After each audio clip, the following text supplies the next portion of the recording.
Good evening, Jim Graham with ABC News. The federal government is playing down a rise in the unemployment rate, the first jump since January. Dan Conifer reports from Parliament House. The unemployment rate for June was 5.8%, up 0.1% despite growth in full-time work. Federal Labor's Brendan O'Connor says the government has no plan for jobs. There was nothing underneath their slogan, jobs and growth. Absolutely nothing. The Employment Minister, Michaelia Cash, says over the long term, the coalition has performed well. Those figures jump around and they're very volatile from month to month. She says it's pleasing female workforce participation is at record levels. Dan Connor for ABC News, Canberra. Senator Nick Xenophon says he'll push the case for reform of the gambling industry in the new parliament, arguing there's been years of inaction. Senator Xenophon was elected to federal parliament on a no pokies platform in 2007. He's teamed up with independent MP Andrew Wilkie to bring the issue back into the spotlight. Senator Xenophon will have another 2 senators from his team in the new parliament, but says it's an issue that needs to be dealt with regardless. The trouble with horse trading is that sometimes you end up with a donkey or worse still, make an ass of yourself. This ought to be done not because it's a bargaining chip, because it's unambiguously the right thing to do. That there are so many people who are suffering from this, that there are so many lives destroyed.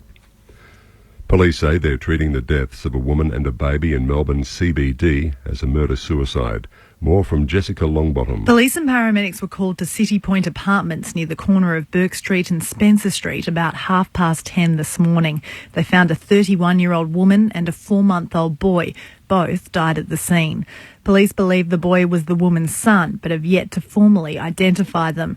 They have ruled out foul play and are treating the deaths as a murder-suicide. They're still trying to determine how she fell from a 6th-floor balcony. It's believed the woman was a resident of the apartment building. Family and friends gathered at the building throughout the afternoon to speak with police. The Melbourne Magistrates Court has been told a man accused of raping 2 women in their homes in the city's north intends to plead guilty. 30-year-old Davut Bulduc is facing 17 charges over the assaults on a 16-year-old girl in Roxburgh Park in February and a 39-year-old woman in Coolaroo in December last year. The prosecutor told the court the rapes were violent, and despite initial denials, Bulduc made full admissions to police, blaming the drug ice for his memory loss. His lawyer said he's expected to plead guilty. Bulduc was remanded in custody to face the county court later this month. V-Line is hoping to resume train services to Warrnambool by the start of next week after yesterday's crash in the state's southwest. 19 people were injured when a truck and a train collided just outside Colac. V-Line Chief Executive Gary Little says a road will need to be built to allow cranes in to remove the wreckage. So 3 to 4 days. So certainly by the end of the weekend we're looking to have this line reopened. So buses will run, and we'll run coaches on the normal timetable for the next 3 to 4 days. The Bank of England is expected to cut its main interest rate tonight to help prevent a recession in the wake of Britain's shock vote to leave the European Union. Bank of England Governor Mark Carney has indicated the bank could cut the rate for the first time in 7 years. A 25 basis point cut would take the rate to an all-time low of 0.25%.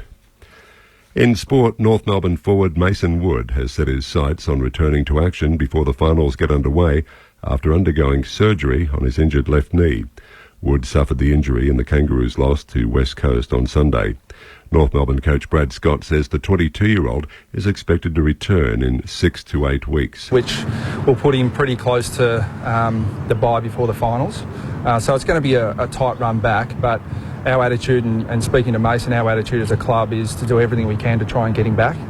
American golfers Justin Thomas and Patrick Reed at 5 under share a 1-shot lead in the first round of the British Open at Royal Troon. World number 1 Jason Day is 1 under, as is fellow Australians Marcus Fraser, Scott Hend and Stephen Bowditch. Now to the weather, and there are strong to gale wind warnings for coastal areas. For Victoria, isolated showers this evening, although mostly dry over the northwest and southeast. Morning fog and frost patches.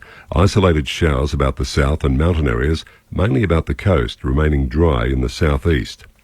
For Melbourne, partly cloudy tonight and again tomorrow, a low of 8 and a top of 15. Currently it's 12 degrees. ABC News. Hello, it's Claire Bowditch. Just wondering if you want to join me at the Melbourne International Film Festival. I'm hosting a preview screening of Captain Fantastic. Viggo Mortensen plays a man who's raising his 6 kids off the grid, and after a decade in the wilderness, he and his family have to rejoin society. How did you kill those chickens? With an axe or a knife? There's a rotisserie chicken, so you buy it it's already dead. To register for a free double pass, visit the 774 website. ABC Grandstand. For sports coverage like no other. Is this the perfect start? You bet it is. Grandstand AFL. The big man takes it. What a strong mark. 2 bounces. What a burst. He kicks a goal and it's marked in the square. Has a shot. Kicks a goal. Oh, he is silk. That's opportunistic. Is it long enough? Yes, it is. Grandstand AFL. It's a quarter unlike we've seen before. How did he do that? And this is love in football if you've ever seen it. Can go for goal. He curls it beautifully. How do you like that? You come and watch football because of blokes like that. You're with Grandstand. Big grab coming in from the back. That's a wonderful mark. Oh, the mark deserves a goal. It swings back and it gets a goal. The tone has been set. If the leaders are prepared to go down that path to ensure that they win, imagine what the rest are going to do. Oh, the goal and the kick is there. Grandstand AFL. Chance to make the play, and he does.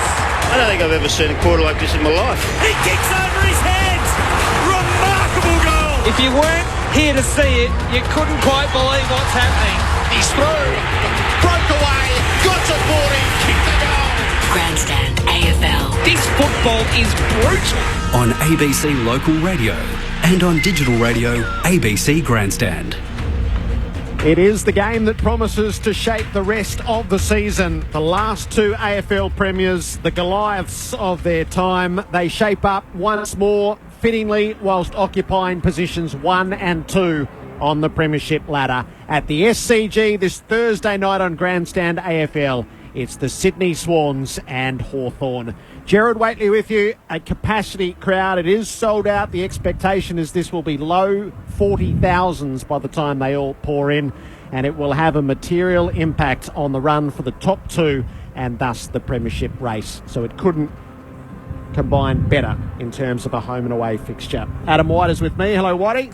It's exciting to be here, isn't it, Gerard? Just walking around the ground, had a chat to both camps. There's going to be nothing left up the sleeve tonight. This is serious business, so much at stake for both clubs, and it does feel like a final, just even outside. People everywhere. It's fantastic. Thursday night football. It's good, isn't it? We couldn't be in better hands on Grandstand AFL tonight. A 2-time premiership Hawk who he knows the moves of the coach, he knows the moves of the team. Brad Sewell. Sewell, welcome. Gerard, thank you. And I wasn't going to bring it up, but I know this ground terribly well also. If you remember last time the 2 sides played here, very memorable. But, I mean, you introduced the match in terms of the setup. You couldn't ask for better preparation from both sides. Hawthorn, of course, last week, Port Adelaide, and then Sydney really showing Geelong a what's for down there last week. So this is going to be an intriguing game, to say the least. And you were out on the fields. This man was in the box alongside Alistair Clarkson. He's now the coach of the Giants. So we're in his hometown. Leon Cameron, welcome again to Grandstand AFL. Thank you, Gerard. Surely what you were trying to say there is at that particular time, about 4 years ago, you ran out of the centre bounce and kicked your biggest kick you've ever done. It went 33 metres. Clearly it was inside the square when I let go of that and ball, Leon. Put the Hawks about 9 points up, and it was a fantastic game. It was the sealer. It was the sealer. And it was from the winner. It was from the sealer. Well, it was from within inside the square as well. Just make note of that if we can. So the Hawks are first out. They break through the banner. They're sitting on top of the table, a game clear, and the Sydney Swans are doing the chasing in second place. So, Leon, you know Clarko and the way he thinks about the game. Is it every club in the bag? Is it every card on the table? Or this close against a real rival? Is there something just a fraction held back? Oh, no, I don't think Clarko will hold back. Look, I think the ability, and surely can attest to it, that they have a unique way in terms of finding little tweaks each week, whether it's last week where he challenged his team to stand up to Port Adelaide. Whether tonight he might send someone up to the stoppage from his forward half. Next week he might play 6 ahead of the footy. The week after he might play a numerical. He might play double jump in the ruck. So he tweaks things from week to week. But in terms of their effort and energy, they won't hold back because they know, they sense the moment. They've been there for the last probably 6 or 7 years playing these sort of games. And he'll know that if he can knock off the Swans away and put a 2-game buffer in front of everyone else, then the next 6 games he's got a little bit of that luxury to maybe look at Mitchell and Lewis and Hodge in a game that they mightn't have to play. So it's going to be an intriguing game, and like Whitey said, it's got a great atmosphere to it. 40-odd thousand people in the SCG. It's going to be a cracker. From what we've heard, but we got here today. But from what we've heard, it's held its place in the news cycle, even though there's been Origin going on. It was massive today. I mean, obviously the result of Origin last night in terms of New South Wales with their last-minute win was probably back page, front page, but go a couple of pages in, and huge, big spread. And it was a great article by Neil Cordy talking about the average crowds and the ticket in town. And no doubt, the Giants are growing and we're getting better and better and more people following it. But the average crowds in the Swans this year is well over 30-odd thousand, which is clearly the biggest team to follow in New South Wales. So here are the Swans coming out below us. They passed a huge test last week. They left such an impression down at Kardinia Park. Of a 6-day break, they return home to see how they measure up against the Hawks. So perhaps the two of you can bounce this around for the next 6 or 7 minutes. Sully, how are you approaching tonight? What's your view? I was really impressed by Sydney last week, particularly their ability to slingshot off half-back. We know that's why they like to play their footy, but their midfield depth, spread inside and outside, was particularly impressive. What also stood out for mine last week was the fact that Franklin had little to no influence on the game. We saw Clarkson talking about his positioning and how important that was for the Sydney side. A little bit of smoke and mirrors in that for mine from Clarkson's perspective. But the spread of goal kickers across Sydney was just fantastic. We haven't seen that from them a great deal this year, and that has been the knock on this side. Whether they can do that 2 weeks in a row is a real concern from mine. Leon, I'd be interested to get your perspective in terms of the ability of a side like this to back up off performance in what we saw last week. Yeah, I mean, it's a big ask. I mean, correct me if I'm wrong, I think it's their 2 6-day breaks in a row. And that's any side, regardless whether you're a top 2, top 3 side, is a huge ask. And but we know that the Swans with their seasoned men that continually obviously go to the well every week are in probably the best position to do that. And you mentioned their multiple goal kickers. I think every coach is looking for a contribution from 8 or 10 players every week to hit the scoreboard instead of relying on 1 or 2, because you just obviously become too predictable. And obviously Hawthorn can do that really, really well with their smalls, their mids, their young talented forwards in Sicily coming through. And so I think it's one of those games you're going to look back on Sully and say, well, who actually had the most multiple goal kickers in the game is probably going to get the job done. And that's not to say that Franklin can't turn it on, because at any given day we know, and we've seen it firsthand, that he can. But up the other end, you'd have to put Rioli in that Franklin class in a different way, because when Rioli turns it on, it's just equally as good as well. Yep. Well, what about the midfield battle tonight? That's particularly interesting. As I said earlier, I think the breadth of the Sydney midfield in terms of their inside-outside mix is, I think, for mine, one of the strongest in the competition. Yeah, it is. Hawthorn's knock might be their accountability, speed and spread within that midfield. Which way do you see that playing out tonight? Yeah, I mean, there's no doubt people will always look at that and say, well, is it or isn't it their Achilles heel? Clarko probably commented on contested ball during the week. It's not a concern for him. And they're going to make sure that if it is Sydney are winning that hands down, that as long as it's not damaging them on the scoreboard. Now, they always have a unique way to counteract that with either turnovers, getting in their half of the ground, turning it over and put the opposition under pressure that way. So there's no doubt Sydney have got flexibility with, Mitchell, Parker, Hanbury, Kennedy, And I actually think an underrated player coming through his young towers is just starting to find his way. He's really bided his time in the lower level. He's got unique speed. He's starting to make better decisions every game he plays. So someone in Hawthorn's midfield with Liam Shields out, which I see as a really big out, has to stand up. Is it, Isaac Smith stands up most weeks. Does Brad Hill need to stand up? Does John O'Rourke, who comes in for his probably second or third game for the year, does he need to make a big contribution? So for Hawthorn to get the job done.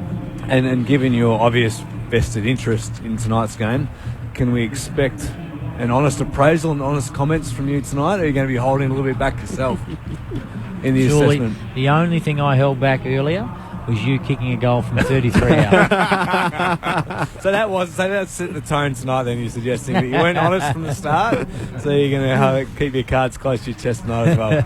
You both said independently to us that Shields is a big out.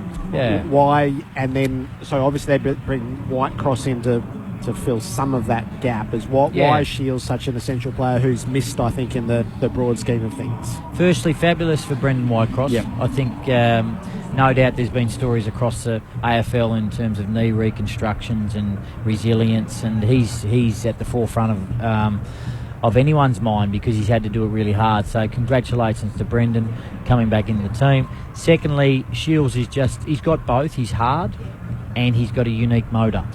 And it complements Mitchell, Hodge and Lewis, these guys who are just outstanding, obviously, players in their own right, but he complements them. So it'll be interesting to see how that pans out. Gary Rowan has made a big difference to the Swan side since he's returned. I think he's played 7 games. He kicked a few goals against Hawthorn last time and his speed worried them. The way they used him against Geelong was interesting. They worked Harry Taylor out of position with him. He makes a big difference to them, I think, Rowan. Yeah, I actually think that's the reason why they've brought in Litherland, because Hawthorn, know how to guard space really, really well. But unique speed with Litherland might be the player that goes and checks Rowan. That'll be interesting to see. But you're right. I mean, since he's come back in, he's a player you talk about in match committee so much, because what happens if he gets in behind you? What happens if he can get up the ground and turn you inside out? So he's one of those players you always talk about a lot in match committee, and he's obviously delivering some pretty good footy, so it'll be interesting to see how he rolls tonight.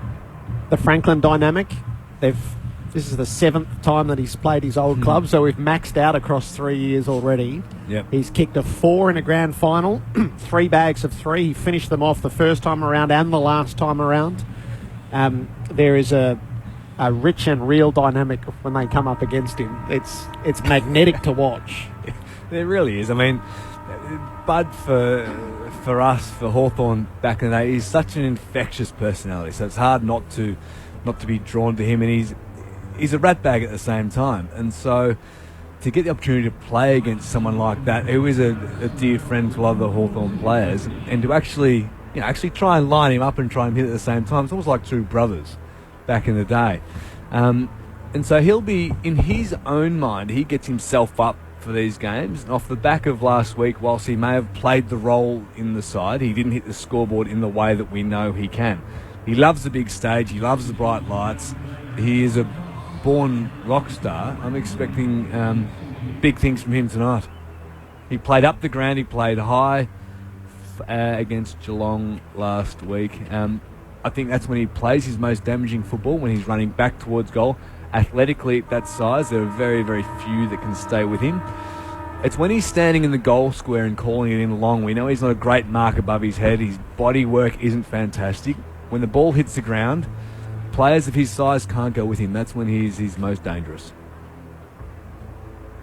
Yes, I imagine a good portion of match committee is spent around Franklin and what happens if he gets loose. Yeah, it is, and it's all he's right. I mean, he's played with him for a long time, and he's an infectious character. It's great actually to see him back playing AFL footy, considering what he obviously went through at the back end of last year. And there's no bigger name in the game, and he lights up the footy ground itself. And there's no doubt here Gibson and Frawley and these sort of guys are going to come across him tonight.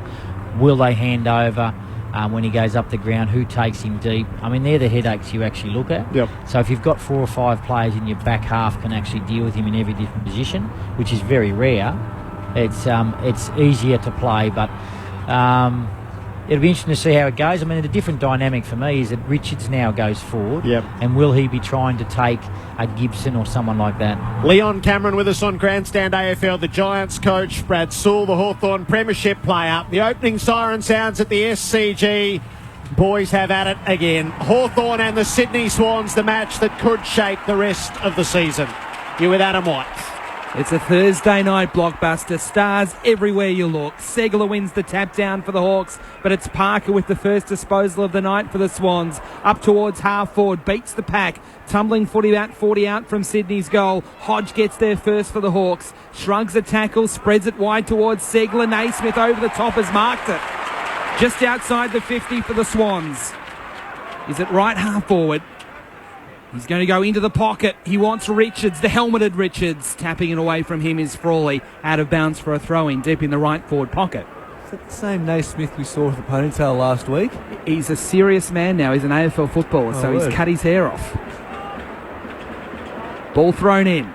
Deep in the right forward pocket. Naismith wins it to the front. Kennedy had a piece of it. Lewis for the Hawks. Handballs to Hodge. Clears the danger zone for the Hawks. Out towards halfback. Sicily and Aaliyah. Aaliyah wins out. Gives the handball to Parker. He gets dispossessed. Tackled holding the ball. Free kick Hawthorn. Left halfback. Umpire right on the whistle for the holding the ball. Puopolo has it out of the defensive arc. He kicks long for Segler, who's in front of Naismith. Naismith beats him to it. Jarred it loose, came up with it to Parker to Hanbury, ran into Burgoyne. Hand passed around the boundary, gained a few yards. Segler's onto it for the Hawks through Sam Mitchell. Lightning hands to Puopolo, and the Hawks muscle it up to half forward. A bouncing ball. Rampy tidied up all of last week, and he's there again to get going tonight. He spreads it over to Jack, who runs into open space through left half back. He kicks it for Franklin, who's got separation, and he's got options over the top. He's been called to play on. The players are a bit unaware of that. He used it well inside the 50, and the juggling mark has been taken by Papley. Seems no surprises, Sully, in the lineups other than Richards, as we spoke about, forward. Stock standard Hawthorn, Gunston, Sicily, they're smalls. Rioli starts on ball. Hodge started half back. Yeah. I think they started him out of the middle. It's an important role that Hodge plays as half back. I thought with Shields out, he might have to go into the midfield a little bit more. That'll play out during the course of the night. Tom Papley, one of the swag of youngsters, to see how they measure up in a game like this from 50 out. He's pushed it all the way across the face of goal, and I don't think he's managed to score. It's out of bounds on the full next to the behind post. 2.5 minutes in, no score. Hawks with the ball in the back pocket with Brand, who'll go long down the line. Sicily with the jump up, can't mark. Tom Mitchell at the front wins the handball out. Goes back into the contest. The umpire's lurking. He's not going to blow the whistle. They're all diving over the footy. Coming up with his Josh Kennedy. Has a fresh air shot. Rioli emerges with the ball for Hawthorn. Handball to Sicily. Defensive handball to Mitchell. Left half back for the Hawks. Stops. Props on his left. He'll kick down the line. Now, going up is Rioli, who's made some good ground there. He couldn't take the mark. Crumbs though to Burgoyne, gives the handball to Puopolo. Kicks the ball, a flat kick inside 50. Smith caught behind. McVeigh for the Swans with a short ball into Mills, who marks at defensive 50 in front of the members' stand. The rising star nominee of last week. Callum Mills gets play going with a kick down the line. Birchall's favoured in flight. He got there. He couldn't take the mark. Sicily working under the pack. Hand pass was ineffective. The pack forms. The ball's not quite held up yet, but the umpire blows the whistle to ball it up. Hawthorn play that so well when they get their players high up the ground. It's that long kick over the top into space. No score through 4 minutes of play. Sam Mitchell received the tap, knocked off his kick. Hanbury had a go. Rioli wrapped him up. It's hard to win, and that's what you'd expect. Parker hand passes it clear for a moment. Jack got hit by his own man, Tom Mitchell. Footy spills out the back. Parker to Kennedy, mown down, but worked it off to Hanbury. Opens the play up with a hand pass to McVeigh. The Swans find the space. Nick Smith off to Franklin, dragged his kick to half forward. Not as good as the previous, but Rowan is onto it. Found a step of space, curled it at the goal front, and ran it home for the opener. The live wire, Gary Rowan strikes first. Sydney with a goal after 4 minutes. Clear to see that Hawthorn attacking forward half of the ground. On 2 occasions, the Swans are always going either through the corridor or out the other side, and that looks like it's clear difference in terms of speed and running power ahead of the footy. Franklin's had it twice. Rowan, obviously his first touch, got in behind the Hawthorn defence. A smart kick by Franklin not to kick long to space, because Hawthorn were all goal side running back towards that ball that would have been kicked. He's pulled it short to Rowan's advantage, and he doesn't need much space, Rowan, to do some damage. He was very clean, wasn't he, the way he was able to trap that ball on the second bounce. Back in the middle again. McAvoy winning the tap down for Hawthorn. Parker for the Swans. He gets a hand free to be able to get a short pass to Naismith, who spirals the ball to half forward. Hodge misses it. About 50 out from the Swans goal. Hodge goes again, has another fumble. Ball still loose. Now only 40 metres out from the goal of Sydney, but there's a free kick. It's going Hawthorn's way to Stratton, who was taken high. He'll get a free kick for the Hawks. He'll centre it up with a short pass to Isaac Smith, who gives the handball to Sam Mitchell. Sam Mitchell across the Sydney goal mouth to Josh Gibson. A bullet pass towards Duray. Hanbury with the spoil. Ball jars out. For all he takes it over the line, it'll be thrown in right half forward for the Swans as we welcome David Mark to the coverage for the first time tonight. Thanks very much, Adam. And Brendan Whitecross has just gone onto the ground. First game in over 400 days.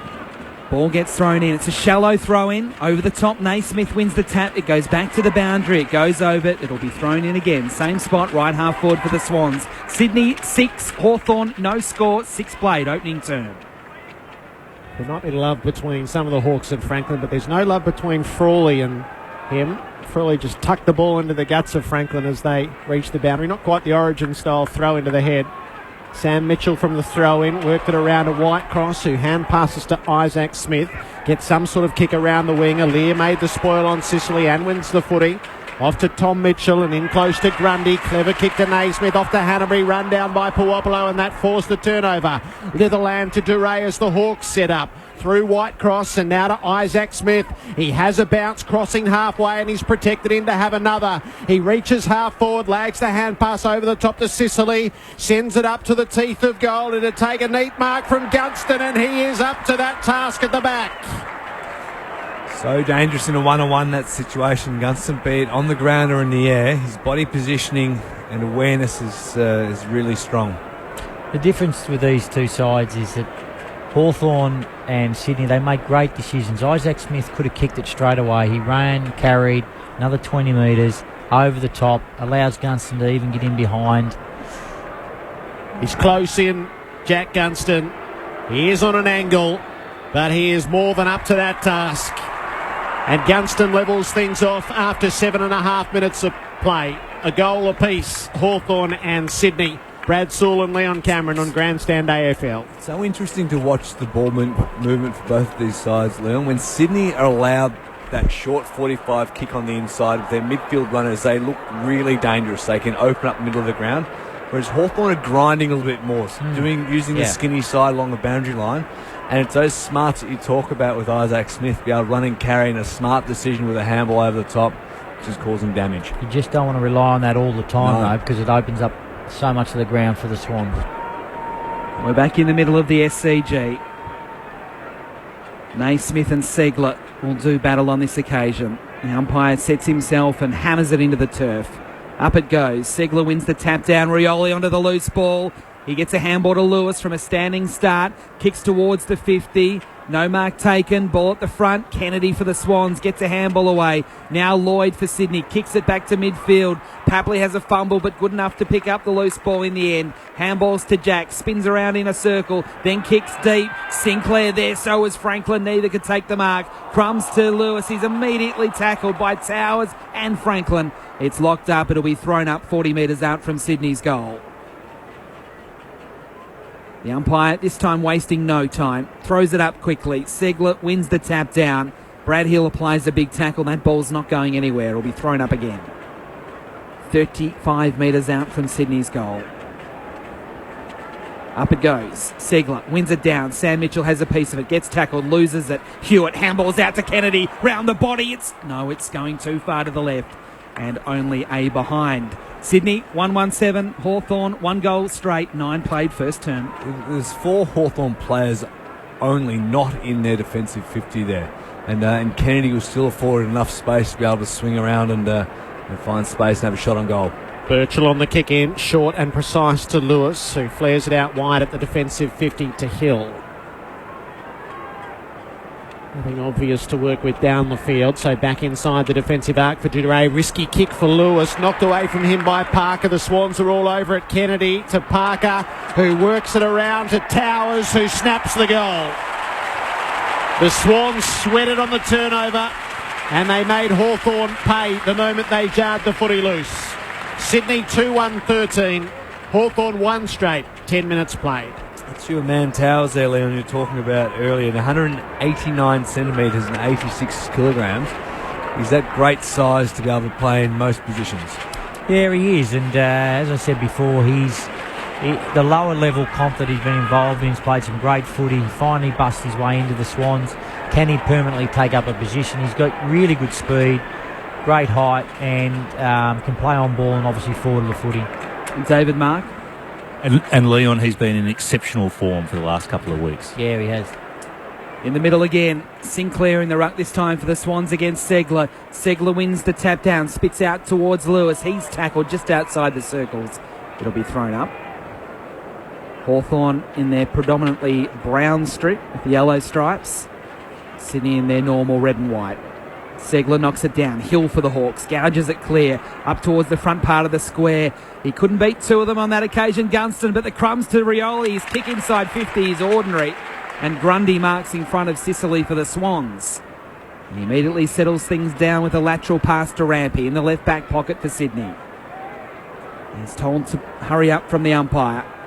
So he goes with his normal bullet pass, and that's a good one. And Kennedy marks at half back. Inboard kick was sloppy to Lloyd, who couldn't trap it on the second bounce. Front left corner of the square for the Hawks. It comes clear. Rioli paddles it in the Puopolo direction. Handball to Sam Mitchell. Gets away from Franklin and gets away from McGlynn and kicks it inside the 50. Isaac Smith, the only one there for the Hawks. There were 3 Sydney players, and Dan Hanbury is the Sydney player that marks. He wants to go direct, and he's kicked it long and strong for McGlynn. Front edge of the centre square.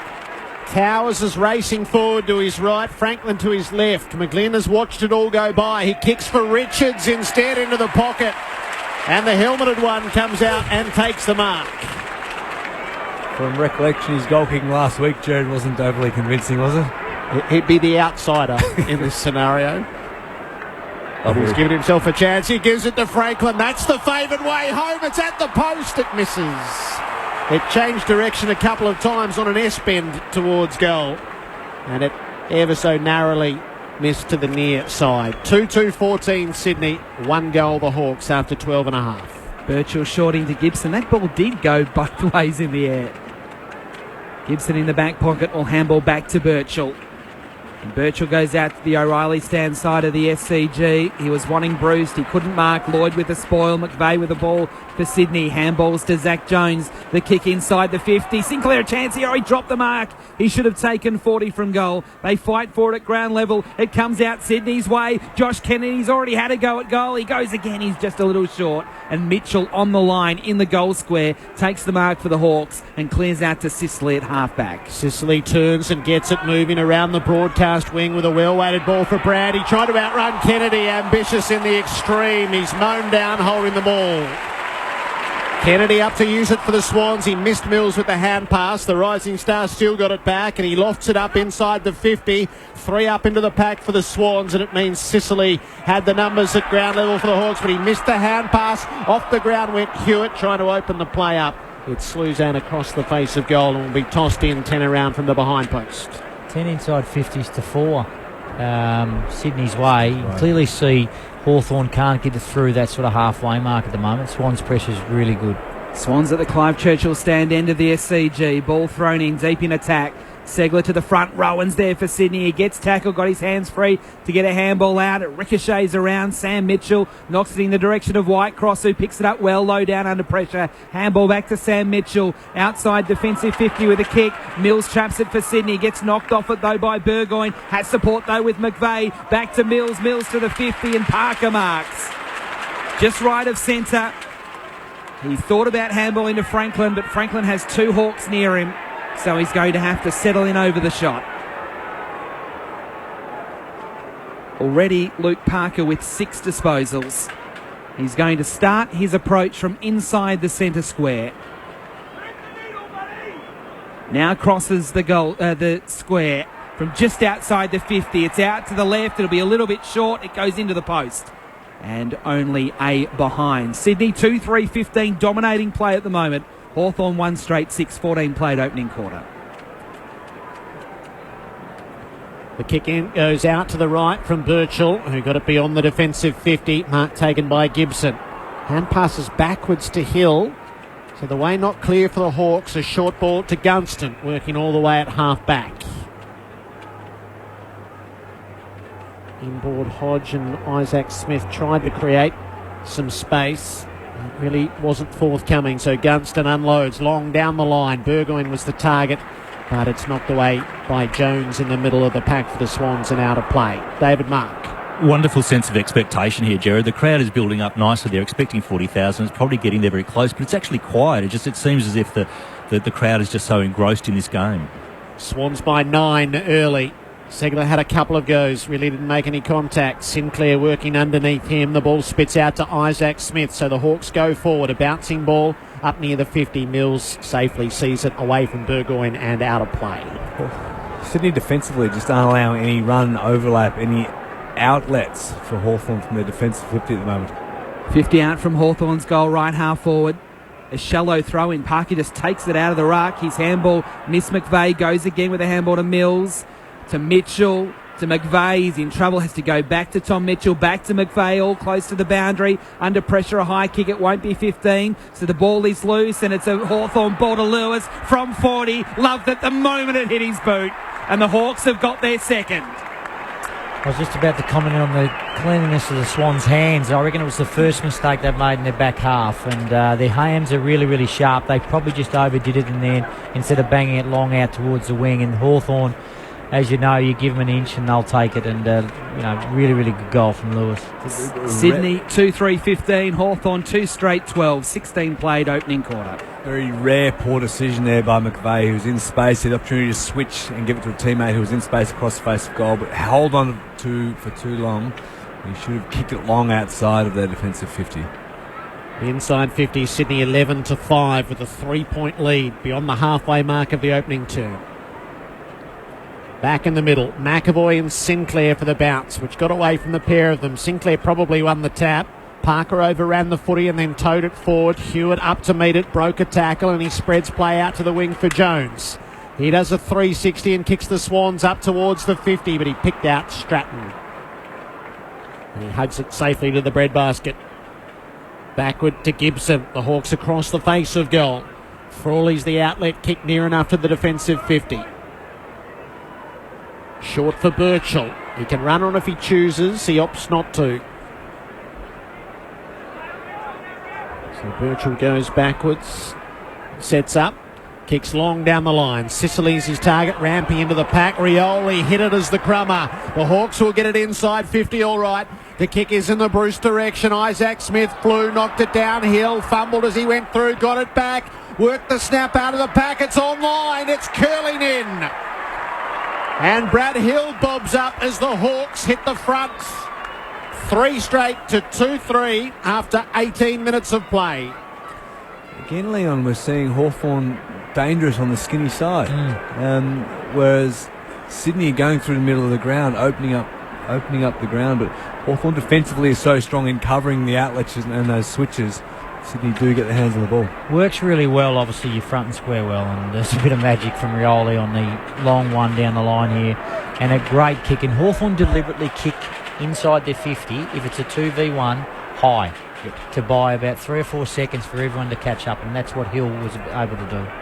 Leon Cameron with us, Giants coach on Grandstand AFL. Back in the middle, Naismith wins the tap down to Kennedy of the Swans. Handball to Parker, quick kick into the 50. Franklin's there, got hands to it, couldn't mark, but he is first to recover. He gets tackled by 2 Hawks. Handballed away just in time towards Papley. He was worried out of it. Ball loose for a moment, back into the contest. It'll be thrown up, 20 out from goal. Players slow to get to their feet. The umpire is eager to throw it up as quickly as possible. He does that now. Naismith wins it down. Kennedy's held by one arm. Got a kick free and through. Through for a goal. Strength from Josh Kennedy. And Sydney back in front. The Swans 3-3-21, Hawthorn 3 straight 18, 19 played opening quarter. It's Kennedy's third snap-on goal in this quarter. The first two didn't quite have the legs to get there, but obviously had enough space and room and strength to be able to hold off an opponent with one arm to dribble that one through. The only run with roll you're seeing is probably Tom Mitchell on Sam Mitchell at times. But other than that, it looks like Kennedy's going toe-to-toe with Lewis or Burgoyne or whoever comes his way. Sam Mitchell's had 6 and Tom Mitchell's had 5 to time on of the opening term. Swans by 3. Naismith tapped it out to the side.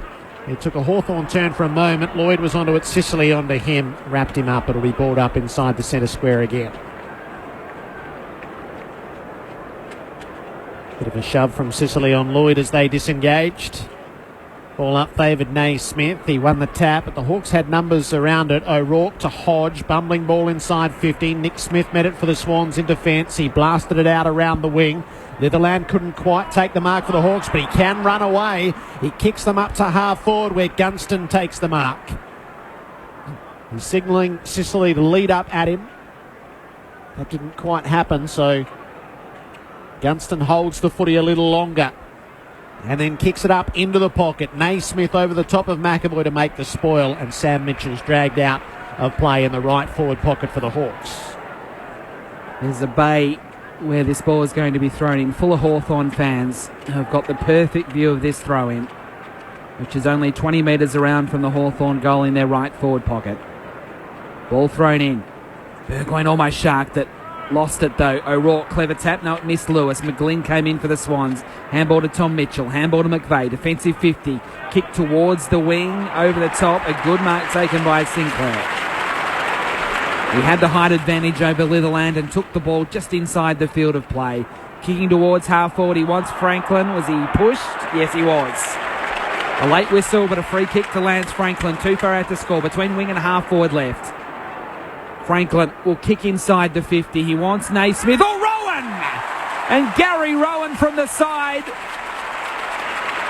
has come in and marked 30 from goal directly in front. He had his name on that ball early, being allowed to run and jump with full chest towards the ball. He's a hard man to stop at the size and power when he is allowed that room to move. Could see the Hawthorn defenders drawn to the bigger man, and that just allowed Rowan to come in from the side. In he comes, straight in front to the Clive Churchill stand of the SCG. Shouldn't miss, and doesn't miss. And the Swans by 9 points with Rowan's second goal at the 22-minute mark of the first term. Sydney 4-3-27, Hawthorn 3 straight 18. It'll disappoint Clarko because Gunston waited for his 7 or 8 seconds, kicked it into the pocket, forces a stoppage. Hawthorn allowed to set up. It comes out too easy with their hands. Free kick to Franklin, and then as good as Franklin is around goal, he's such a great field kick, and he placed it. I think whether he was aiming for Rowan or the ruckman that was pushing down at that particular time, he's got such a penetrating kick. Leon Cameron with Brad Sewell on Grandstand AFL. The Swans have a 9-point lead. At the bounce in the middle, Naismith wins it down to Kennedy. Sydney win the clearance up in the Richards direction. He forces the ball to the back. Franklin runs onto it. Frawley wears him close. And close enough. Forced him out of play in the left forward pocket. Richards forward is an interesting one. As long as he can read the play well and engage with one of Hawthorn's important rebounding defenders. Shallow throw in, doesn't get anywhere near the ruckman. Segler gathers it off the ground, gives it off to Lewis. Kicks inside the defensive 50, takes a Sydney turn. Tom Mitchell out to Towers, back to Tom Mitchell. He's 45 out, he's going to loft it to the teeth of goal. Richards is closing, Lewis waited underneath. He didn't complete the mark in defence, so it's a loose footy. It's tied up in a pack. Lewis has hold of it. They all have hold of him. He'll be balled up 15 out. We've seen Sydney score a goal from this situation already in the first quarter. Thrown up, Towers, third man up, knocks it into the pocket, wanted Kennedy. O'Rourke got there first just to make sure Kennedy didn't pick up the loose ball. It enabled everyone else to have a go at it. And it'll be thrown up now in the left forward pocket, still 20 out from goal. Sydney with the last two, they lead by 9 points. Naismith taps it to the boundary. Bruce is there for the Hawks. He can't get the ball. It'll go out of play again. Thrown in. Left forward pocket. 27-18. 24 played first term. In it comes. Segler wins it to the front. Josh Kennedy again was lurking. Coming out with the ball was O'Rourke. Got a handball out to Segler, who rushes a kick outside defensive 50. Aliir did really well to keep it in front of himself and knock it back into the 50. Papley scoops it up. Handballs to Lloyd. Lloyd goes across the 50. Sam Mitchell, good body work against Towers. Then has a fumble, Sam. He's clever enough to knock it into the path of Frawley, but Towers and Franklin lock him up. Mitchell goes again. Sam, he's tackled to the ground. Starting to hot up now. Isaac Smith with a big tackle on Hanbury. 50 out from Sydney's goal. It'll be thrown up. David Mark. Buddy Franklin throwing his weight around there. He tackled Mitchell and followed it up with another tackle. 55 from the Sydney goal.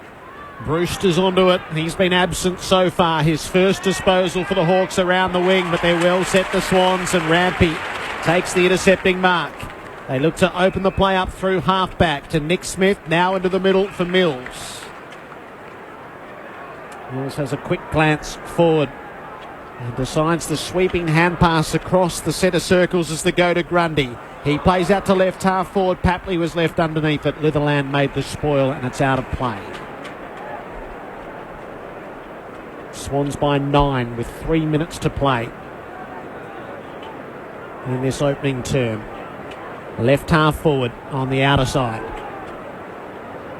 Thrown in. Segler front position. Free kick from the umpire off the play, and it's going to Parker for some illegal holding.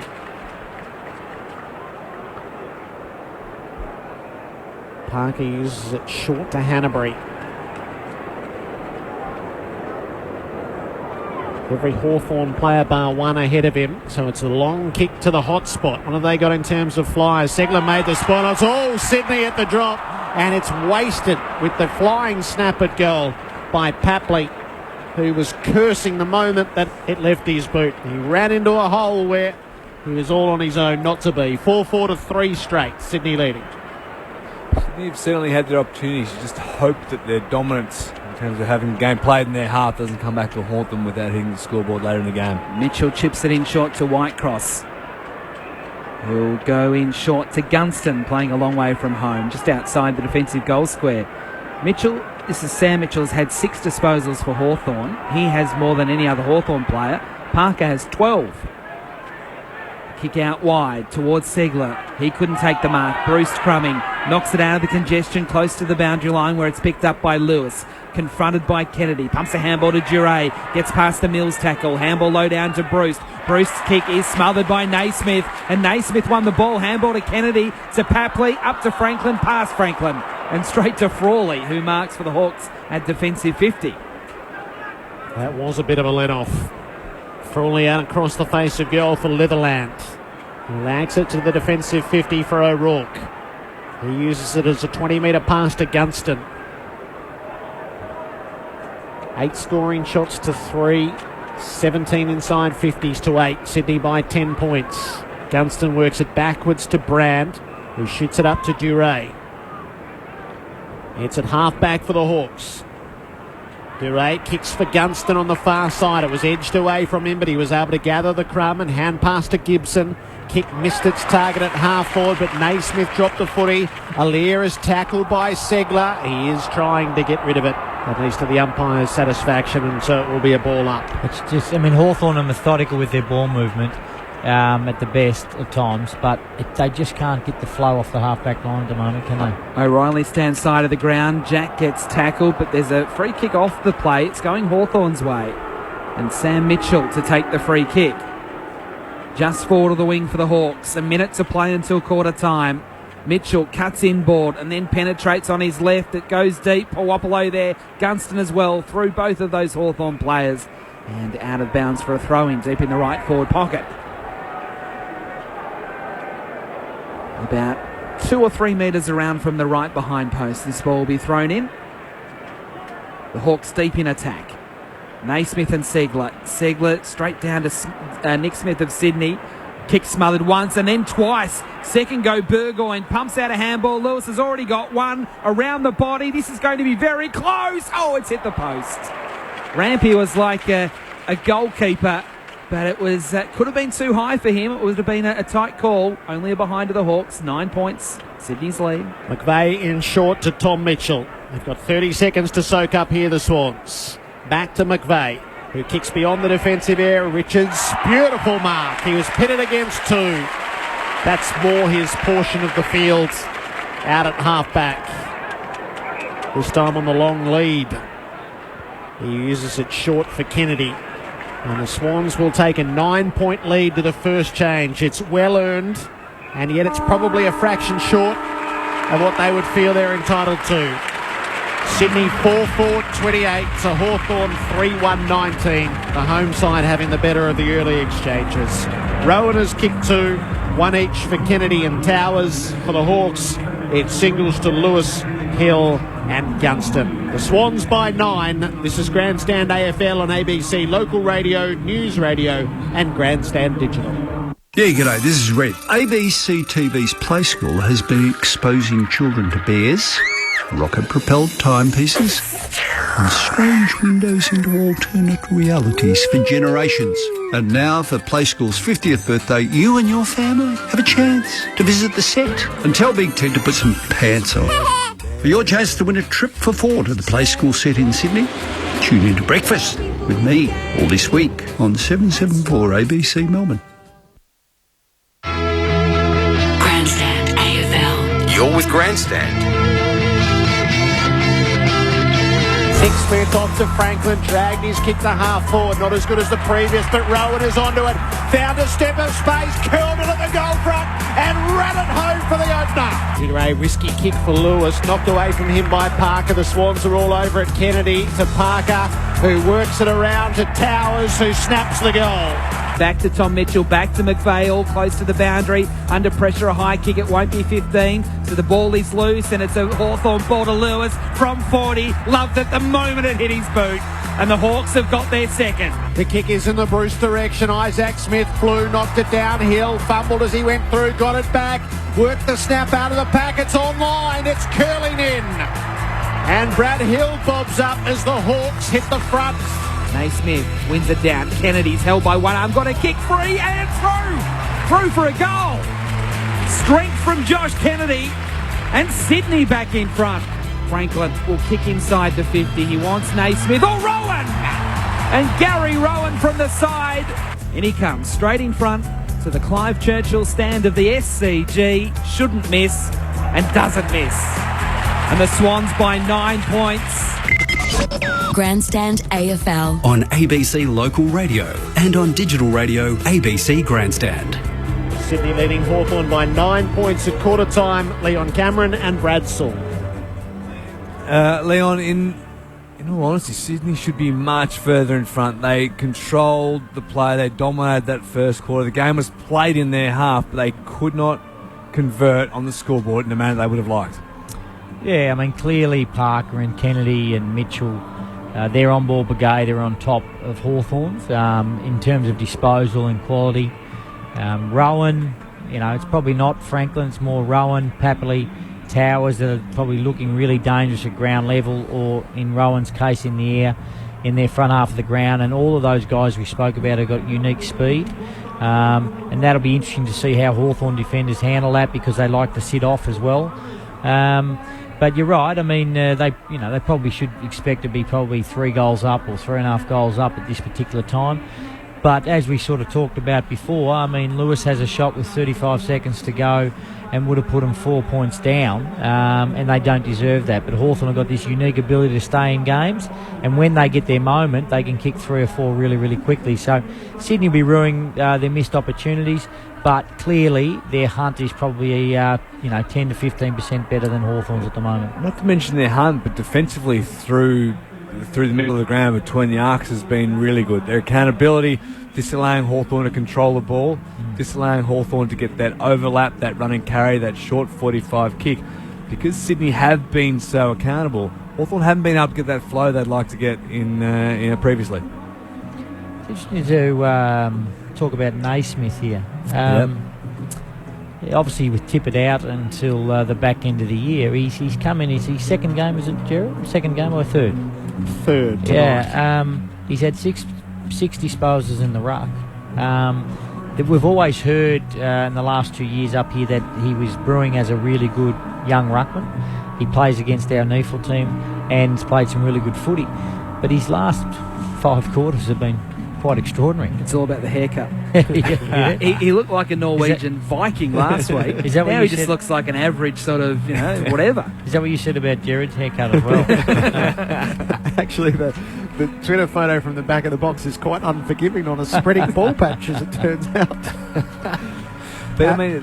But Bud Ford, Leon, as you mentioned earlier, he draws 2 or 3 to him to every single contest, which allows the likes of Towers to jump and mark uncontested in the manner in which he did earlier.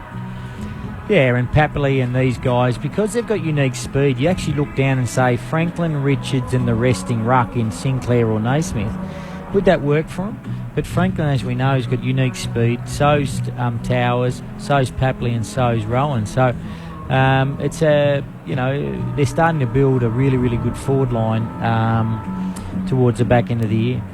And unfortunately for Hawthorn, speed is probably one of, if not their only Achilles heel. Yeah. Statistic lead at quarter time, just individually, because the second quarter about to get underway. Luke Parker. Oh, not till Neil Diamond's finished, Whitey. You've got a little bit more time than you think. Come on. This is the best part of the it's SCG. Luke Parker, 12. Kennedy, 11. Tom Mitchell, 9. Jared McVeigh, 8. So a lot of their big guns getting plenty of the footy. And for Hawthorn, Mitchell, 7. Lewis, 7. Stop bopping, Jared. Gunston, 6. Gibson, 5. There was a movie that had there are only 2 types of people in the world, those that like Neil Diamond and those that don't. And the stadium is filled with people in the former category. Well, I'm outnumbered then. The engine room is Parker, Kennedy, Mitchell have combined for 32 and Mitchell and Lewis 14. What are you, Sully? Diamond or not? Okay. Yeah, exactly. That's about it. There's no rushing Neil Diamond, though. There is. That's clear. I think the timekeeper thinks he's actually playing on stage somewhere. Swans by 9 points. They're kicking to the left as we look at it to the Don Bradman stand. In this second term. All set. Thumped into the turf. It favoured Naismith. Segler rushed at it. Won the tap. Kennedy sharked it though for the Swans. Off to Parker. Round to Mills. Up to Tom Mitchell. And Sydney wins the clearance. A bouncing ball beats Richards at half forward. Brand tidies up for the Hawks. He spreads them out in the Lewis direction. And he takes the mark in front of Hanbury. Lewis looked inboard initially, settles for the kick down the line. He needs Segler to go, and he does. The ruckman takes the mark between the wing and right half forward. Sinks the slipper into it, puts it up inside the 50. Allaire flew. Puopolo kicked it out of midair in the Bruce direction. He almost had it. It fell from his grasp. Tom Mitchell repels for the Swans. Off to Grundy, then to Mills. Kicked to Richards, who flew up over the top and almost took a specky. Franklin actually knocked it away from him. Gave Brand a look for the Hawks. Through Stratton, Sam Mitchell, Gibson, and back to Sam Mitchell. Mitchell kick all the way into the centre square to Hodge, playing as the quarterback. Spreads to the open side. Mark taken by Durays, forward of centre. He goes deep into the pocket. Puopolo's got a break. And he marks in the left forward pocket, running away from McVeigh, only 35 metres from goal. It's one of the few times we've seen Hawthorn actually switch the ball, not only to the middle of the ground, but then to the other side of the ground as well. It's a genuine double switch, if you like, to get out into the open side. Puopolo shaping to go with the drop punt. It's a very direct line at goal here. Jumps into it, makes good contact and kicks the goal. Hawthorn 4-1-25. Sydney 4-4-28. The margin only 3 points. 2 minutes into the second quarter as the Hawks strike first in the second term. You're right, Sully, and it was all on the back of this Mitchell kick, this left foot kick that's a 45-metre kick in amongst traffic that opens up Gibson, and then unfortunately Jack, who was the far wing, left his post and left Araya out there, who then obviously had an easier kick inside 50. But they looked dangerous doing that, didn't they? They're so efficient, Hawthorn, when you give them time and space. They're allowed to be creative, particularly when the ball's in the hands of somebody like a Mitchell. He just draws an extra opponent to him, which then creates that overlap, and they manage to find that spare. It's a superb kick at goal as well from Puopolo. So just the 3 points in it. Back in the middle, Naismith won it down. Burgoyne came up with it though. Hand passed under pressure to Sam Mitchell, who'll put Hawthorn back inside the 50. Gunston playing from behind. Rampy made the spoil. Puopolo's onto it again. Hand pass to Isaac Smith. Not much of a kick into the pocket. It wobbles and drifts and grubs. Grundy got hold of it. He's wrapped up by McAvoy. Parker threatens to pull it clear. Oh, the ball does spit out in the air. Mills would wish it hadn't. He was down in the tackle of Bruce. Grundy has a go. Puopolo had it for a moment. He was pushed by Rampy out over the boundary. Hawks in attack again, left forward pocket. The Clive Churchill stand end of the ground.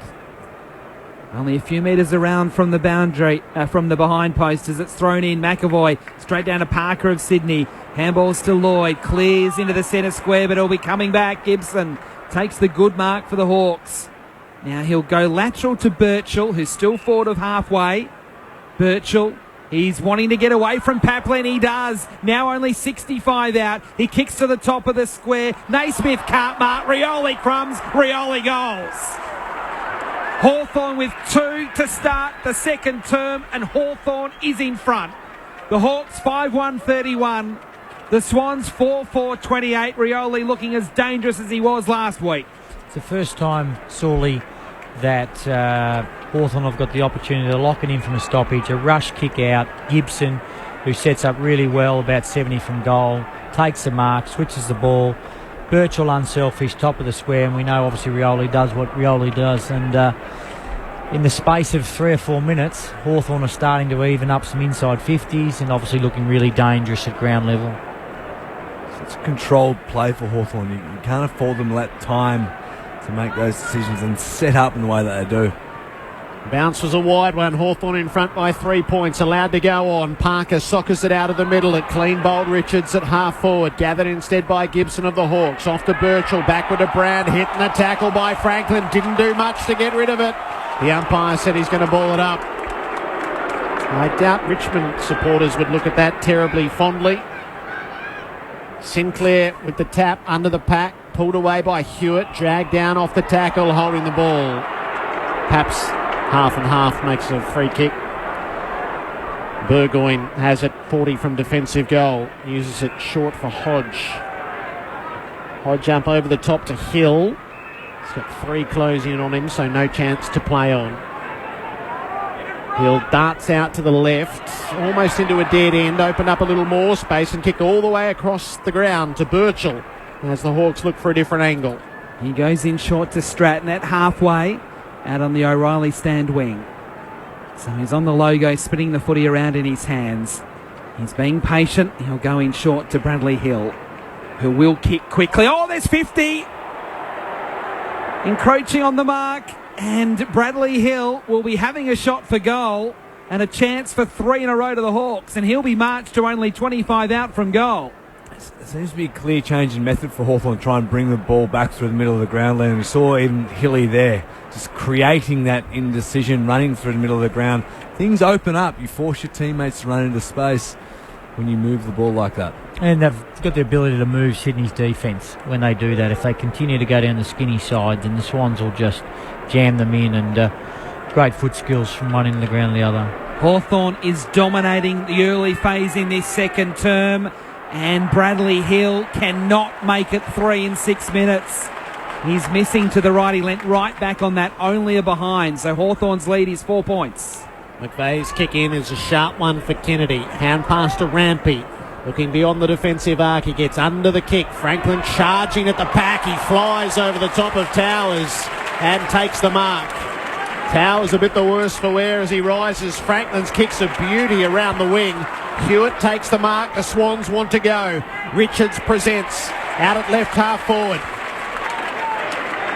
The deep targets are Sinclair and Rowan. Richards is kicking for Sinclair in the pocket. He leans on McAvoy. No mark. McGlynn's the crummer. Kicks to the hot spot. It bounces up to Lewis though, and the Hawks come away.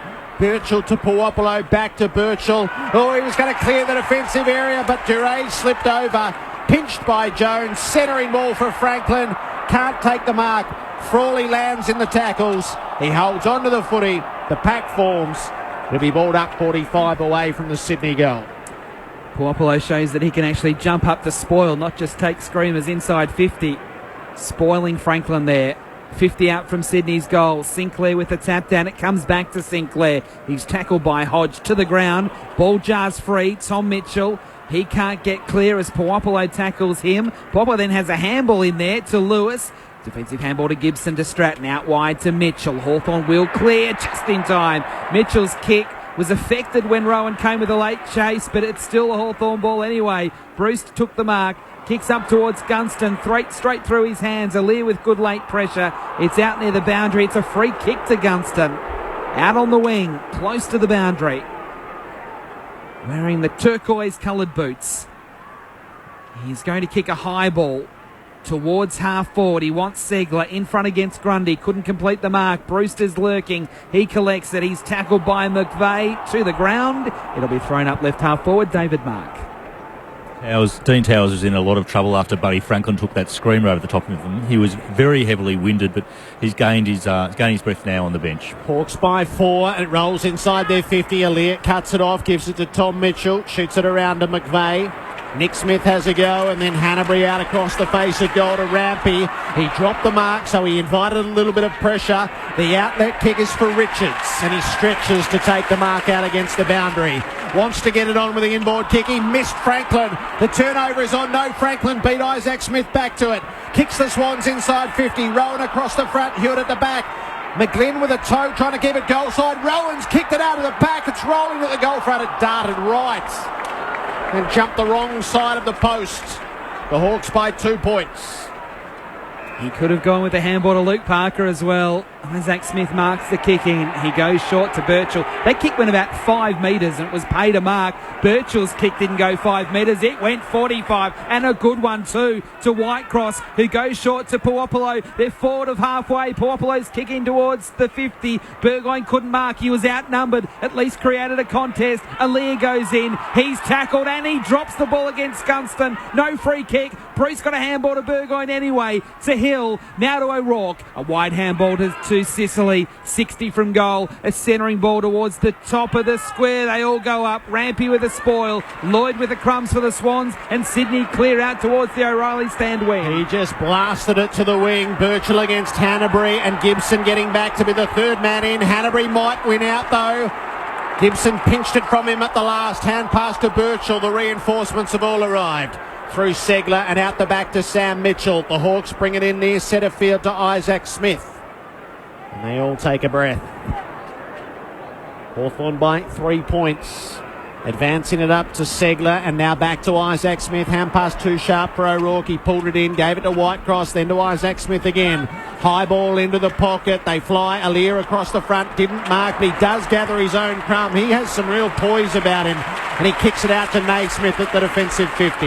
Naismith will go by hand to Zach Jones, who was running past. Kicks up towards Franklin. Great courage from Litherland, but he couldn't take the mark, and Towers is away with the ball. He takes a bounce. He'll kick towards the 50. Hanbury was out, but he missed Hanbury. The ball tumbles along the boundary and it goes out as Birchall was trying to chase it down 45 around from Sydney's goal. You mentioned poise of Alear. It's about 6 times. He's just up in the air, bounced to the ground, made good decisions on the exit. In front of the members' pavilion, the ball is thrown in, 45 out from Sydney's goal. Naismith wins it down, but it's a big mess there. So many players around the contest. It'll be thrown up, 40 out from goal. We're really out looking dangerous then. If Towers could have just hit that kick, you'd expect him usually to Hanbury there. Players a little slow to their feet. Stratton picks up the ball, tosses it to the umpire, and he's ready to go. Naismith in the ruck. Towers, third man up, taps it straight down to Sam Mitchell, who couldn't clear defensive 50. Duray had a piece of it for a moment. He's lost it in the tackle. Tom Mitchell goes in hard. It's not going anywhere. It'll be thrown up. Umpire late on the whistle, but just inside the 50 for Sydney. The ball to be thrown up by umpire Sean Ryan. Up it goes. Segler wins the tap down. Josh Kennedy in there. Hard for the Swans. Burgoyne and Sam Mitchell tackle him. And the umpire will throw it up once more. So we've played nearly 12 minutes in the second term. Hawthorn, with the only 2 goals of the quarter, lead 5-2-32 to Sydney 4-5-29. Possession count in the term 59-34, and the Hawks have taken 20 marks So moving the ball the way that they like to. Tap came to Whitecross, stripped to the footy. Hanbury comes up with it, dancing around inside the 50. Had to go backwards to Tom Mitchell in the tackle. Ball spills the way of Jack. It didn't go 15. He gave it up. Sam Mitchell squeezes out a kick around the wing where it's a fight for the ball. Bruce almost overran it, but he did enough to see it out of play against Mills in front of the interchange gates. David Mark. Wonderful intensity to the game, Jared. It's noticeably picked up in this second quarter. At the throw-in, Segler knocks it the Hawks' way and most of the way, all of the way, back to the boundary. Out in front of O'Rourke, who's playing with a glove on the right hand. No doubt endorsed and approved by the AFL for wear. At the throw-in, Segler knocks it in his direction. Kennedy beats him to it. O'Rourke sticks the tackle. Kennedy got it onto his boot the wrong way. Mills against Lewis. Whitecross in to help. Hand pass to Burgoyne. The Hawks get it inside the 50. Rampy flew, dropped the mark. Alier working under the pack in the tackle of Gunston. The ball lost under them. And it'll be balled up 15 out from the Hawthorn goal. As David Mark said, you can really feel the intensity lifting. The game's gone up a notch. Third man up, Bruce wins it down, but straight to McVeigh, who clears for the Swans. Richards got a bad bounce. Rowan came into the contest late. He was dispossessed. Hodge onto the loose ball from 50. The kick is close, but it's getting away left. And Rampy marks last line of defence for Sydney. He goes short. It's a dangerous kick. Lloyd couldn't take the mark. Good late pressure by Whitecross initially. Now Brad Hill applies a tackle on Zach Jones. He drops it. I reckon that's holding the ball. It is. Free kick to Brad Hill. He's about 40 from goal in the left forward pocket, almost an identical spot to where Paul Puopolo kicked the goal earlier in this term. As Isaac Smith limps to the bench for the Hawks, David Mark will keep an eye on that. Everyone else watching Bradley Hill. Caresses the kick. It won't be a goal. It gets across the face and off hands. It is through for a behind. Hawthorn 5-3. Sydney 4-5. The Hawks by 4. 14 minutes played second term. 1 goal, 2 for Hill. Rampy on the restart. Kicked it out of bounds on the full. He left the square and then carried the line as he was looking for Franklin. Just that perceived pressure now that Hawthorn have put on, and Swans are making some mistakes, which obviously was the difference in the first quarter when Hawthorn were making those mistakes in the first, the front half of the ground. Yep. Hawthorn have got the Swans where they want them now in the last 10 minutes. Frawley on the restart. He's going to land at 25 metres out from goal. Segler jumps in, knocked away from him. Rioli under the pack. Ferrets out a hand pass, cut off by McVeigh. Rioli goes again though. He lays the tackle on Rampy, gets the hands free, released it to Hewitt, worked it in close to Naismith, clears the defensive arc. Hodge works Richards underneath it, trying to open the way. Brand knocked it straight to Richards out in front of Franklin. Look out! Franklin's on the burst. He had a bounce to cross halfway. Sweeps the hand pass up to McGlynn. Papley runs to the teeth of goal. The kicker's waited for Tao as he flies. He can't mark. He fights for it underneath the pack. The Hawks have got numbers around it though. Hill's hand pass was okay. It reached Gibson. He cleared the area for Gunston. Important mark in front of Mills. He showed great strength to mark that at left half back for the Hawks. 16 played in the second term. Hawthorn by 4 points. How do you think Hodgie was feeling when he saw grass in front of Franklin as he's chasing him? Gunston's gone in short to Mitchell, who'll handball back to Gunston. Working the boundary. He kicks down the line towards the wing. It doesn't quite clear the pack because Grundy marks strongly. Burgoyne was lurking at the back thinking he had a lot of space behind that contest. It didn't get that far. An important mark to Heath Grundy, who settles things down. He's going to kick to a contest. Mitchell is there, and so he's over the top. Sinclair, good mark. He's at right half forward, 70 from goal. Handballs to McVeigh, has a fumble, so he has to go back to Sinclair. The kick partially smothered, a chaos ball about 30 out from goal. Whitecross did well to tap it to Birchall, to Brand, to Gibson, all by hand, and Gibson's kick is good to Puopolo, who marks it right half back. He's got runners working for him towards the wing. Hill is one of those, gets separation from Lloyd and marks. He looks up, Hawthorn's forwards haven't set, so he's going to be patient. Hawks by 4. Hill works it up the line for Burgoyne. They're even numbers inside the 50, but Burgoyne Initially reluctant. He now kicks in the Rioli direction. Didn't favour him in flight, and Rampy used the body well. And again he breaks down a forward thrust from an opponent. Rampy short to Alir. Alir very short, but he missed the target in Lloyd. Puopolo comes up with it, pushes his way clear, needs help. Hand passes to Duray, kicks the Hawks into the forward pocket. Gunston closes late and he takes the mark.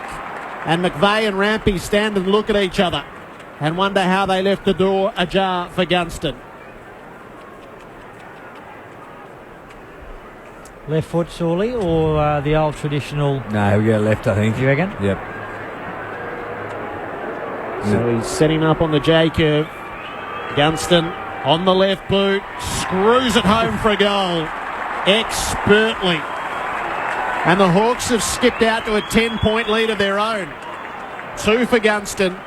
6-3-39 to Sydney, 4-5-29, 18 minutes into the second term. Well, the Horse will be furious, Leon. Just Gunston be able to slip through the back there and take a chest mark on 2 defenders where there should have been no room whatsoever. I think the big difference in the game, obviously Hawthorn efficiency in the front half, but guys like Birchall and Gibson off the back half of the ground now are starting to get really involved. And whenever Sydney go forward, they seem to be mopping up everything and then building their way up down the other end and making sure that they score. Whereas the Swans' efficiency going forward is foiled by those guys. It's really noticeable. Sydney's key midfielders, plenty of the footy in the first quarter. That's not the case in the second quarter. From the restart, it does go Hawthorn's way initially. Parker in a bit of trouble as he almost kicked it. In fact, he did kick it over his head. Onto the loose ball, Franklin. He's coughed it up under pressure. Handball straight to Duray. Bouncing off a tackle, Gibson. Spreads a wide ball out towards Brand. He's got some support in Birchall. He uses him by hand, and Birchall a short pass into Duray. So Kennedy 3 disposals, Hanbury 2, Parker 4. They're all getting a ton of it in the first term. Not so at the moment as the kick goes to half forward. Puopolo jumps into the pack. Can't mark, stays in the field of play momentarily, and it still does for Lewis. He gets tackled, tried to get a handball out. He can't, and when he does, eventually it's gone out for a boundary throw-in. 70 around from Hawthorn's goal, David Mark. Isaac Smith is okay. He had a bit of a problem with his left knee, but he's back on the ground. Tackle count 36 to Hawthorn, 22 to the Swans. Left half forward flank for the Hawks. Sinclair taps it down. It comes back to Sinclair. Got tackled, lost in the tackle, holding the ball. So again, Hawthorn's tackling pressure rewarded. Lewis has it for Hawthorn. He'll kick into the pocket. Where's Cyril? There he is! Cyril Rioli! Jumping up into the contest and coming down with the ball. You just can't let him run and jump at the ball, can you? You actually have to get a body on him before... Look at that. Oh, that's a ripper. His timing is just fantastic. Like a jack in the box. Up he went, down he came with the ball in his hand, now with a set shot from the pocket, kicks it terribly, and Whitecross goes over the top, and he takes a spectacular mark for Hawthorn in the other forward pocket. You think he was trying to lay it off, Whitey? No, I don't. It was like the schoolyard from one end to the other, taking hangers. Rattled the Sydney defenders. Whitecross with the snap. Gunston's done it before, not Whitecross. He crashes it into the post as he opened the angle and went with the left foot snap. Hawthorn's lead a spectacular 11 points at the 21-minute mark. 3-3 to 1 behind in this term. Kieran Jack marked the kick in.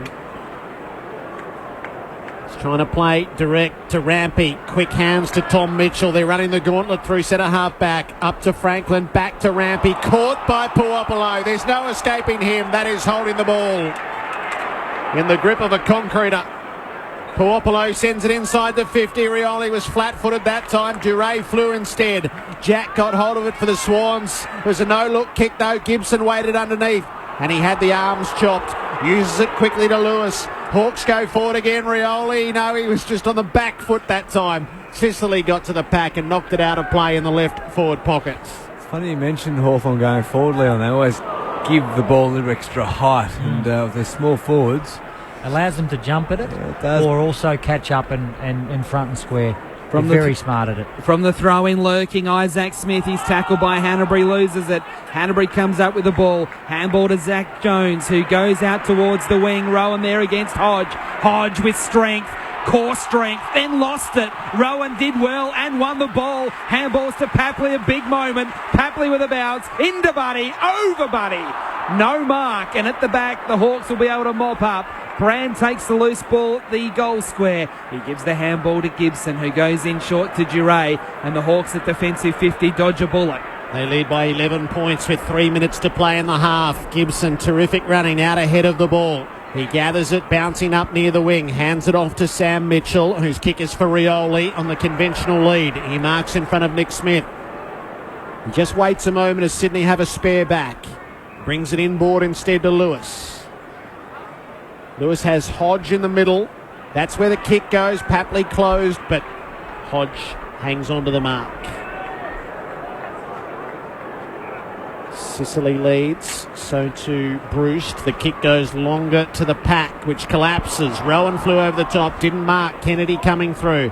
Hand pass to McVeigh and Rowan out the back to Naismith. Which way for the Swans? He decides, well, that's just a high ball beyond the defensive 50. Sinclair had a task. The Hawks had numbers at the drop. Birchall to Isaac Smith, didn't get it cleanly. He's in the tackle. He holds it up. The umpire has a look and he'll toss it up 55 from goal. The difference surely was the entrance before from the Swans. Franklin's out. They missed the target. Mopped up again by Gibson. We've got a blood rule here. Jonathan Segler coming from the field. So it gives us a chance to have a look at some of the stats. Inside 50s, 26 apiece. Sydney dominating the first quarter. Hawthorn dominating the second. Not much in the contested ball. Not much. Tackles 38 to 26 Hawthorn's way. Clearances 18 each. So stats fairly level as we go to David Mark. Callum Mills has just come off the ground. He got a knee right in the side earlier in a marking contest and he's in quite a bit of pain. Just on those tackles, Adam, what are they this quarter? That's a very good Putting question. you on notice. The tackles are 18 to 13. As we restart play, and Kieran Jack for the Swans lobs a handball over the top to Rowan at halfway. He traps the ball. He gets away from O'Rourke with pure speed and then pure class to find Franklin. 70 from goal. Chisels a kick to about 45 out. Richards can't mark for the Swans. Kennedy, though, he's crumbing. He's already got one, not two. It's a shallow kick into the square. And Josh Gibson marks for Hawthorn. That was a strange kick. The goal front was all his. Gibson drifts out into the left back pocket, clears the defensive area over the top of McAvoy. Up comes McVeigh with the footy, hand pass to Kennedy, runs it back at the 50 and it's a searing ball under the chest of Hanbury, right against the boundary. He's been called to play on, so he goes to the hot spot, but it's well shut down, although Brand dropped the chest mark for the Hawks. He shovels out the hand pass to Isaac Smith and on to Sam Mitchell and out to Birchall at the defensive 50. Up to Burgoyne on the bounce. He was happy to take the contact and see the footy over the boundary. 60 from the Sydney goal. The Hawks by 11. The Swans are goalless in this term. There's a minute to play in it. So right half forward in front of the big scoreboard here at the SCG. Ball thrown in. Comes to the front. Tom Mitchell, a handball to Josh Kennedy. Had a bit of a fumble and then lost the ball. Lewis with the pressure. They converge on the football from all sorts of different directions. The umpire will throw it up. Still 70 out from Sydney's goal at right half forward, with the Hawks leading by 11 points. Umpire giving himself some room, throwing it up. Naismith wins it down to Parker. Left foot kick into the 50s, not good. And Luke Hodge marks for the Hawks at centre half back. Some important touches in the last 10 or so minutes. He'll go back to the left half back flank to Burgoyne. It's like Hawthorn knows exactly how long he's left before half-time as he goes in short. Burgoyne to Isaac Smith. They're trying to just ice the clock here. Get to half-time with a lead of 11 points. The shutters are down. Isaac Smith works it up to Hodge, who's controlling the tempo of things, and he waxes to Isaac Smith. Maybe one late rush at it to Sam Mitchell, who missed the target in Hill. Mitchell went off the ground, nudged it forward, but Parker will turn it over for the Swans to Jones. Stripped to the footy by Rioli. Here's the late chance. Rioli gets it back and a hand pass instead of the kick. The siren beats the play. The kick of Bruce would have been good enough, but not to be. It's all waved away on half-time. Hawthorn from a 9-point deficit at quarter time to an 11-point lead at the half. 3-3 to 1 behind in that term. Hawthorn 6-4-40 to the Sydney Swans 4-5-29. Gunston has 2 for the leaders. Lewis, Hill, Puopolo and Rioli 1 each. While for the Swans it's 2 for Rowan, 1 to Kennedy and 1 to Towers. It's all unfolding on Grandstand AFL on ABC Local Radio, News Radio and Grandstand Digital with the Hawks by 11 at the SCG. Leon Cameron and Brad Saul. It's been a game of 2 quarters, but of course it has, Leon, at half time. After Sydney completely dominated that first quarter without controlling and without hitting the scoreboard in the manner that they would have liked, so we saw Hawthorn in that second quarter. We know how efficient they are going forward. They mopped up so well from the back half and reloaded from there. They started to use the width of the ground a little bit more effectively as well, and it brought their small forwards into play a little bit more. Yeah, you sense probably Sydney lost their way in that quarter for about 15 minutes. I mean, it was an initial onslaught from Hawthorn for the first 5 minutes, and that's what obviously they're capable of doing there. Positioning and owning the space of a ground is first-class Hawthorn, and that's what Gibson and Hodge and Lewis and Mitchell and these guys do. Obviously, they play the game really well at the source, but when they position themselves behind the footy, they force the opposition to make poor choices. They win it back and then build the ball up. I mean, Hawthorn would be disappointed not to go in probably 3.5 goals up, a little bit like Sydney, exactly the same in the first quarter. So, as you said, Sewell, it is a game of 2 quarters at the moment. The premiership quarter after half time is going to be a deciding factor, and can Hawthorn continue on? Because if they start to slip out to that 3 to 4 goal mark, it's going to be really, really hard for the Swans to peg them back. You mentioned the positioning of some of the defenders in particular, but keep in mind that the work rate of guys like Isaac Smith and Bradley Hill as well to actually work back and assist when they're just Sydney going inside their forward 50, because then that just outnumbers the Sydney forwards, and when they reload again, we know the work rate and the engine of those guys in particular. They chain and link and they spread so well from the back half. It's so important for Hawthorn's rebound when they've got their numbers in their defensive 50. Yeah, absolutely. And, there's no doubt the makeup of a 22 is all different players, and tall, small, speed, inside, outside. And they've got probably the perfect makeup, and the brains of that footy side in terms of Hodge and Lewis and those sort of guys position those guys up really, really well. And I reckon Johnny Longmire would be really disappointed in terms of their tackle pressure from the Swans that quarter. And Hawthorn are a very, very good tackling side, but the Swans pride themselves on that as well. And I reckon John would be probably addressing that at half time. Leon, when you see 39 marks from Hawthorn in a quarter, how much of a red flag is that for John Longmire? Yeah, it will be. And look, I'd be interested to see, but I reckon a lot of them will be in the back half. It wasn't clear that the Swans were getting up too high. I think it was just their ball use and their decisions going forward that probably hurt them. And because Hawthorn see it and read it really well, they're back first and they have the exit kick all the time. And then from there, their backs ran really, really well. As Sully mentioned, Smith and Hill play a big role in obviously spreading the ground as big as they possibly can, whether it's width or depth. So that is a red flag. Anytime you are playing Hawthorn, any side would come in and say we need to prevent them and keep them under probably 20 uncontested marks a quarter. Whenever you see the half-backs in Gibson and Birchall in particular, Gibson's had 17, Birchall's had 13. That's when Hawthorn are playing well, when they're allowed to control the game, and those half-backs getting plenty of the ball. They both use it so well. They both run and carry and create. They bring other players into the game. It's danger signs for Sydney if they continue to get that much of the ball.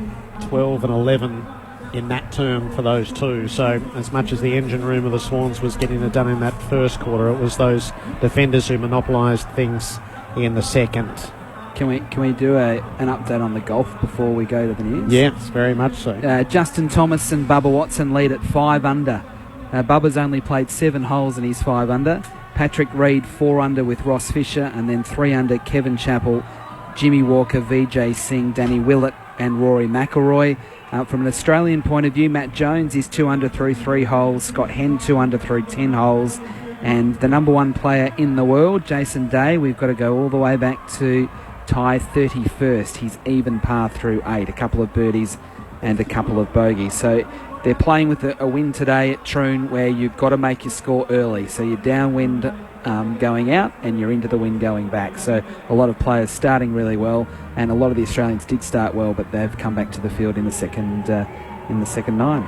It's half-time at the SCG with Hawthorn leading Sydney by 11 points. We'll have more from Leon Cameron and Brad Sewell after the latest from the ABC newsroom.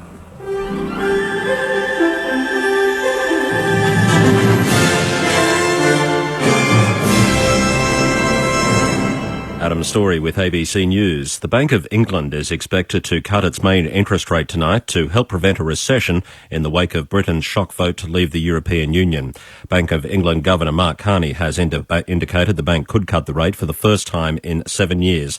A 25 basis point cut would take the rate to an all-time low of 0.25%.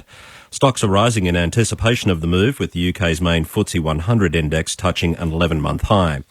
Meanwhile, Britain's new Chancellor of the Exchequer, Philip Hammond, says he'll do whatever it takes to steady the economy. Mr Hammond was the first person appointed by the new Prime Minister, Theresa May, and says the decision to leave the EU has had an impact on the economy. But he says the quick transition to new leadership will give consumers more confidence. In the short term, the decision to exit the European Union came as a surprise to the markets, and therefore it's rattled confidence. It's caused people to put plans on hold while they wait to see how things clarify. Back home, and economists say a rise in the unemployment rate is unlikely to prompt the Reserve Bank to cut interest rates here next month. Finance reporter Justine Parker has more. The unemployment rate rose to a seasonally adjusted 5.8% in June. It's the first rise in 5 months. But there was a rare and welcome jump in full-time employment. Most of the jobs growth in the last year has been in part-time work. JP Morgan chief economist Sally Auld says the figures are broadly in line with the Reserve Bank's employment forecasts. We don't feel like there's a strong signal in these numbers that are going to have a particular bearing on the RBA's deliberations next month. The dollar rose after the figures were released. The court's heard the daughter of former New South Wales Premier Neville Wran played an important role in the events that led to the death of a Sydney drug dealer. Jackson Vernon reports. Harriet Wran has pleaded guilty to being an accessory after the fact over the stabbing death of Daniel McNulty in 2014, along with robbery. During sentencing submissions today, Crown Prosecutor Peter McGrath SC told the court that the offence occurred within serious circumstances and her role was important. He told the court that Wran was present in the unit, heard screaming and thought it serious enough to consider calling the police. He asked Justice Ian Harrison to ensure any sentence acts as a deterrent. Wran will be sentenced later this month.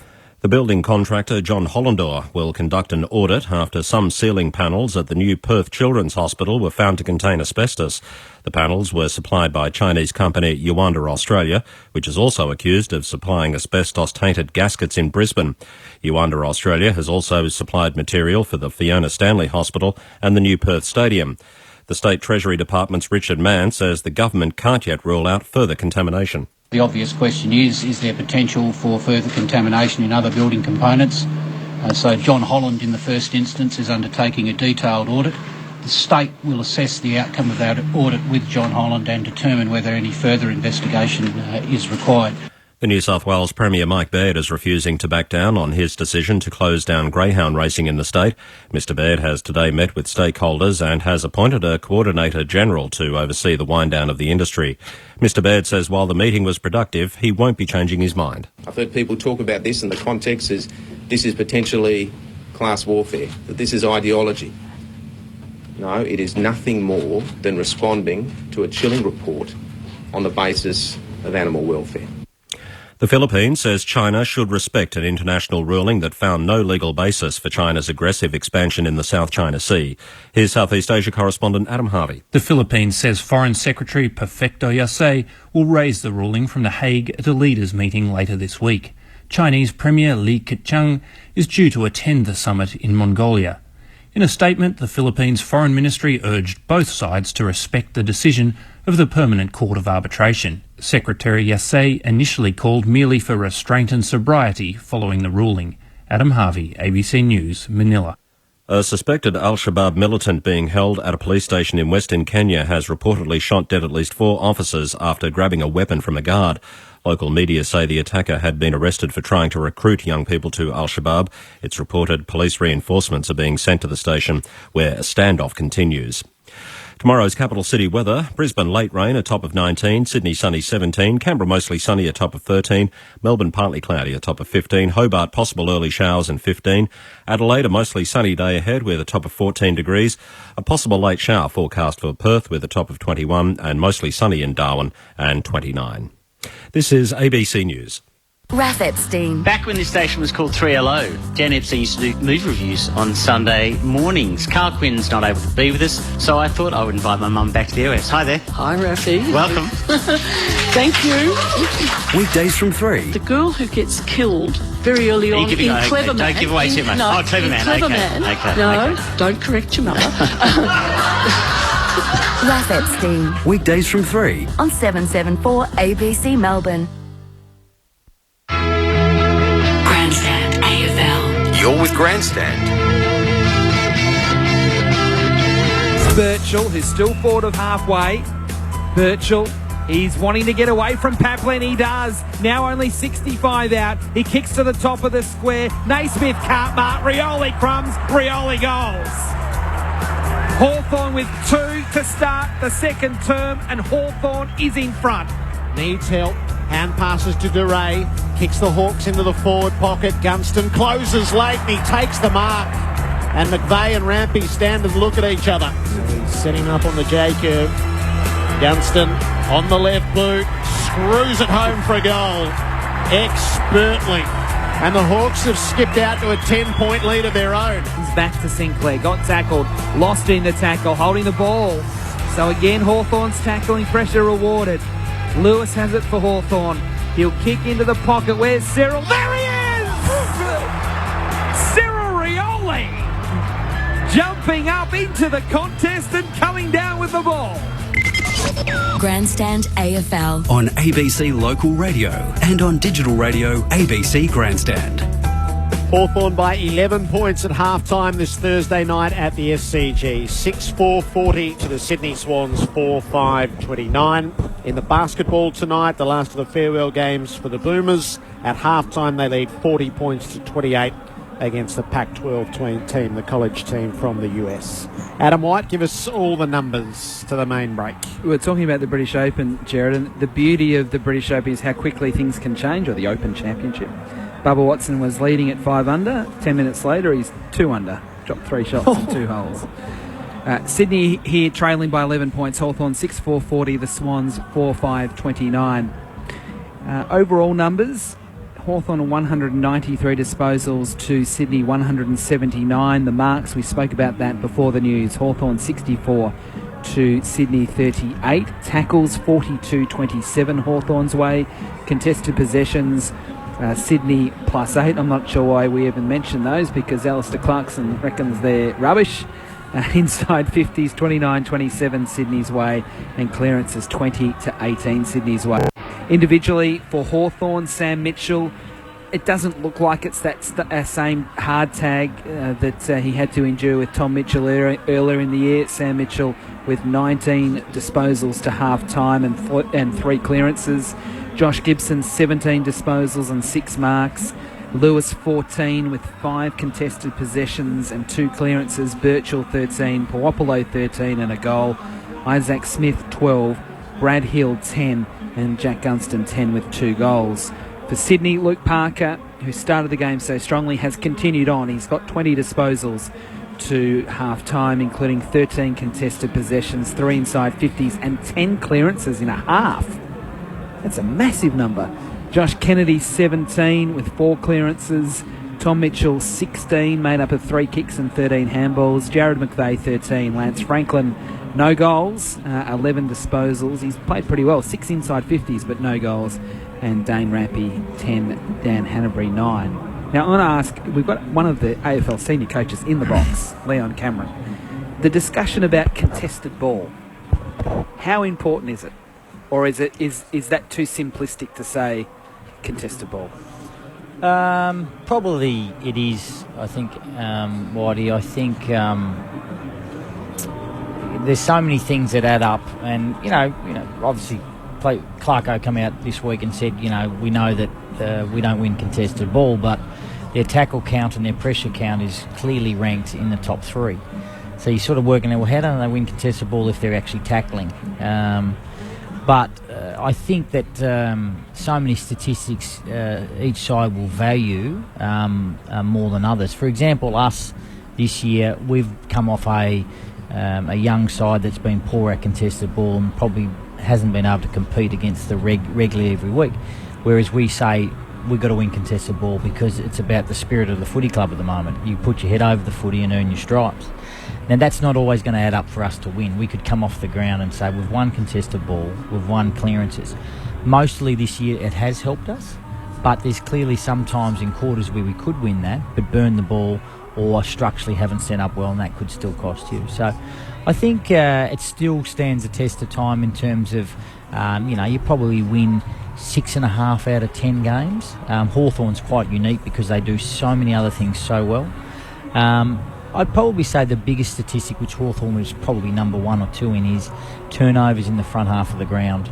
And, so if they don't win that contested ball, and guys like Gibson and Birchall and these guys might mop up after the first possession goes against them, they then build it up, get it in their front half of the ground, and then when the opposition try to exit, they turn it back over and score. And that's probably clearly a statistic this year, that you win that count or get 30 plus in that front half of the ground, you very rarely get beaten. So we've seen Jared Ruffhead go out of the team, and he's been pretty good with his forward pressure himself, but with all those smalls and medium-sized forwards, that pressure that they're putting on, if they don't mark it, they don't crumb it, they can still win it back from their pressure inside. Yeah, absolutely. And I think there's no doubt he's a unique player, Ruffy. He's a superstar. But I think their resting rucks have done a fantastic job.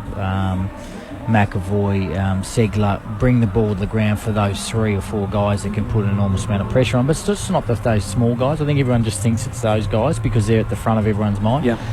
It then allows guys like Lewis and Hodge and Mitchell, these guys, to crunch in and probably be 30 away from it instead of 50 away, and there's not too many gaps. And then behind them, Gibson will set up, and then Birchall will set up, and Frawley will set up.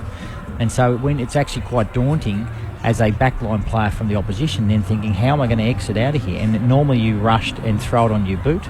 And it might come off sometimes. You win the contest down the track and then away you go. But normally Hawthorn will position really well to send it either back in a composed way, or it goes straight back in and it starts all over again. And then the smalls will have another crack at it, and the mids will have another crack at it, and that's what they're very, very capable of. It's a masterclass from Leon Cameron. And Sully, we've had Jimmy Bartell, James Kelly, Nick Del Santo, Brett Delidio with us on a Sunday this year, talking about how when you watch it on television or from an aerial view, it looks so much easier. Even current players commenting on that. What you're talking about is that there are layers on the field, and when you are at ground level and you are looking up and you are kicking the ball outside defensive 50 under pressure, and you see a well-organised zone in front of you, it is so much harder than what it actually looks from an elevated view, where you do actually see the space from above. And that's one of the main differences between Hawthorn and arguably Sydney. There's top sides and the rest in terms of how well organised and how well structured those teams are behind the ball. Everyone's playing a role, everyone's in the right position, they all move together in synchronicity, if you like, whereas the other teams, you only need a couple to break down, a couple of holes to open up, and you find that hole and that chain and that link up from the opposition just cuts straight through you. But good sides that don't allow that to happen, there is a reason why Hawthorn are in the position they are in now and have been for the last 3 or 4 years. Great discussion and an understanding of the way the game is right now. Tonight it's Hawthorn by 11 points as they all take up their positions for the second half, 6-4 to 4-5. So the Swans went goalless in that second term when Hawthorn put things in order. And they are set across the field, just waiting for the extras, the mascots and security. No Neil to find their post, and it's quarter time treat only. On Grandstand AFL as we enter the third term, you're with Adam White. Hawthorn 6-4-40, Sydney 4-5-29, and we're ready to go for the second half here at the SCG. A packed SCG, Thursday night footy on Grandstand AFL. Perfect bounce. Naismith in the ruck wins it down, but straight to Sam Mitchell of Hawthorn. On his left, kicks to half forward. But Aaliyah, reading the ball well for the Swans, marks on his chest at right half back. He goes short to Grundy in front of the members' pavilion here at the SCG. He'll go backwards. Didn't like anything down the line, so he went to Nick Smith. Oh, dangerous kick. Mills can't mark Gunston with the late pressure. Mills's handball under pressure has missed McVeigh. It's loose. Puopolo with the ball. Tried to loop a handball over the top to Gunston. Didn't get that far. Mills for the Swans has another go. His clearing kick is no good. Lewis marks for Hawthorn. Kicks a high ball back inside the 50. Cyril's under it. Got hands to it. Couldn't complete the mark. Quick handball from McVeigh to Nick Smith. Back to McVeigh to Kennedy. He's tackled to the ground by Burgoyne. The umpire looks. He's going to throw it up. Hawthorn turns up the heat early in the third term. Nervous start by Sydney Swans. Hawthorn to lock it in there, forward 50. Did they invite the pressure then? Naismith wins the tap down to Parker. Gets some sort of kick, but only as far as Lewis, who repels back into the forward pocket. It pitched in front of Segler, who tapped it back over his head for Gunston. Missed the hand pass to Isaac Smith. Aaliyah cut it off, and his kick on the way out is okay. Hewitt takes the mark near the left back pocket. And they would just like to take a breath or two and see if they can reset the Swans. Hewitt long down the wing. Richards is outnumbered 3-on-1, and Gibson goes back with the flight to take the mark.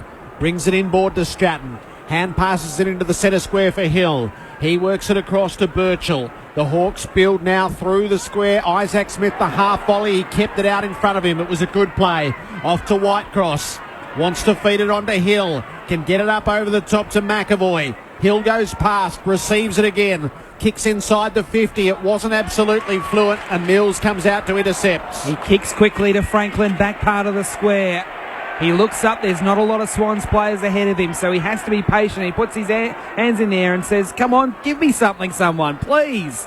He's gone wide towards Grundy. It's a dangerous kick. Segler got a hand in there. Gibson comes for support at ground level. Handball under pressure to Lewis. Wide handball to Burgoyne. Four to the wing. Looks up. Kicks inside 50. Bruce slides in and marks on his knees. 48 metres from goal, right half forward. Sydney seem to have lost their confidence. That run and carry, the chain of handballs that we saw last week from half back. They're not doing that at the moment. Hawthorn have got a lot of numbers behind the ball, which means it disallows those players to run and chain through because they've got nothing to kick to. Luke Bruce has been quiet, only the 4 disposals. The kick from just inside the 50, he nurses it, it's close! McAvoy up very high in the square, couldn't complete the mark. Ball loose, Puopolo, that's always dangerous. Handball to Hill, Hill goes backwards to Burgoyne. Never panics, and Burgoyne directly in front, 40 from goal, will have the set shot. Completely on Hawthorn's terms at the moment, Leon. Yeah, it is, and probably what we spoke about just before the start of the second half was it goes out, it comes back in, it goes out, it comes back in. And Sydney, I reckon you're right, have lost their nerve to play on and go through the corridor, pull the trigger. They're looking lateral instead of probably more 45. They've got to get reward on the scoreboard though, Hawthorn. Burgoyne measures the kick, it's out to the right, he's going to miss. That's unlike Sean Burgoyne. He looked a little nervous over that kick. Only a behind Hawthorn's lead 12 points at the 3-minute mark of the third term. Jared McVeigh on the kick in, confronted by Puopolo. He slips around him, clears the defensive area. Hewitt has to go against Segler. Segler got the fist in there. Down low to Kennedy of the Swans. Hand pass to Hanbury, who worked it on to Papley. Now to Franklin, right through the middle to Jack. He got mown down by Rioli, but Jack wriggled out of the tackle. He continues it going forward to Towers. Has it on the front line of the centre square. High ball. Hewitt into the pack. McAvoy made the spoil. The Swans should have crummers. It's gathered by McGlynn. Works it around to Hanbury. 50 out from goal. Kicks it to the hot spot. Bouncing ball. Gathered by Towers, who missed on the snap. Couldn't get enough curl on the footy. It's an 11-point lead to Hawthorn. Certainly looked a lot better than when they took the game on, changed the angles. That's when, you get an opportunity to hurt Hawthorn. The Hawks to bring it back into play through Birchall. He kicks to himself. And then comes the members' side with the kick. Grundy over the top against Sicily. Should have got a free kick. Umpire said play on. Got to the back of the contest. Kennedy toe-poked it to McVeigh of the Swans. Handball to Hanbury. Now to Grundy. Off the side of his boot. He's kicked it out on the full. That was a shank. A free kick to Stratton for the Hawks at left half back. That boo, and there were lots of them, is for the Prime Minister, who is in attendance tonight. A short kick into Birchall was a defensive one, then a short one back to Mitchell at defensive 50. Left half back for the Hawks. Hawthorn by 11 points. Mitchell pumps a handball to Birchall, back to Mitchell. Handball to Hodge, back to Sam Mitchell again, who gets away. Although just pushed on his kick, it did affect the kick, and Sinclair did well to control the bouncing ball. Handball to Zach Jones. He works it on to McVeigh. Risky kick inboard, cut out by Hodge, who saw it coming. He's got runners across the middle. He didn't quite feed it there initially. Now he goes through Lewis. Up inside the 50. Till 1-on-1. Bruce playing from behind. Ball comes to ground. Bruce almost onto it. It ricocheted the way of Rampy, whose clearing kick is a steady one for Jack. Jack from the defensive 50 works it on to Towers. And the Swans control the footy at half-back. They're down by 11 points. Towers called to play on. He goes down the line for Richards. 3 up against him. Hodge across the front. It should leave a crummer or two, but Hodge's fist was good enough to get it all the way to the boundary. 6 minutes have elapsed in this third term. Still no goal to either team. Sydney haven't scored a goal since the 22-minute mark of the opening quarter. Ball thrown in. Sinclair reaches over the top, wins it down, but straight back to the boundary. It'll be thrown in on the O'Reilly stand wing. Well, you said the 22-minute mark of the opening quarter was the last time Sydney kicked the goal. They kicked too quickly just before quarter time to get a 9-point lead. Ball thrown in. Again, Sinclair wins it to the front. Again, back to the boundary. It tumbles, it skips, and it goes over again. We saw Hawthorn have a goalless quarter against Sydney at the MCG back when they last met a couple of months ago. So there haven't been these high-scoring affairs. Both teams have got the capability of doing it. Kennedy emerges with a footy for the Swans inside 50. Franklin crashes the pack. Richards with the crumb. Handball's a bit slick for McGlynn. He has to go back in to make sure Hawthorn don't come up with the ball. He's able to lock it up successfully. It'll be thrown up 45 around from Sydney's goal. It was 69-55 earlier in the season when the Swans won. It's 41-30 Hawthorn's way. Third term at the SCG. There's a free kick from the ruck contest and it goes the way of Hawthorn. So it's O'Rourke's ball, shepherded away off the footy. Hasn't featured significantly in the play tonight. It goes the outer wing, but Alia with the flight of the ball gets in front of Segler and takes another fine mark. The way ahead is not obvious.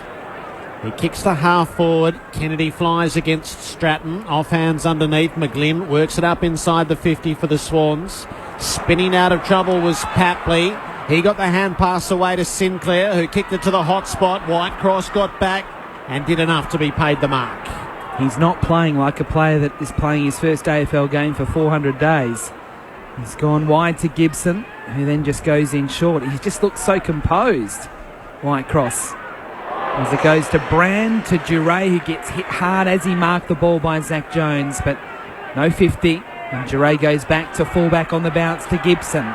Gibson with a short pass, back to Whitecross, still inside defensive 50. Just chewing up minutes at the moment, the Hawks, making Sydney defend. Back to Duray. Defensive 50, left half back.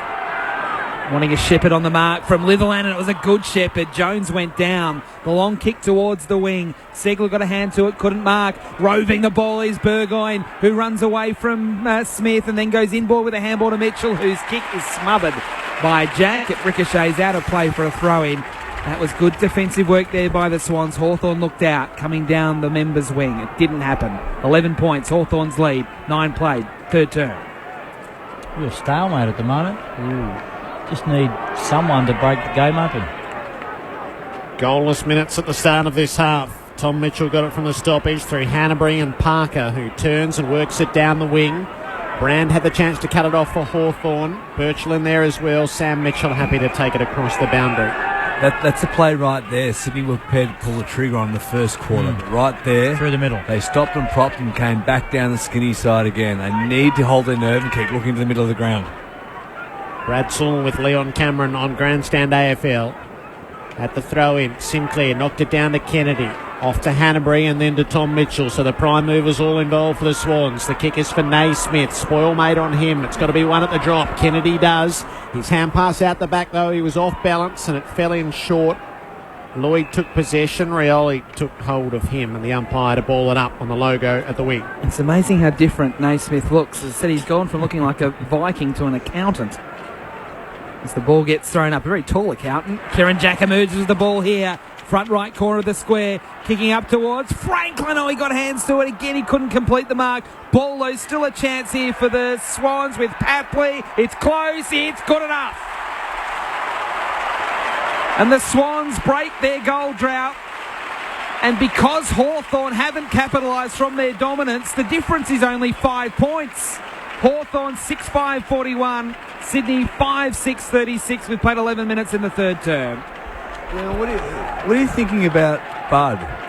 He's finding a little bit of the ball, but having no real influence on the game forward of the ground. We saw in the first half he's playing, again, much of his touches up around half back.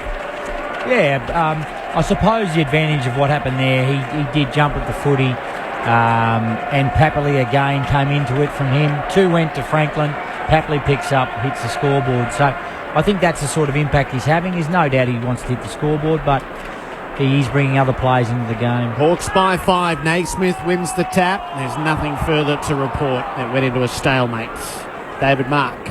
That goal has really ignited the crowd. Lots of cheers. The Sydney chant has gone up and a lot of support from the supporters around me. Underfoot again, O'Rourke has a go. He was dragged off his kick. Lloyd got hold of it. His hand pass was a bit too sharp for Jones. Rioli gets in there, takes possession. Lloyd stripped him with a footy. Burgoyne to Segler to Isaac Smith. So the Hawks do win out. The kick goes up to half forward. It bounced in front of McAvoy. Tried to knock it for Sicily, but Grundy was awake to it and dragged Sicily over the boundary. 41 plays 36. The Hawks lead. 13th minute of the third term. Thrown in, Ruckman shared it. Kennedy underneath, taken hold of by Sam Mitchell. The ball didn't spill out of the pack, although it did leave Kennedy's possession. The clearances, Parker's won 10 of them, Kennedy 6, so 16 between them. The next best is Sam Mitchell and Burgoyne with 4 each. Tossed up, Naismith with the tap. Didn't clear the play. Naismith with a hand pass to Lloyd. He's wrapped up in the tackle of Rioli, not for the first time in the play, and there it stays, 50 from the Hawk goal. Malcolm Turnbull wearing a red tie and cheering a Sydney goal, and he still got booed at the SCG from the throw up. I think really eventuating there, apart from some crunching tackles to keep the ball locked up for another throw up. Only by about 49% of the crowd though. Maybe 49.2%. Smith. That's Isaac Smith, third man up. Taps it down to Burgoyne. Defensive handball on the bounce to Gibson. On his non-preferred foot, he's kicked it deep. Gunston is there. Spoil from Rampy. Ball loose. Puopolo lurking. Handball was a little hot for Smith. Isaac Smith keeps it in play. Handballs to Mitchell. Back to Isaac Smith. The kick to the top of the 50. McAvoy can't get to the contest. Josh Kennedy can. And he marks at the top of the Hawthorn goal square. Told to play on. Rioli comes straight at him. Forces Kennedy to kick quickly. Segler couldn't mark at the front. Sam Mitchell with the crumb. Gets tackled high by Kieran Jack.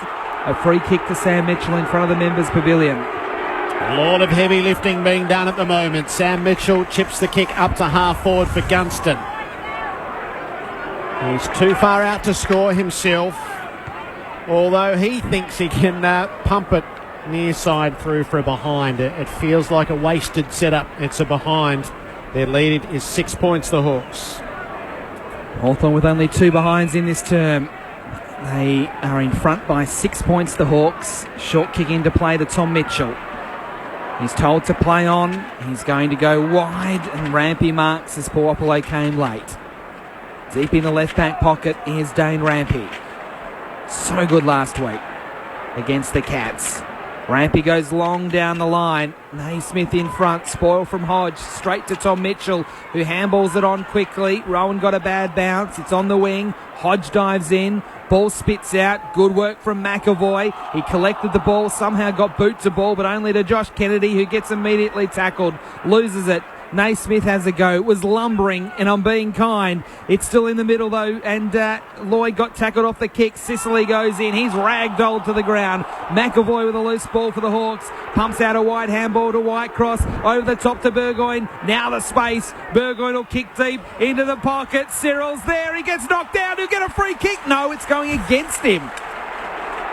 A very quick whistle. Rioli was the one that went to ground. I immediately thought that meant a free kick to Cyril. It went the other way. That seemed very odd from a distance. Mills takes it, uses it short to Rampy. Rampy has it in the back pocket.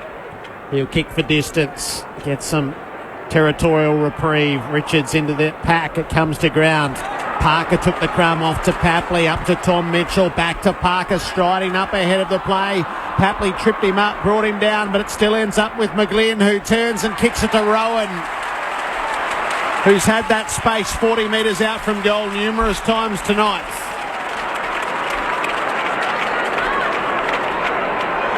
The difference in this quarter, I mean, Hawthorn's inside 50s, similar to the Swans' inside 50s, surely last quarter. And that is they're not capitalising. And all of a sudden the Swans are winning some big balls in their back half, taking it from end to end, and are back in the game. And this to level the score, whereas Hawthorn normally reliable on that efficient decision-making going forward. Gary Rowan kicks at his third. It's a true boot. And the Swans have drawn level. Halfway through this third term, 6 goals, 6 apiece. That's a good recovery from the Swans, who looked up against it in the opening minutes of the third term. David Mark.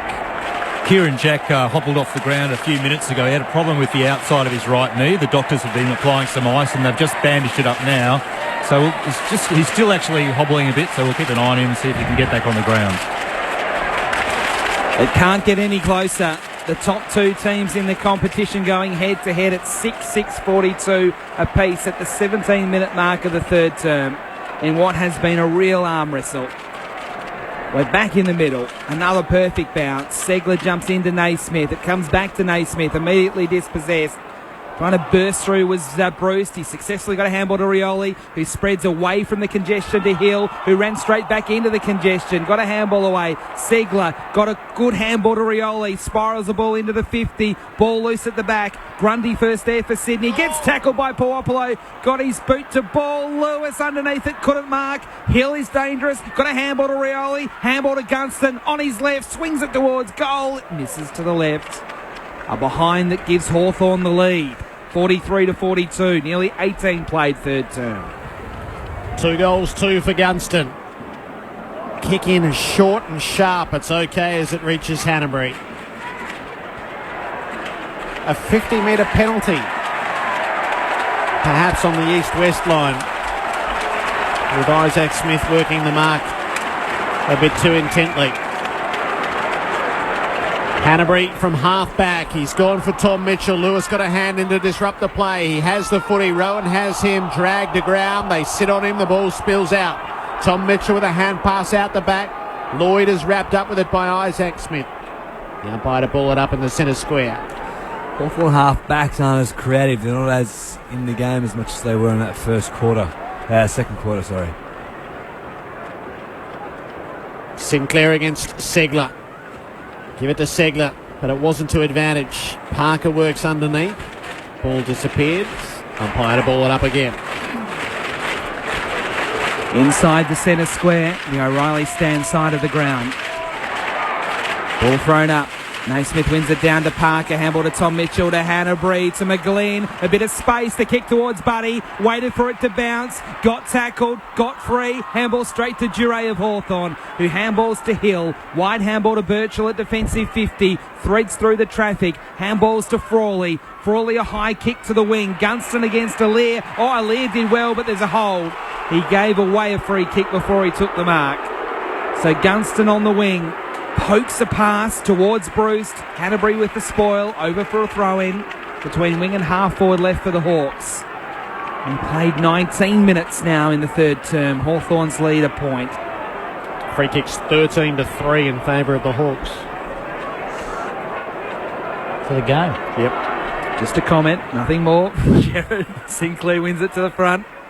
Hodge for the Hawks, handball to Bruce, handball to Hill, confronted by Tom Mitchell, forced to handball quickly to Hodge, who handballs down the line about 30 metres. It's almost got to the 50. Sicily against Hanbury, both crashed in hard. Tom Mitchell came up with a loose ball, handball to Zach Jones, kicks well down the line to the wing to Josh Kennedy. Hawks by points. Kennedy worked it up beyond halfway for Hewitt. Hewitt sets it in the Franklin direction. He's coming from behind. He leaps up over the top of Frawley. Oh, Malcolm will love that example of the jumping, leaping, flying game. And Lance Franklin outside the boundary to the right, 48 metres from goal. It might just appeal to him. He twirls the footy, comes inboard and lashes it to the top of the square. They set themselves. It spills right to the back where the Hawks have numbers. Isaac Smith is onto it and he gives it away to Gunston. Gunston's long kick towards Popolo. He has 3 Sydney players around him, so he soccers off the ground, gains 30 metres, and the umpire said you can't do that, deliberate. I'm all for deliberate, but that is not deliberate. Nick Smith with the free kick, goes in short to Hanbury, who'll centre up towards Alier, just inside the centre square, to the circles towards McGlynn, has to stand underneath it. Whitecross with the spoil, Whitecross with the footy, kicks the ball towards half forward, but Alier going back with a flight, marks on his chest. He's getting better at every contest. Flares it out wide on the bounce to Towers. Towers with a handball to Grundy. He's on the wing. He goes back to the logo to Mills, who marks as Bruce came late. It's 2-0 Sydney's way in this term. The Hawks by a point. The Swans patient with it under our broadcast position. Now with Towers, who brings it inboard to McGlynn. That's up at halfway. Parker on the short lead, disappointed that he didn't get it. McGlynn sets it high towards the 50. Rowan runs at the pack and he ended up with clean access. He jumps and takes a lovely mark. As a defender, the Cardinals' sin is to allow your forward to run and jump the space and access line at the contest, which Rowan's been afforded a number of occasions tonight. And he has capitalised. He bedevilled Hawthorn earlier in the year at the MCG. And Gary Rowan is lining up for goal number 4. This is a tough shot. 45 metres, a 45-degree angle to the right. 50 metres out. Beautiful off the boot.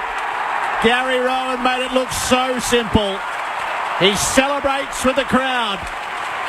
A quartet of fine majors. And the Sydney Swans are back in front. 7-6-48 to Hawthorn 6-7-43. 23 minutes gone of the third. And if Hawthorn lost their way, Leon, Sydney just stepped it up a little bit and Hawthorn haven't been able to match it. Oh, there's no doubt I think Sydney have stepped it up. I don't think it's a matter of Hawthorn not matching. I think their efficiency going forwards hurt them again. Some poor decisions. When normally Hawthorn at least probably would have hit the scoreboard positively in the last probably 3 or 4 entries. Now Sydney have all of a sudden, when they're going forward, they're just cashing in. Just to back up Leon's claim, 10 inside 50s Hawthorn for the quarter to Sydney 8. But Sydney with 3 goals, Hawthorn with no goals. From the middle, Luke Hodge. Oh, he just had a little bit of a moment there where he fumbled, he hesitated, and the cavalry came and ate him up. And the ball is under a number of players and it will be thrown up inside the centre square, Sydney side of centre. One of the first centre stoppages we've seen Luke Hodge in the centre square. Sydney with 3 goals in a row, the only 3 goals of the term. Sinclair taps it down to Parker. Handball quickly to Kennedy inside 50. Franklin's there. Frawley with the spoil. Almost Rowan there for the Swans. Sam Mitchell picked up the loose ball. Handball to Frawley. Lost it. Litherland goes in hard. So does Gibson for the Hawks to try and lock it up. Coming free, though, was Hewitt. He handballed straight to Gunston, though. Rushes a tumbling ball to the 50. Alear took it. They took him. He lost it. Frawley for Hawthorn. Handball to Sam Mitchell. To Birchall. Confronted by Hewitt. Has to go handball backwards to Stratton. They're under pressure here. Lewis lost it. It's loose again. I thought Richards was going to pick up the ball. He didn't quite. It's manic pressure at the moment. It's now at the top of the goal square. Birchall will settle things down for the Hawks. Kicks towards Sicily. Grundy over the top marks at the 50. All the 50-50s going Sydney's way at the moment. And Grundy at right half forward with a footy. You called Sicily's name too often tonight. He's had very little impact, if any, on the match. Grundy, the defender. He's not even going to go for goal. He's going to put it to the top of the square. They all jump and they all come down, and Sinclair has the ball in his hands.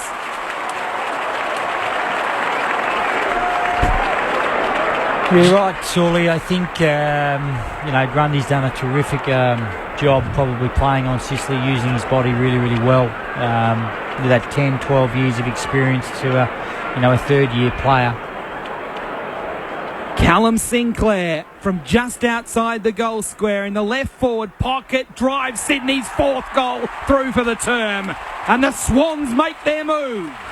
In a low-scoring affair, Sydney by 11 points. At the 25-minute mark of the third term, Sydney 8-6-54, Hawthorn stuck on 6-7-43. Momentum is such a big thing in this game, but you must capitalise when you have the momentum and hit the scoreboard when you have the chance. Hawthorn had their opportunities at the start of this quarter but couldn't capitalise. But now we're seeing Sydney with their minimal inside 50s hitting the scoreboard nearly every occasion. 4-1 to 3 behinds in this term. Sydney by 11. At the bounce, McAvoy, maybe the tap. Underfoot, it's hard to win. Sam Mitchell gets hold of it. He bounces the ball up to half forward. O'Rourke tried to trap it. He was worked off it. McVeigh to Alear. Under pressure to Mills. Lightning hands to Jack. The Swans hold up. The kick goes to the outer wing. Richards made the spoil on Stratton. He held Hill at bay, but Stratton got hold of the footy for the Hawks. Hand pass to Gunston, to Hill, and backwards now to McAvoy. Sideways to Sam Mitchell. He guides the kick ever so cleverly 20 metres up the field to O'Rourke. And he'll get a 50-metre penalty. Possibly Jack through the protected zone. It's a really tough one because Kieran was running that angle, and he's got a second to make a decision right here now to either go to the left or the right, and the penalty is just catastrophic. You wouldn't want it to cost someone a grand final, would you? That's what the game has set itself up for. So after the three-quarter time siren, Jonathan O'Rourke has the shot at goal from 30 out. And what a vital goal that is for Hawthorn, who went the entire term without a major. And they get one after the bell. And it puts them within 5 points at the final change. Sydney 8-6-54 to Hawthorn 7-7-49. The goal kickers 4 to Rowan and 1 each to Kennedy, Sinclair, Towers and Papley for the Swans. While for the Hawks it's 2 to Gunston, with singles to Lewis, Hill, Puopolo, Rioli and O'Rourke with that final moment of the term. At the last change, it's Sydney by 5 points. This is Grandstand AFL on ABC Local Radio, News Radio and Grandstand Digital. Hi, it's Alistair Nicholson. Join me and the ABC Grandstand team in Rio. One of my favourite Olympic moments comes from Sydney 2000, the gold medal match in the women's water polo between Australia and the US. Shoots! She scores! Evan Higgins has won it at the buzzer! Unbelievable! ABC Grandstand will have all the colour and excitement, the tension, the elation, the gold from Rio. The 2016 Rio Olympic Games. ABC Grandstand. On 774 ABC Melbourne. Grandstand AFL. You're with Grandstand. There and Jack emerges with the ball here. Front right corner of the square. Kicking up towards Franklin. Oh, he got hands to it again. He couldn't complete the mark. Ball, though, still a chance here for the Swans with Papley. It's close. It's good enough. And the Swans break their goal drought. Back to Parker, striding up ahead of the play. Papley tripped him up, brought him down, but it still ends up with McGlynn, who turns and kicks it to Rowan, who's had that space 40 metres out from goal numerous times tonight. Gary Rowan kicks it his third. It's a true boot. And the Swans have drawn level. McGlynn sets it high towards the 50. Rowan runs at the pack and he ended up with clean access. He jumps and takes a lovely mark. 45-degree angle to the right. 50 metres out. Beautiful off the boot. Gary Rowan made it look so simple. He celebrates with the crowd. A quartet of 5 majors. Sydney Swans are back in front. He's not even going to go for goal. He's going to put it to the top of the square. They all jump and they all come down, and Sinclair has the ball in his hands. Callum Sinclair from just outside the goal square in the left forward pocket drives Sydney's 4th goal through for the term, and the Swans make their move. Grandstand AFL on ABC Local Radio and on digital radio ABC Grandstand. Sydney by 5 points at three-quarter time, while in the basketball, the Boomers are going to complete their preparation for Rio with a handsome win over the Pac-12, 91-59. That's late in the game for the championship. Yes, Patrick Reed, Rory McIlroy and Australia's Matt Jones lead the Open Championship midway through round 1 at 4 under. Right, we'll have a run through that after the game. So 5 points the difference. Brad Sewell and Leon Cameron. Yeah, I think, looking at the statistics, inside 50s are the same, 38 apiece, clearances are the same, 26 apiece. Contested possession is obviously in favour of the Swans, but most games obviously go against Hawthorn in that area.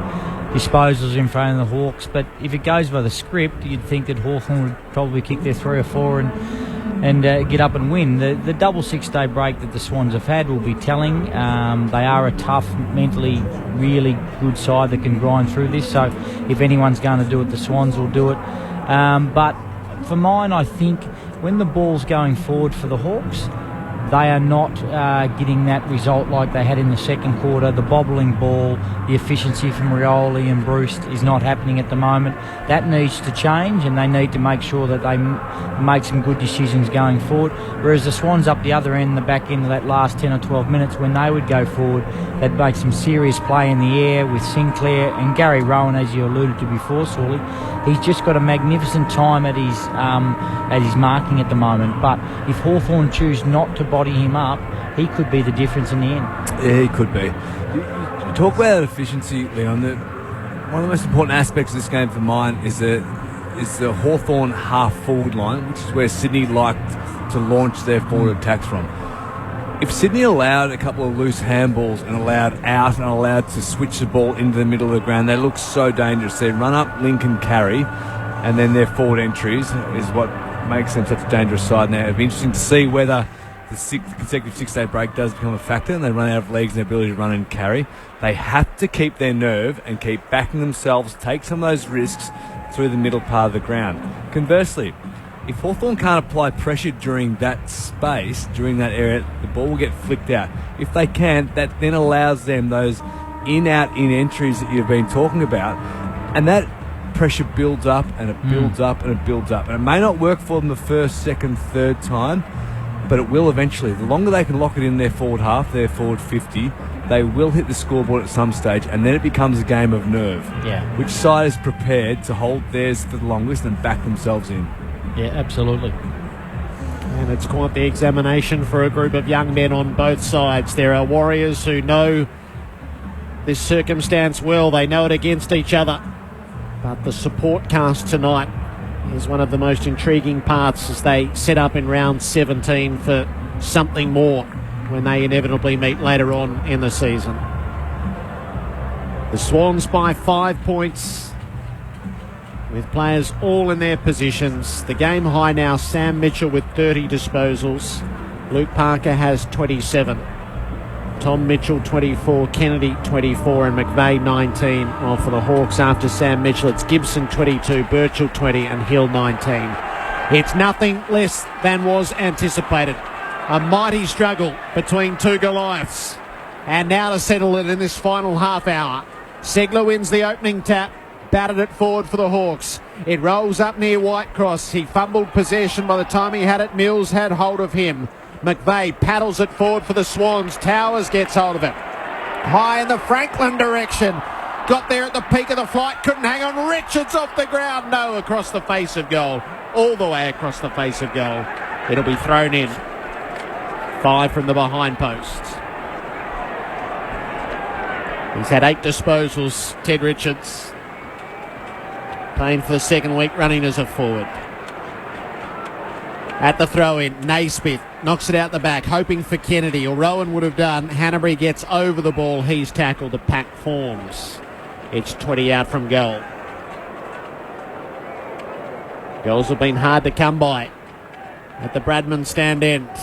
Segler knocks it out the side for the Hawks. Burgoyne toes it toward the boundary. Hill runs on and gathers.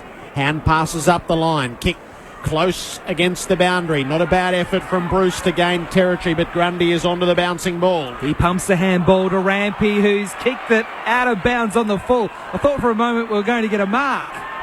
It almost got to our level. So a free kick to Gunston in front of the Sydney interchange gates. 90 seconds played in the opening term. In the final term, Sydney by 5 points. The kick up towards McAvoy. He can't mark. Ball gets to the back. Nick Smith, a handball to Tom Mitchell. A handball to the galloping Naismith, who gets away and just gets his boot to ball. But the tackle did affect the kick. McAvoy, handball to Burgoyne with the silk, with the goal. And that puts Hawthorn back in front. A bit of class from the master. Hawthorn 8-7-55, Sydney 8-6-54, 2 played final quarter. Shawnee Burgoyne certainly finished it, but it was Puopolo. The last fingernail he got on the ruckman as he tried to gallop out of centre half back, which just meant he skewed the kick. And a fantastic finish by Burgoyne.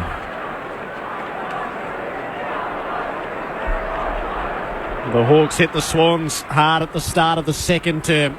They get the opener of the final stanza. 2.5 minutes in. Hawthorn by a point. Naismith and Segler set themselves. Naismith wins the tap down to Kennedy. Hand pass was indiscriminate. It ricocheted to Parker, who was wrapped up in the tackle by Gunston. And it'll be balled up.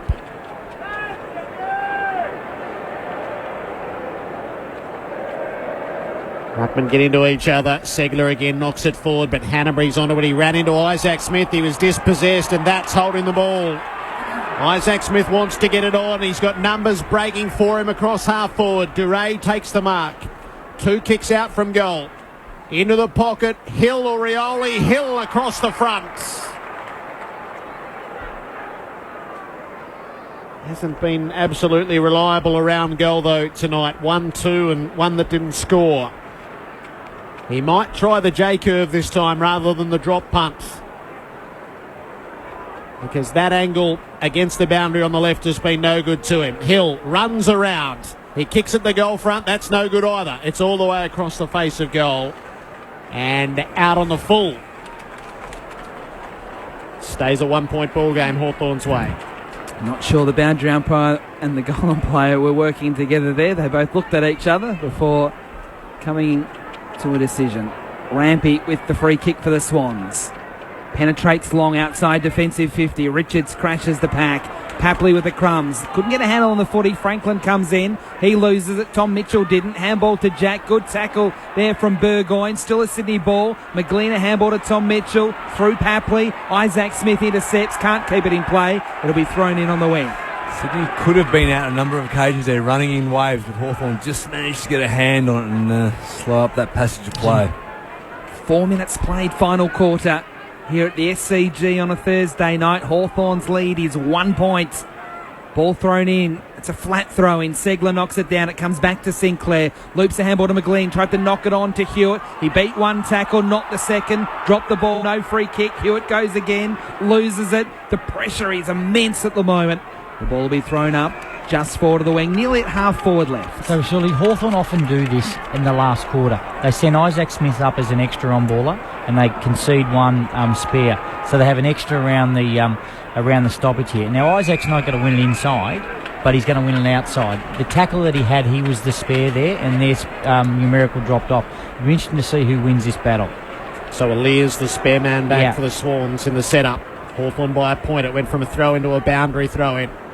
Burgoyne got hold of it to Sam Mitchell, who kicks it up near halfway. Sicily, it bounces in front of him and goes out. And the reason Hawthorn can afford to do that with someone like an Isaac Smith, because he's got the engine to equalise the numbers and get forward to the ball again.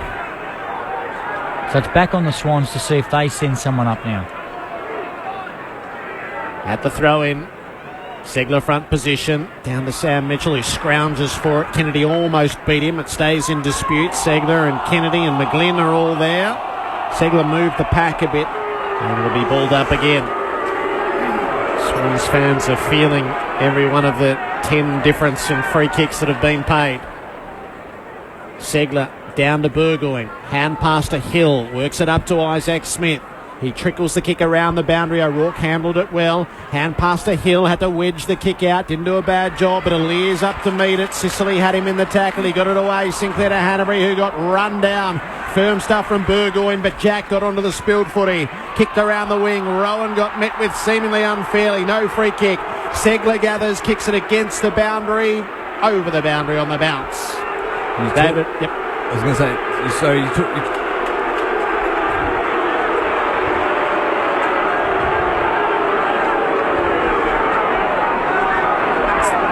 Ball thrown in. Sinclair wins it to the front. McGlynn gets tackled hard by Hodge, and that is seen as a dangerous tackle. A free kick to McGlynn as Hawthorn emerged with the footy at half forward. Will that be a big moment?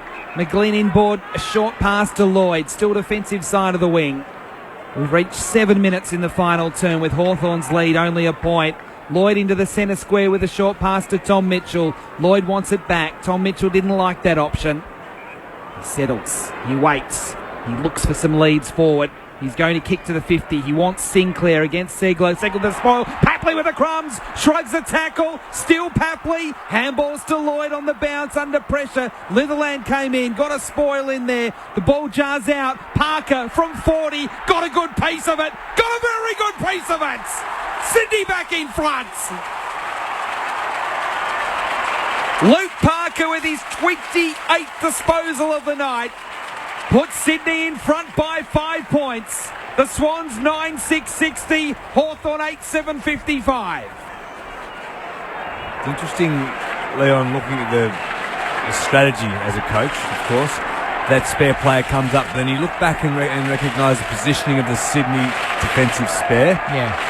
And he was the furthest from the play. He's right in the very goal line. Now, effectively, he's out of the play entirely. They're one down. They're a man short, not only at the contest, but even a kick away from the play. That spare needs to be there to impact either in the air or be the release on the ground. Yeah.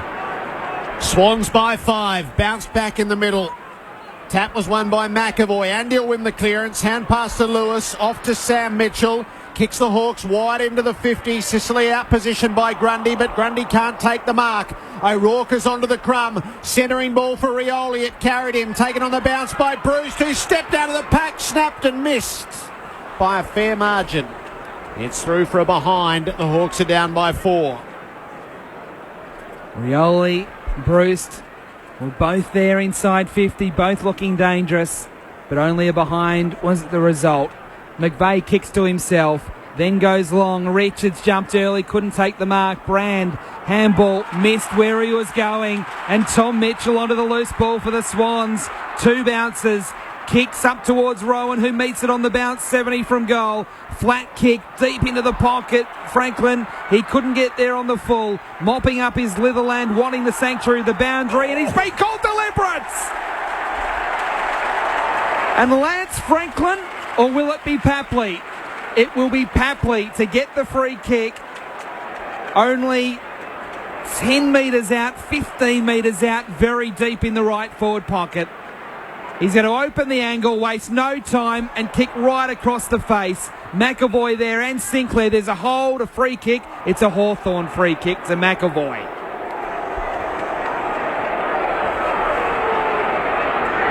Oh, Litherland will breathe a sigh of relief. It was a bad choice. McAvoy kicks it to the top of the square for Lewis. Swans by 4. Lewis clears the defensive 50. Sicily and Grundy with the aerial contest. It cleared them all. Lloyd takes it against the boundary for the Swans and keeps it alive. Hand pass to Rowan, who's dragged off it and the ball spills out of play. Games like this, surely it just comes down to moments, doesn't it? It does. And it could be the bounce of the ball or unique piece of play by an individual. Clean hands. 10 minutes into an absorbing final term. McAvoy the tap. Heels kick is smothered. Duray takes it. He took on the tacklers. He got caught. That's holding the ball. The Swans get it forward of halfway. Sinclair to take the free kick. Franklin is the deepest target with Richards. Sinclair's going to set it up there. 20 metres out from goal. Rowan and Richards into the pack for the forwards. The crummer is Papley. Hand passed over his head to Franklin, who swings it at goal and he misses near side. He's still goalless, Lance Franklin.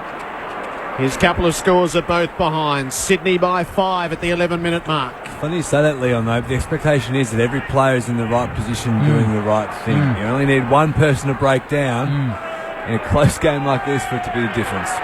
Birchall, a little nervy on the kick in. Going long, he wants McAvoy, who is outnumbered. Zach Jones with the spoil when he probably could have marked, to be honest. It's come back to Zach Jones to the outside of his boot. He kicks straight into Towers' back. It's 45 out from Sydney's goal. Hawthorn come up with it. Hodge getting the handball out. The kick from O'Rourke up towards the wing. Mills was good against Puopolo and took the mark for the Swans. He's on the wing. He's going to kick it back inside the 50. Franklin with the run. He splits the pack. It comes back towards Franklin. A lot of players around him. Parker soccers off the ground to full forward. Good trap there from Brand on the bounce. Handball to Birchall to Sicily. Shrugs the tackle. Was calm under pressure. He got it out to Duray, who kicks towards the O'Reilly stand wing. Vacant territory. Will it stay in play? If it does, McVeigh's in business. It doesn't. It goes out. It will be thrown in. David Mark. Zach Jones for the Swans is in a lot of trouble. He's been carried off the ground. He can't put any weight at all on his left foot. Swans by 5. There are casualties. 12 and a half gone of the final term. Sam Mitchell gets it at the stoppage from the wing. He kicks the Hawks forward. He gained 65 metres and got it out of play in front of Puopolo. Jones in immense pain with the trainer under either arm. There's a wag in the crowd holding up a sign that just reads deliberate. How the game has changed. Hodge knocked it inside the 50 for Puopolo. Hand pass in front of Healy, couldn't quite gather. Mills to repel for the Swans, to Tom Mitchell, to McVeigh, who took them on, had to get it away. Lost it to Hodge. Kicks to the teeth of goal. Grundy and Sicily. Grundy brought it to ground. Sicily gathered it, broke clear, got it to his boot, swings it through for a behind. And it's the Swans by 4. David Mark. Zach Jones went straight down the race. The Swans doctor, Tom Cross, just said, yep, get him straight down there. The kick into play to Hanbury, who actually marks with the one arm as he had to back. He's in the left back pocket for Sydney. He's going to go short down the line. He wants Josh Kennedy. It was a perfect kick as Gibson came late and Kennedy marks between wing and halfback. 13 and a half minutes played in the final quarter. Sydney by 4 points. Kennedy up towards Richards, over the top. Naismith couldn't complete the mark. Socket off the ground by Stratton, didn't go far. Hewitt for the Swans, shrugs the tackle and handballs to Parker. A handball to Hanbury, a good handball to McGlynn. McGlynn into the 50, but he's one-on-one. Can't mark. Frawley took front position, got the spoil in. Papley's lurking, gets his boot to ball, runs it towards goal. It's not going to score. It's into the pocket, it's out of play. Deep in the left forward pocket for the Swans as they kick to the Don Bradman stand-in in this final term. It looked like Franklin had Frawley cold then. At the throw-in, Hodge tried to swipe out of mid-air, missed it. Sinclair got a boot to it, triggered it to the top of the square. Franklin, did he get his legs taken from under him? He did, but the umpire said no free kick. The ball has rolled out of play and Franklin is hurt. Just up limping with the contact that he got. Couple of metres around from the behind post. At the throw-in, Naismith floored McAvoy. Sam Mitchell at the stoppage, hand pass to Gibson, smothered by Jack, who gives it to Hanbury, who takes a flying shot. It's not on target. It sneaks in for a behind. The Swans by 5. So much at stake. Hawthorn wins, they go 2 games clear of Sydney with 6 games to go. Sydney wins, they've got the same amount of wins as Hawthorn. Duray kicks to himself and takes a bounce, so he's got a bit of space and then kicks long to the O'Reilly stand side of the ground. I think he's kicked it out on the full. He has. So Sydney get the ball back with Aaliyah between wing and half forward right. He's getting a lot of teammates telling him what to do. He goes in short to Lloyd. It was a lateral ball. Sydney players waving for the footy inside the centre square for another lateral pass. Lloyd is looking deeper instead. He's told to play on. He's going to kick a high ball. Richards is there. Sinclair is there. Crumbing it is Kennedy once it hit the turf. Got a handball away under pressure. Kieran Jack! No, it's out to the left. It doesn't even score in the end. And a crucial defensive mark has been taken for the Hawks. Right very, very deep in defence. Whitecross, who works it around to Hodge, who missed his kick out against the boundary for Stratton. Lloyd tracks it but can't gather it, and it's out of play. Physio out with Franklin. Get a replay of... He would have got a nasty corky, it seemed, in the left leg as he was offloaded. Thrown in. Segler the tap down to Lewis. Turned it over though. Nick Smith got it. Kicks the Swans back inside the 50. Hodge puts the spoil on. Sam Mitchell waits for it. Gives it off to Burgoyne. They need a good kick out of half back to Hawks for some reprieve. And they'll get it. Puopolo toes it forward to the play. Gunston trying to get onto it. Rampy trying to hold 2 of them back. Gunston works the hand pass to Hill, who gives a bit of ground to Duray. He's at centre wing. He lays it off to the side for Segler. So no panic in the Hawk play. 50-metre penalty on the mark again. I honestly don't think that is what the coaches petitioned the league for in the off-season. Absolutely not. It's so frustrating. So frustrating. No impact on the play on the east-west line. It sets up a free shot at goal. You could argue that Segler left the line of his mark.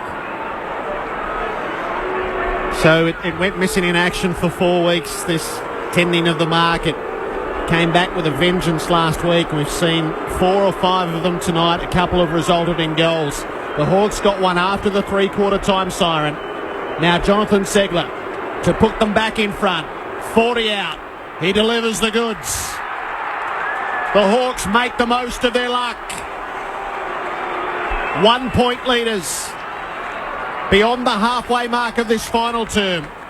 18 minutes played, 9-9 to 9-8. You think that the last 7 or 8 minutes the Swans owned the game.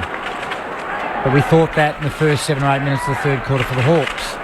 And then something goes down, something goes amiss, whether it's a 50-metre penalty or a brilliant piece of play, and then the Hawks score. So the script is not telling us any story here at the moment. The dominance of play normally goes against you. So it's just probably who's going to cash in on their moments when they do go forward. Just highlights how important it is when you do control a play like that to capitalise and hit the scoreboard. Hawthorn by a point, 18 minutes in the final term from the restart. Kieran Jack dives on the ball, handballs out to Parker, through the congestion, up towards half forward. Papley got away from Hodge from 45. The youngster, he unloads, and he unloads straight. What an answer! The young man's got 2, and Sydney leads again. What a roller coaster ride we've got tonight. Sydney 10-8-68, Hawthorn 9-9-63, 19 played final term. When Papley got goal side of Hodge, it was see you later. That was a special bit of play by the youngster. He's actually pushed Hodge off his line and held him outmanoeuvred Hodge's bodywork, and let the ball go goal side. Not only is it such a clever piece of play, but he's so strong to be able to do that. Hodge is a bull. A rookie in his 10th game. You make a name for yourself in moments like that. 8 lead changes. The Swans by 5 again. It's got to be one in the middle. Parker is onto it. He screws the ball over his shoulder. Lewis waits underneath. He's got support from Birchall, who feeds it to him. Lewis finds a way through and gives it back to Birchall, who ran into a dead end. Back to Lewis. They're the only two in it. Lewis got caught. He dropped it, holding the ball. It's Lloyd who lays the tackle. He wants to get it on. Kicks for Rowan. Set himself slipped over. Franklin against the boundary. Hand pass to his own advantage. Kevin Bartlett style, but it went out of play. To one of those called deliberate, Jerry. Yes, well, it wasn't dissimilar to Puopolo's kick off the ground to his own advantage, which went the wrong side of the line on that ruling. The Swans by 5, time on to the final term, but it's a long term in progress. Burgoyne got it from the stoppage. Risky kick to a dangerous spot, but Brewster's onto it. Gives it a Whitecross now to Rioli, who hit it at full tilt. Has a bounce. Kicks to a one-on-one. Gunston sets himself. Rampy went to ground. Umpire said free kick to Rampy. It's a goal-saving free kick. The Swans fans like the peel of that whistle. Dane Rampy, 20 metres out from Hawthorn's goal. Goes into the back pocket to Grundy, who'll share it with Mills, who'll mark a defensive 50 on the boundary left half-back. Now up to 21 minutes in the final quarter, with Sydney leading by 5 points. Mills up towards Rowan, who's having some sort of game. Got a free run at it, took the mark from the side of the contest.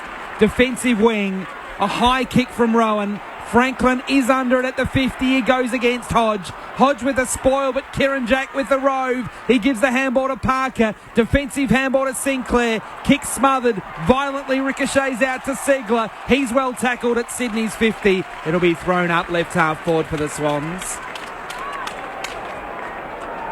Terrific mark from Gary Rowan to be able to get the ball past halfway for the Swans. Ball thrown up. Segler wins the tap down. Lloyd for Sydney. Back inside the 50. One-hander, if you don't mind, from Grant Birchall. Last line of defence. Spreads out wide to Sicily, who takes the mark at left half back for Hawthorn. He's going to have to wait. There's not much for him on the far side. Sicily thought about coming back across the face of goal, which was probably the right call. He goes down the line and chances his arm instead. McVeigh rounds it up for the Swans off the contest. Off to Jack. Kicks it to Aaliyah. Sydney by 5 points. 22 minutes up. Kick into the middle for Tom Mitchell. He was wrapped up by Bruce as he took the mark. Switches play to the broadcast side for Grundy. He's been waved to get it on, and he'll do so with a short kick for Lloyd. McGlynn and Parker are the next two short targets, but Lloyd sits on the footy for a bit. High to a contest. Sinclair's the lone Swan into it. Segler dropped the mark. Gibson tidies up for the Hawks. He missed the hand pass to Hill though, and it's out of play at left half forward for Sydney. 22 and a half minutes played now. Sydney by 5 points. Throw in front of the members' pavilion once more. Lewis, third man up, got his arms dragged down, no free kick. Brewster, quick handball to Burgoyne, who reaches the wing with a bounce. He looks up, now McAvoy just inside the 50, in front against Grundy. Grundy beats him. In a really important one-on-one, the veteran defender took a very important mark in the back pocket. He's going to play on and kick down the line, back towards Sinclair. He has 3 to beat. Brand came over the top, tried to mark, couldn't. Crumbing it is Kennedy of the Swans. Handball to Nick Smith. Handball on to Tom Mitchell. Back to Kennedy, now to Jack. Sydney back at halfway. Franklin again's got a one-on-one against Frawley. He reaches over the top and he marks it. Lance Franklin has the crowd standing and applauding. A packed house of 42,000.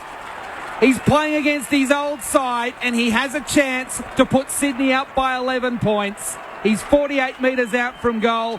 He's at left half forward, just where he likes it. What do you think, Sully? Perfect spot? Perfect spot, big moment. Lance Franklin in front of the members' pavilion from just inside the 50. It won't be a goal. It's gone across the face. It's out of bounds on the full. Free kick Hawthorn. Sydney still by 5. 24 played, final term. Sheer point would have been handy too. Birchall out of the pocket, finds Lewis. They can't get any flow, the Hawks. He got it on the half volley, got away from him. Jack pushed it out of play. So it's trapped inside the 50 for the Swans. They've had control of the bulk of the 25 minutes of this final term. 5-point leaders. Knocked down to the front. Tom Mitchell taken in the tackle by Whitecross. Releases a hand pass to Towers. Right against the boundary. Now to Kennedy. Hands it off to Hanbury. Flying shot near side. That makes it 1 goal neat with 4 minutes to play. 69 plays 63. Sydney leads. 2 behinds to Dan Hanbury in this final term as we cross 25 minutes in the final quarter. Grant Birchall is going right down the middle. The ball will land inside the centre square. Sydney have got 2 jumpers and they only need 1. It's a very good mark taken by Nick Smith. He's told to play on. He's just going to kick it inside 50 again towards Franklin. Can't get to the contest. Front and centre, Kieran Jack. He fires at goal. He misses to the left.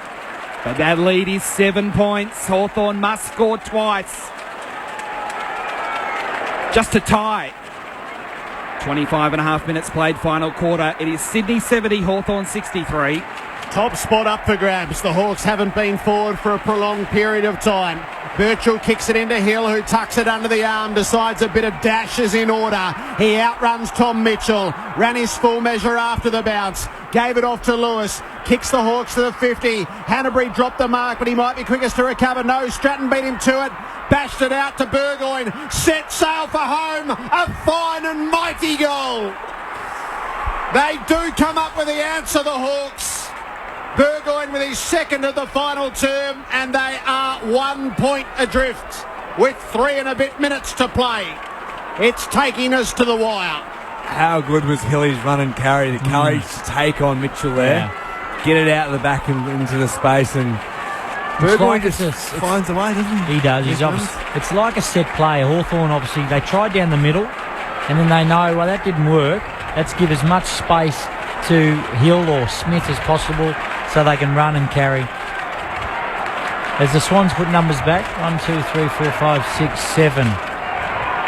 Yeah, I reckon Hawthorn's instigated it. I think Sydney put a couple back and Hawthorn followed them around. Okay. Back in the middle. Good bounce in the middle. Naismith wins it down, but it's sharked by Lewis. A handball to Burgoyne. Another kick inside the 50. Terrific defensive mark by Gary Rowan. He's doing it at both ends. He had to get low to get his arms underneath the ball before it hit the turf, and he's marked at 30 out from Hawthorn's goal. He's going out to the O'Reilly stand side of the ground. Tom Mitchell, it bounced off his chest. Ball's loose for a moment. Hewitt picks it up for the Swans, and he is away and running. Burgoyne with the tackle. Can't strip him with the ball. Now it runs out of play to be thrown in on the wing. A hush over the ground. Sydney's lead is a point at the 27.5 minute mark of the final term. It's everything we thought it would be. It's everything we hoped it would be. But who is going to be the winner?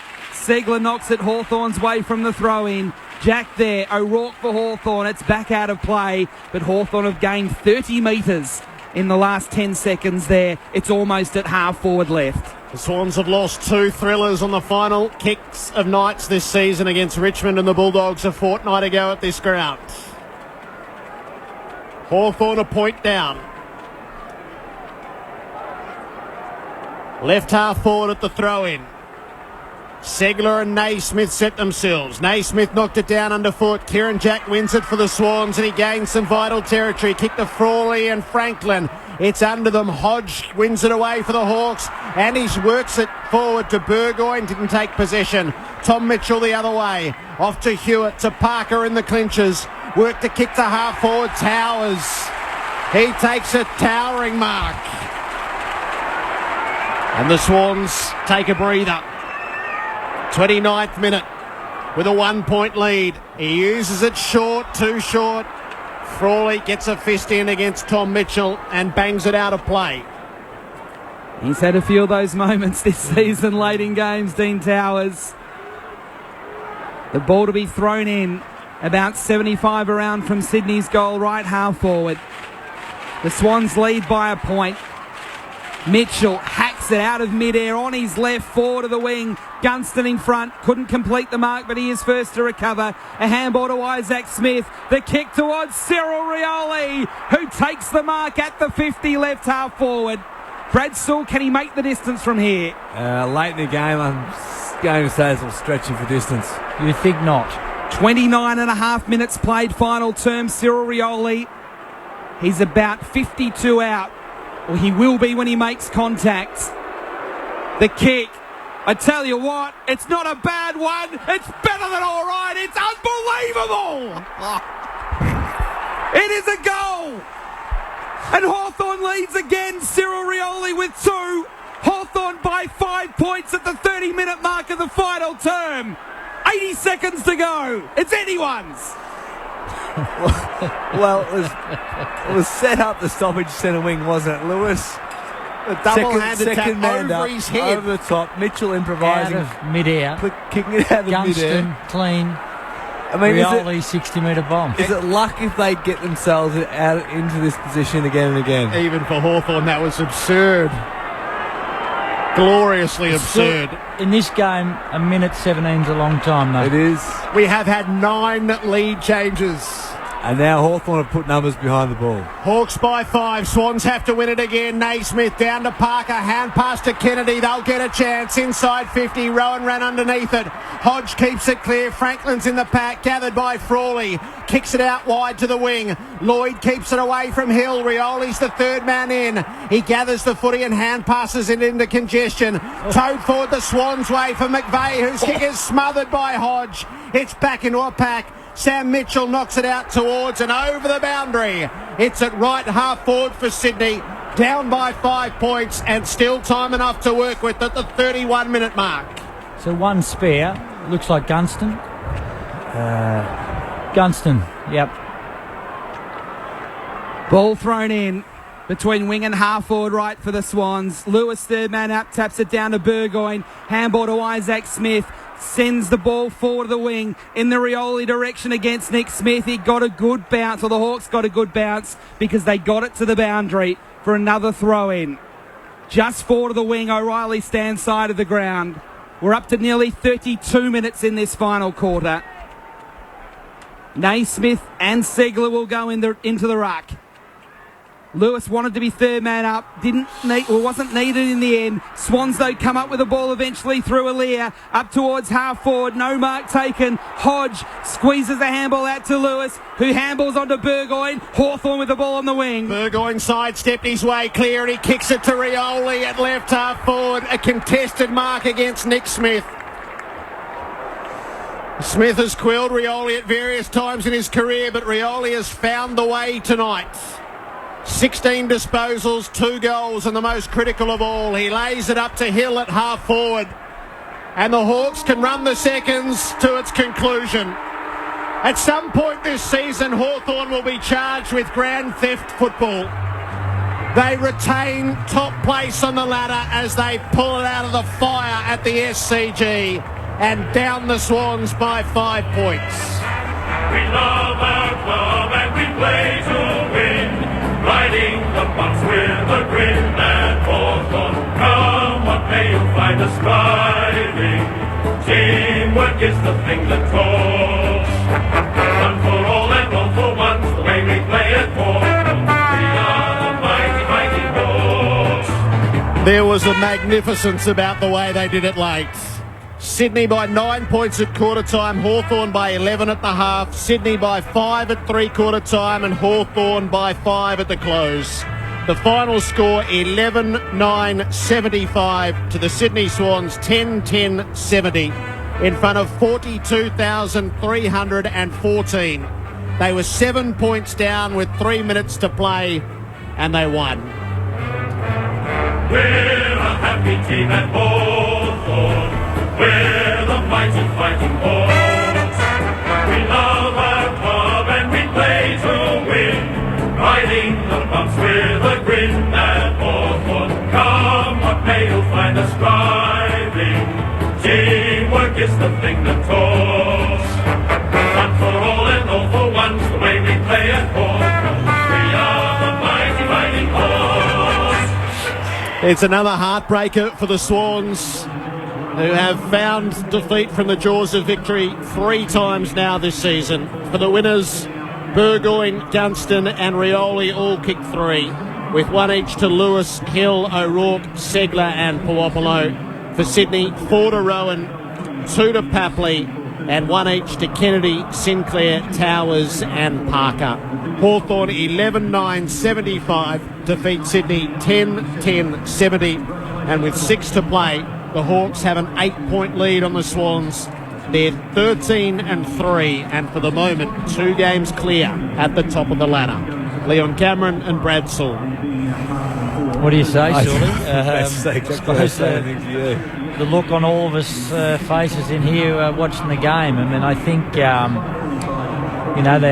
a unique way, a never say die attitude. The Swans have it as well. Unfortunately, the Swans have lost 3 close ones and the Hawks have lost 1-4, and the difference is where they sit on the ladder. And but I mean, that piece of play at the end was just, any coach's nightmare, because it's a double-handed tap at the back of the stoppage, kicked out of mid-air to Gunston, who was clean, to Rioli. It's just, there's no doubt that they practice big moments like that. They have big moments probably 8 to 10 times a year for the last 7 or 8 years. So they've been in more big moments than any other footy club, but they keep on delivering, and they just have this self-belief that they are never going to get beaten. And you made the point during the last quarter, Leon, it's going to take a special moment for a special player to step up and do something. But if you look at that particular stoppage, Sydney will be scratching their heads saying, who was on Lewis? Who allowed him to jump enough space to pull the ball back over his head? Who was on Mitchell, allowed him goal side, that just gave him a swing at the ball? And there's a lot of luck involved as well. Yeah. But you just need one person to be in the right position and prevent that jumper that everyone knew. Lewis is the jumper. He and Isaac Smith are 2 jumpers around a contest. Late in the game, that's what they do. Yeah. One Sydney player stands goal side or is in the right position, prevents that entire play happening. It's being really particular and breaking it down. But when you get to the pointy end of the season, that is what is going to determine who wins the final. Yeah, and look, it mightn't always be on grand final day, but what it does do is it puts you in a position to get you into the grand final, and Hawthorn has continually done that for year after year, and to go, as Jared alluded to go 2 games ahead in such a tight year where so many sides are coming from different angles. Hawthorn find themselves at 13-3, Jared, and probably 6 weeks ago people were talking about will they or won't they get in the top 4. Well, they're sitting pretty with 8 points ahead of everyone else. 3 threes and a 5. They're 4 close wins as well. Sydney's losses have been by 10 points, 1 point, 4 points and 5 points. The only time that they were gotten hold of was by the Giants. And again, the point was made during the call at some stage. This now gives Hawthorn the ability to manage their entire list for this back half of the season now. For the older bodies, for the sore bodies, they can manage those guys and make sure again that they're cherry ripe for the last 4, 5, 6 weeks of the season, whatever it's going to be. Yeah, and look, you feel for the Swans because the script tells you the statistics in the probably the majority of that 20 to 25 minutes of that last quarter, they should have put the game away. Yep. And you're right, Sully, it shouldn't have got to that last stoppage, but if someone had played their role, then it might have been a Swans victory, but they had opportunities. They had clearly some more inside 50s, but when a side doesn't capitalise on that momentum, the opposition can pay. Not many teams can make you pay like Hawthorn do, and there's probably only 1 or 2 that can, and they continually do that. And the contrast is so stark. Hawthorn, who continually do the right things in those clutch moments of the game, and Sydney, for one reason or another, find themselves consistently on the wrong side of the ledger. And that must be incredibly frustrating and disheartening for Hawth and the Sydney Football Clubs. And on the flip side for Hawthorn, that confidence just continues to grow and build and fester towards the back end of the season. Yeah, and what happens is the younger players start to believe it. Guys like Brandt, Hill's now been a part of it for 5 years. In comes John O'Rourke.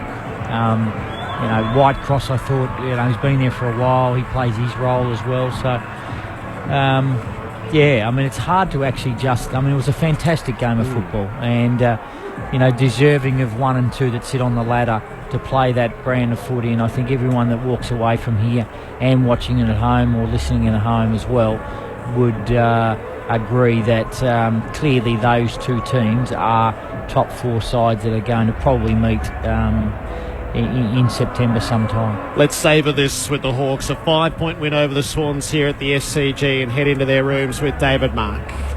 Yeah, Jared, the Hawks are just coming in now, and although there's some cheers and some woohoos, they seem almost understated given the enormity of the win and the fact that they're now 2 games clear, at least for now, on the top of the ladder. But they're just forming a circle, about to sing the song. Let's just listen in.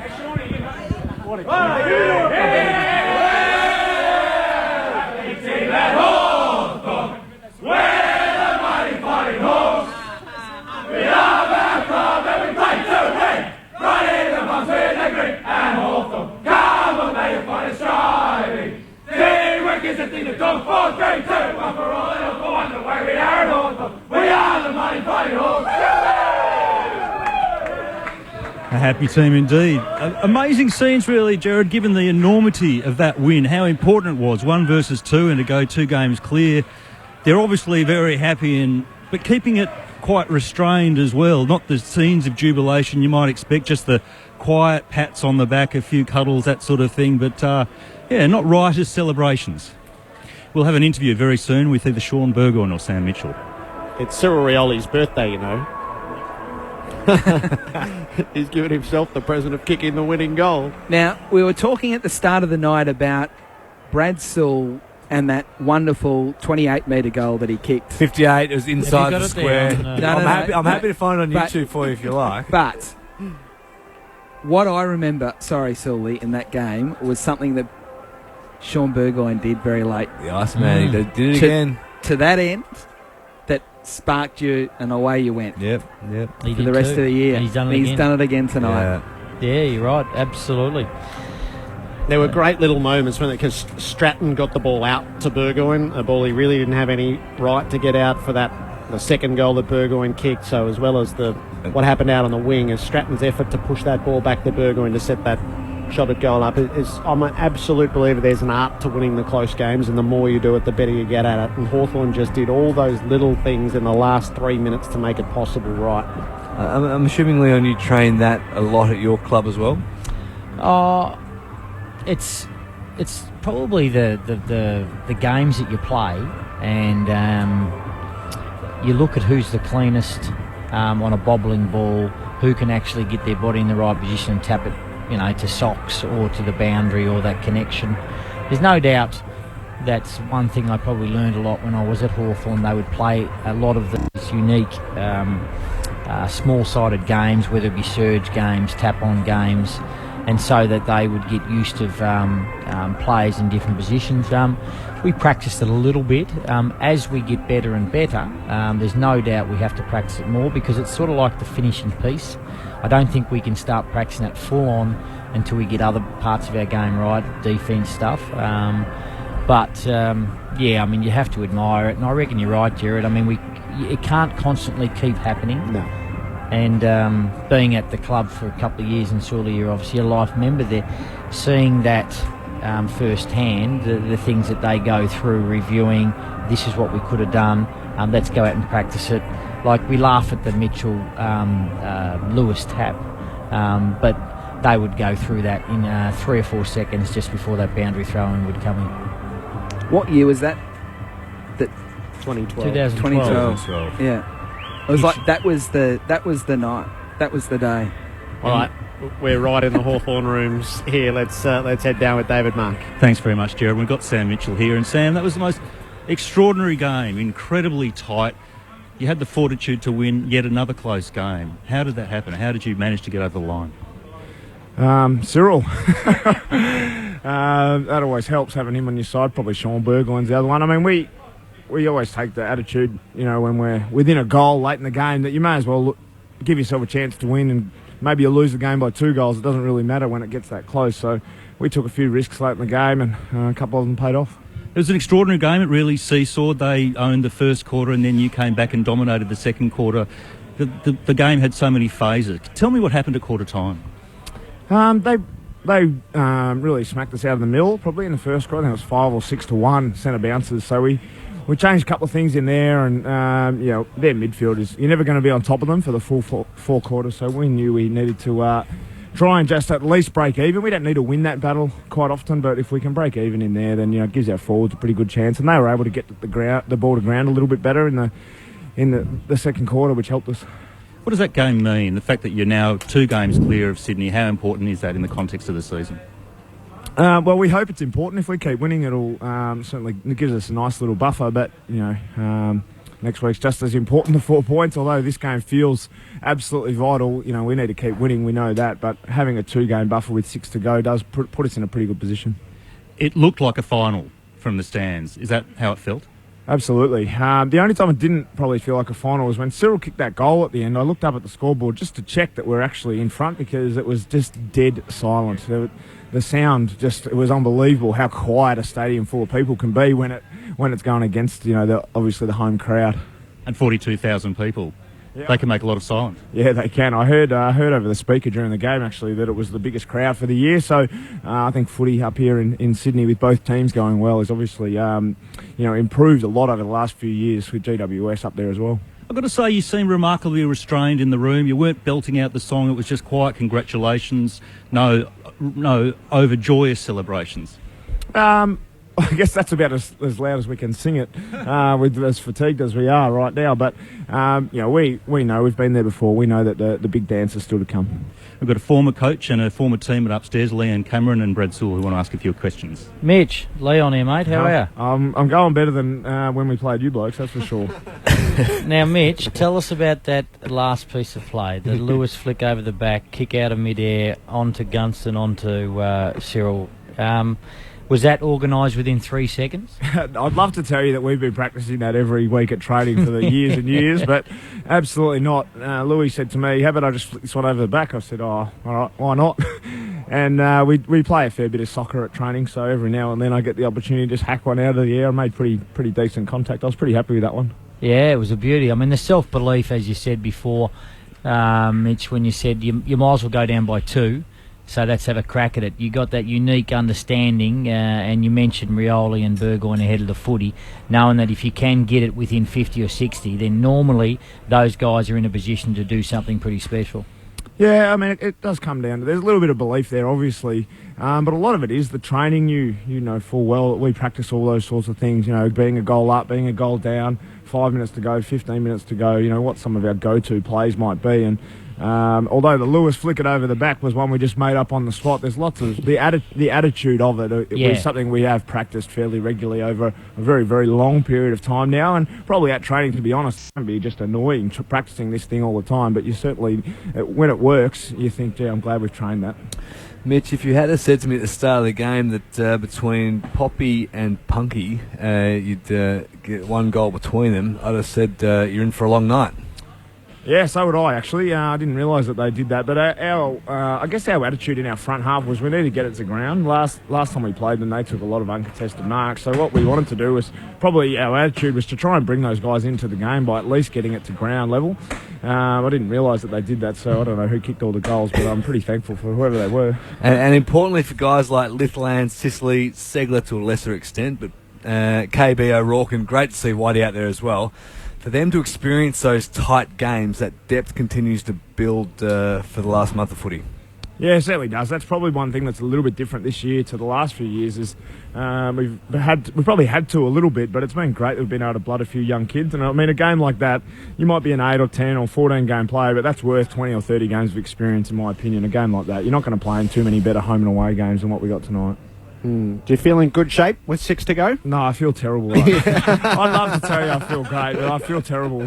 Thankfully, we don't play till next Sunday, so we got a very, very long time.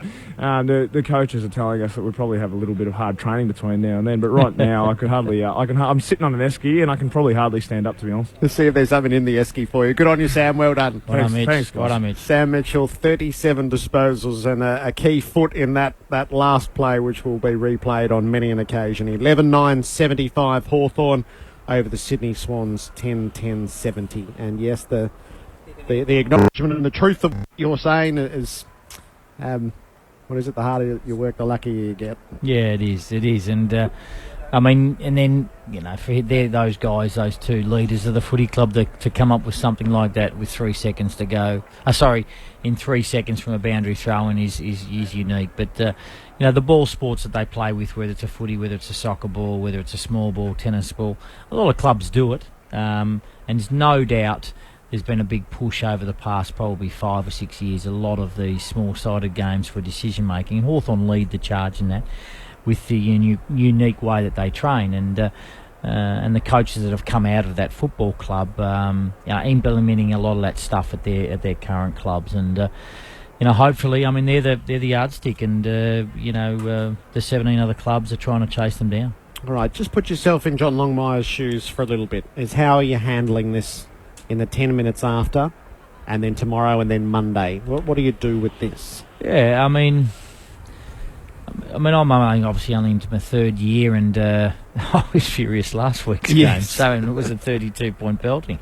So, I mean, when you probably start to win a bit more, you get really frustrated when you lose. And you see guys like Longmire and Clarkson and Ross Lyon and these guys that have been winning a lot more games than they lose in the last 5 years. It'll be frustrating. But this is probably something even more, where there's 4 games that have been obviously decided between, was it under a goal? 10 points, probably 4, 5 and 2 or something like that, which is really disappointing. So look at the consistency of their year. They've been absolutely outstanding in most games, haven't they? Yep. Yet they sit there with 5 losses, and they'd probably say, well, we should probably at least have won 2, and they'd be sitting neck and neck with Hawthorn. So I mean, there's no doubt, John, and the reason why he extended his contract to 2020 is because he's a great coach, and he would have probably walked down the stairs. He probably would have had to suck in about 8 to 10 big, deep breaths. There's no doubt he's got a confidant there, whether it's John Blakey or whoever, and says, do we address them, don't we address them? Because the players feel it just as much as the coach. Yep.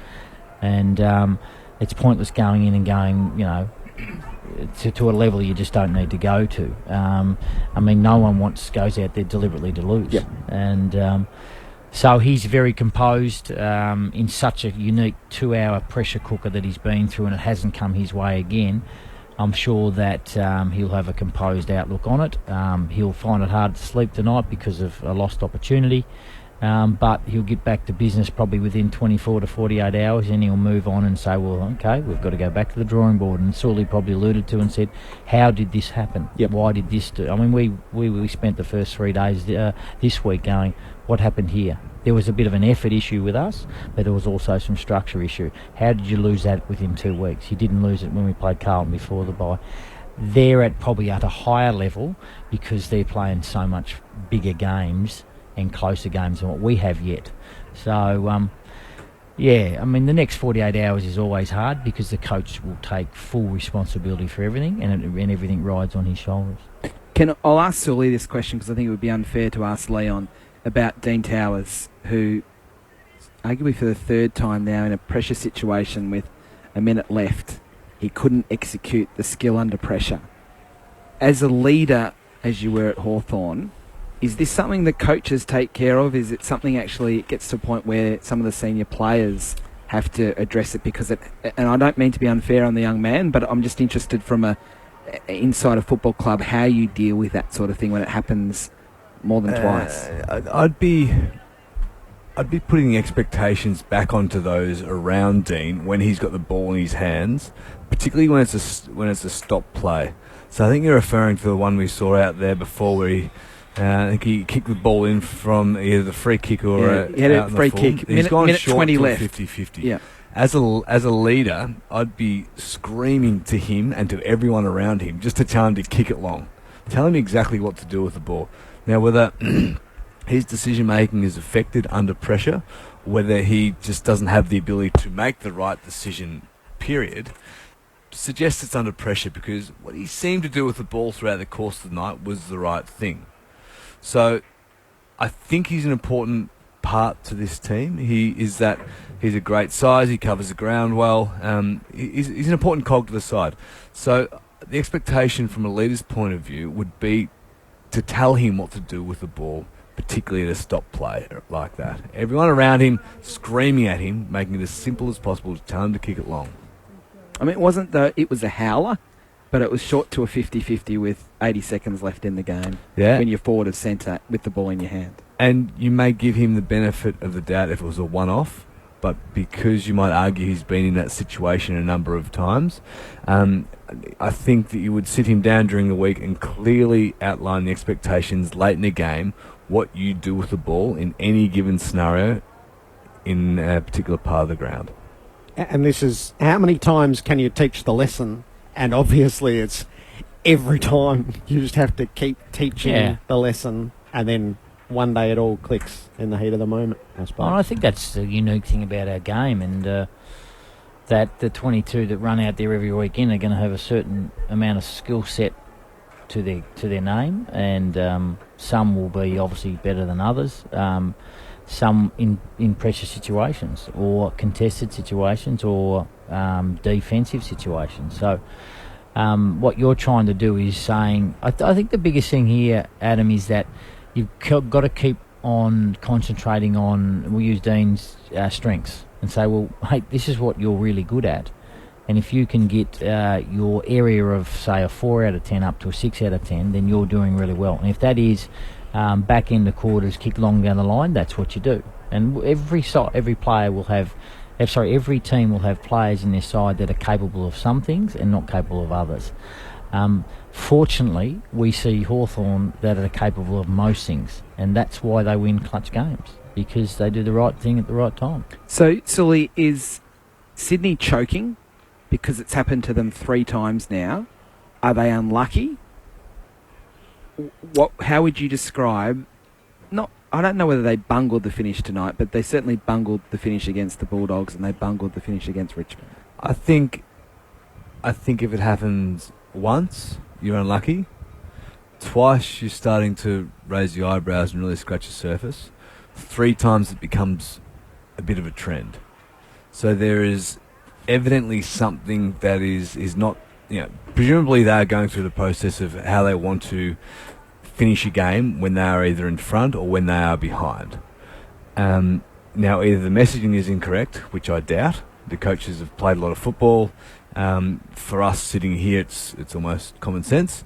So then, in some way, shape or form, that message isn't getting through to the playing group, particular players, for one reason or another. Yeah, they're fascinating, aren't they? Because they will be... Well, they'll leak places this weekend in the snakes and ladders that this is. They could lose their place in the top 4 as they lose to the Bulldogs. The last kick of the night, they go to Geelong. They give themselves every advantage. Then they come back here and they just about have Hawthorn 7 points in front late, and it slip slides on them. They've got Carlton here next week. And then they've got Fremantle in Perth, Port Adelaide back here, St Kilda. They finish off North Melbourne and Richmond. So their draw from here is wide open. Is outside of North Melbourne in Hobart. They'll be heavily fancied to win the other 5, and they might get the 6. So they're going to make the top 4 unless the bottom falls out in some way. But they're now in the... Adelaide's the team as if they go behind Adelaide, can they peg back second place, because it's all about home field advantage in that in those qualifying finals. So yeah, in the margins, and their season resides in the margins now with these close losses. It's 5 losses.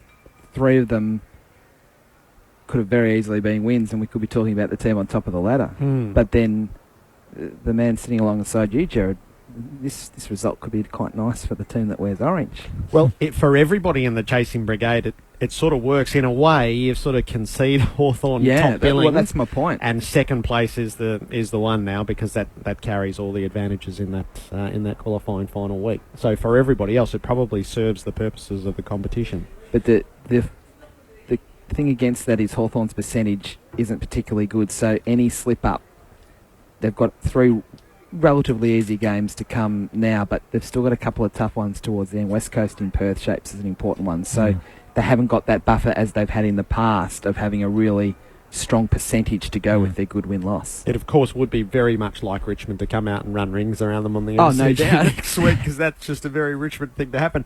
Richmond, Carlton, Melbourne, then North Melbourne at the MCG, and they played in a thrilling struggle earlier in the year. West Coast in Perth and Collingwood at the G to finish. So, yeah, it's a season where nothing is given, but it's a big result for the Hawks. 11-9-75 for the Sydney Swans, 10-10-70. Whitey, run us through all the numbers at the end. Okay, the Hawks by 5 points in front of a crowd of 42,314. Overall numbers, as we said all night, not a lot in them, but it did start to separate towards the end in a few of the key categories. Sydney 374 disposals to Hawthorn 368. I've got a feeling, Sully, that contested possessions will be mentioned in the press conference. The one that Clarko couldn't care less about, because Sydney won it by 37, 160 to 123. Tackles Hawthorn's way 81 to 54, which is what Leon was talking about, how important that statistic is for Hawthorn. Inside 50s, 54-49 Sydney's way. Clearances 38 each. Individually, for Hawthorn, Sam Mitchell, who we just spoke to, 37 disposals, 8 clearances and 4 inside 50s. Sean Burgoyne, now he says he wants to play on next year. Well, you can't argue after what he did tonight. 26 disposals, 10 clearances and 2 goals, playing a lot more in the midfield. I just want to draw the attention to the last quarter. 11 disposals, 5 tackles, 5 clearances and 2 goals. That's leadership, isn't it, really? When you Can you say that again?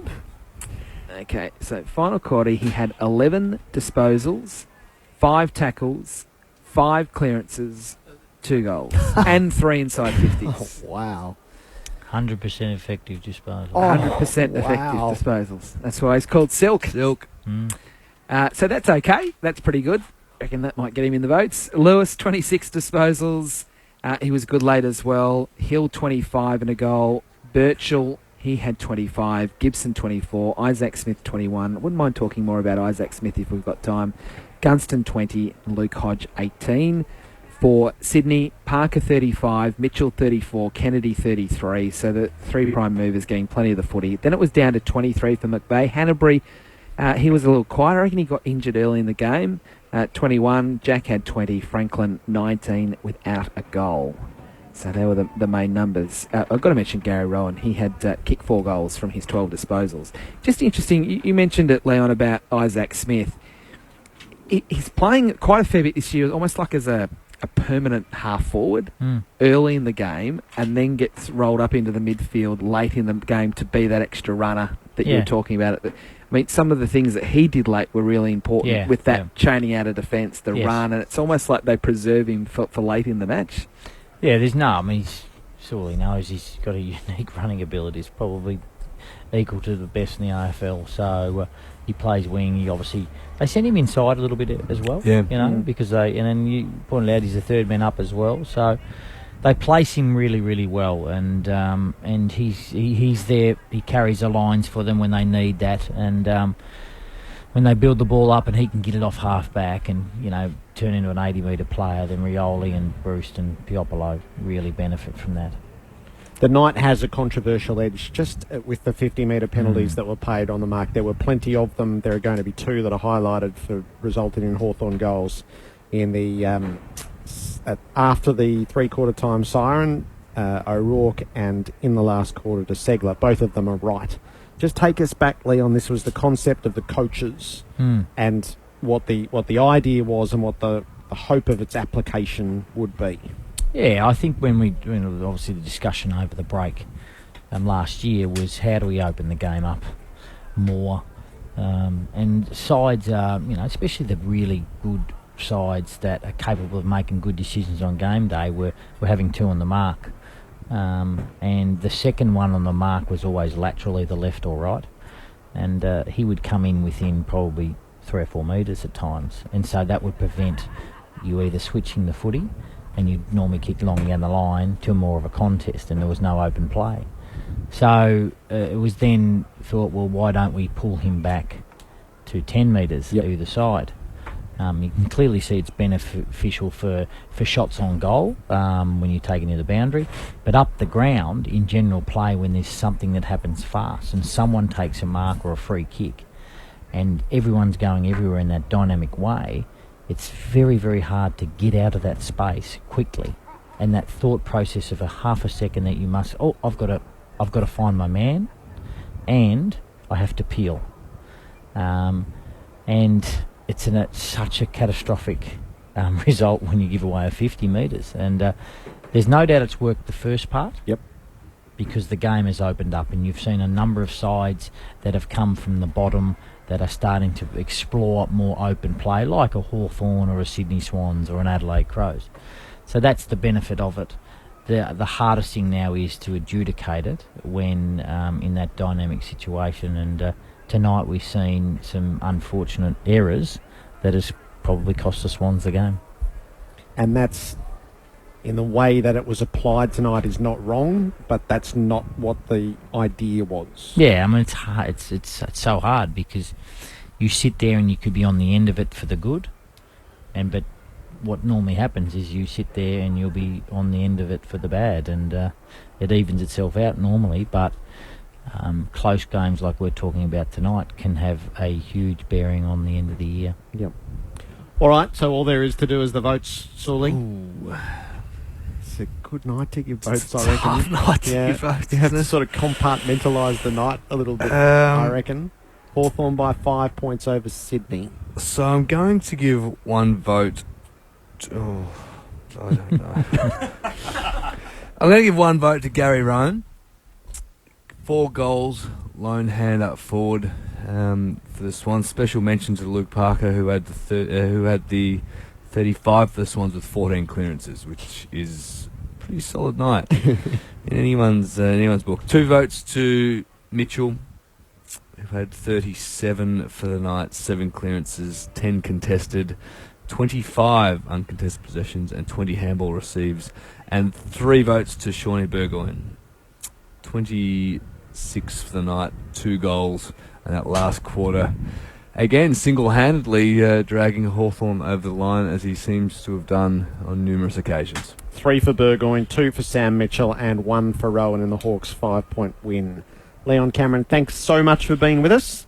The very best of luck for your last 7 games and beyond. Yeah, we've got a huge task this week. We need to get back on the bike, and we go to Brisbane, so a big challenge for us. We'll be watching. Thanks. Maybe playing a little bit angry, some of those boys, perhaps, after last week. Well, we hope so. Good man. Leon Cameron and Brad Sewell tonight on Grandstand AFL. It was Hawthorn 11-9-75, defeating the Sydney Swans 10-10-70 in a match that delivered everything that we hoped for. Dragged his kick the half forward, not as good as the previous, but Rowan is onto it. Found a step of space, curled it at the goal front, and ran it home for the opener. Due to a risky kick for Lewis, knocked away from him by Parker. The Swans are all over it. Kennedy to Parker, who works it around to Towers, who snaps the goal. Back to Tom Mitchell, back to McVeigh, all close to the boundary. Under pressure, a high kick, it won't be 15. So the ball is loose, and it's a Hawthorn ball to Lewis from 40. Loved it the moment it hit his boot. And the Hawks have got their second. The kick is in the Bruce direction. Isaac Smith flew, knocked it downhill, fumbled as he went through, got it back. Worked the snap out of the pack. It's online. It's curling in. And Brad Hill bobs up as the Hawks hit the front. Naismith wins it down. Kennedy's held by one arm. Got a kick free and through. Through for a goal. Strength from Josh Kennedy. And Sydney back in front. Birchall, who's still forward of halfway. Birchall. He's wanting to get away from Paplin. He does. Now only 65 out. He kicks to the top of the square. Naismith can't mark. Rioli crumbs. Rioli goals. Lewis has it for Hawthorn. He'll kick into the pocket. Where's Cyril? There he is! Cyril Rioli! Jumped leaping up into the contest and coming down with the ball. Ball's still a chance here for the Swans with Papley. It's close, it's good enough. And the Swans break their goal drought. 45-degree angle to the right, 50 metres out. Beautiful off the boot. Gary Rowan made it look so simple. But the tackle did affect the kick. McAvoy, handball to Burgoyne with the silk, with the goal. And that puts Hawthorn back in front. The ball jars out. Parker from 40, got a good piece of it. Got a very good piece of it. Sydney back in front. Through the congestion up towards half forward. Papley got away from Hodge from 45. The youngster, he unloads and he unloads straight. What an answer. The young man's got two and Sydney leads again. What a roller coaster ride we've got tonight. Gave it off to Lewis. Kicks the Hawks to the 50. Hanbury dropped the mark, but he might be quickest to recover. No, Stratton beat him to it. Bashed it out to Burgoyne. Set sail for home. A fine and mighty goal. They do come up with the answer, the Hawks. Gunston in front, couldn't complete the mark, but he is first to recover. A handball to Isaac Smith. The kick towards Cyril Rioli, who takes the mark at the 50 left half forward. He's about 52 out. Well, he will be when he makes contact. The kick, I tell you what, it's not a bad one. It's better than all right. It's unbelievable. It is a goal. And Hawthorn leads again. Cyril Rioli with two. Hawthorn by 5 points at the 30-minute mark of the final term. And the Hawks can run the seconds to its conclusion. At some point this season, Hawthorn will be charged with grand theft football. They retain top place on the ladder as they pull it out of the fire at the SCG and down the Swans by 5 points. One for all and all for one, the way we play it for.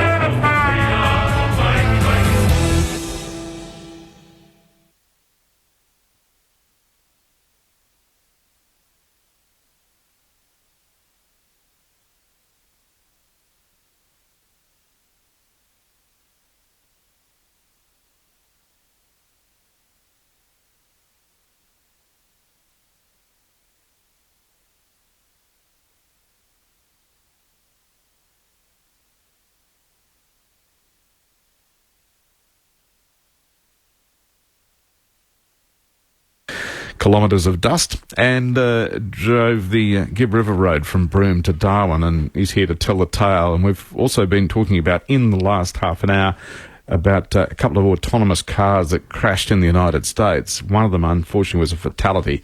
They're investigating why it happened and whether it could have been avoided, but it's a little bit of a stress at the moment, I guess, for Tesla, who are hoping to sell lots of them.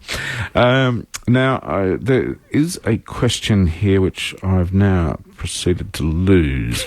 It's about the Ford Focus. Has there been some trouble with the Ford Focus? Well, Ford Focus RS went on sale today or yesterday. It was one of the two. And Ford has included a thing called a drift mode in this car, which has got a lot of media attention today about people saying this is outrageous that you can have this so-called drift mode. Basically what it does, it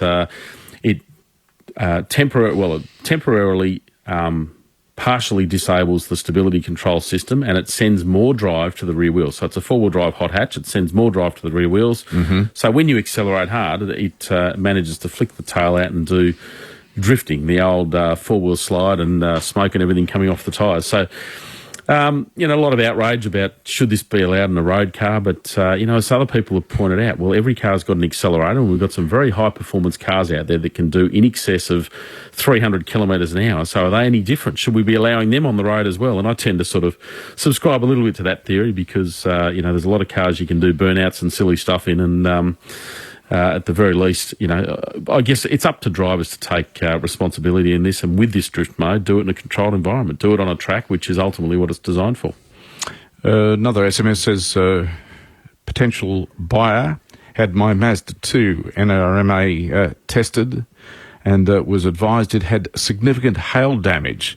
Hadn't even noticed the very slight dimpling in the roof. Needless to say, no longer wanted to buy it when the guy said it was only worth $5,000, and I was after $9,000. The buyer hadn't noticed the hail damage either, but very frustrating. The report comes back and there is slight hail damage there. It is, yeah. I mean, it's an interesting one, hail damage. I know some people who, with a car like that, would launch at it and say, yeah, I'll give you $5,000 for it, because mechanically it's probably pretty good. Everything else, it's fine. You do typically struggle to insure those cars because the insurance companies say, well, we don't want to know about it, because in the past, I think some people have gone and bought a hail damaged car and then gone and had a crash that then required some significant repairs to bring it back to new. So that's a bit of a challenge. But in terms of the rest of the car, I guess it can be fine. It's horses for courses and what people prefer. But as I said, insuring them or getting comprehensive insurance can be a challenge. Ed from St George says, on the Gore Highway, my Toyota got hit by an emu who didn't give me right away at speed. How would a driverless car go with an emu? Well, and interestingly, coming out from the side. So there's obviously a bit of a joke there, but I was driving through. Obviously, Kimberley's very much cattle country, and yes. it was on dusk, and we were going through some cows, and this cow just misjudged it, and I was only doing probably 20 or 30 k's an hour. I was going fairly slowly. And this cow was running. It was running towards the side of the car, and I was watching it almost run into the side of the car. And I don't think any driverless car would have picked that up. Fortunately, it turned around at the last second and bolted the other way because it spotted me. But, things like that, I mean, that is absolutely a potential issue. And there's, even down to things like car parks. I mean, if the car park's too low and the driverless car goes to drive into it, it's got to spot overhead branches. It's got to spot all those other obstacles, potholes, things that drivers every day go, oh, okay, I've found that and I'll drive around it or I'll adjust accordingly. I mean, black ice, for example, if you spot something different on the road, a driver might back off, but will the autonomous car do that? So that's what they're all working on, trying to program all these scenarios into the car. Mazda today also revealed an updated Mazda 3 small car, includes some tweaks. Yeah, some tweaks, pretty minor styling tweaks, but it does look different. So it's still the same basic car that's been on sale for a few years, but they have tweaked it, particularly around the nose, and added a bit more chrome and so on. And included a thing called G-vectoring control, which is, I think, effectively using the stability control system to send a little bit more power to the outside wheel. So the car will effectively brake the inside wheel to send a bit more power to the outside wheel and help with handling and so on. So it's some interesting technology. That car's on sale, I think, in August. So it's August or September, somewhere around then. So yeah, it should be interesting. Speaking of which, Holden has come out swinging with a new Colorado. They've I think they're next month too, aren't they? Yeah, in August, absolutely, for the updated Colorado. And this is a very, very, very important car for Holden. So they've had, I guess, some, they underdid the current Colorado, the car that's been on sale for a few years, and they were shown up by the competitors, things like Ford Ranger, the just released or the recently released Toyota Hilux, Mazda BT50.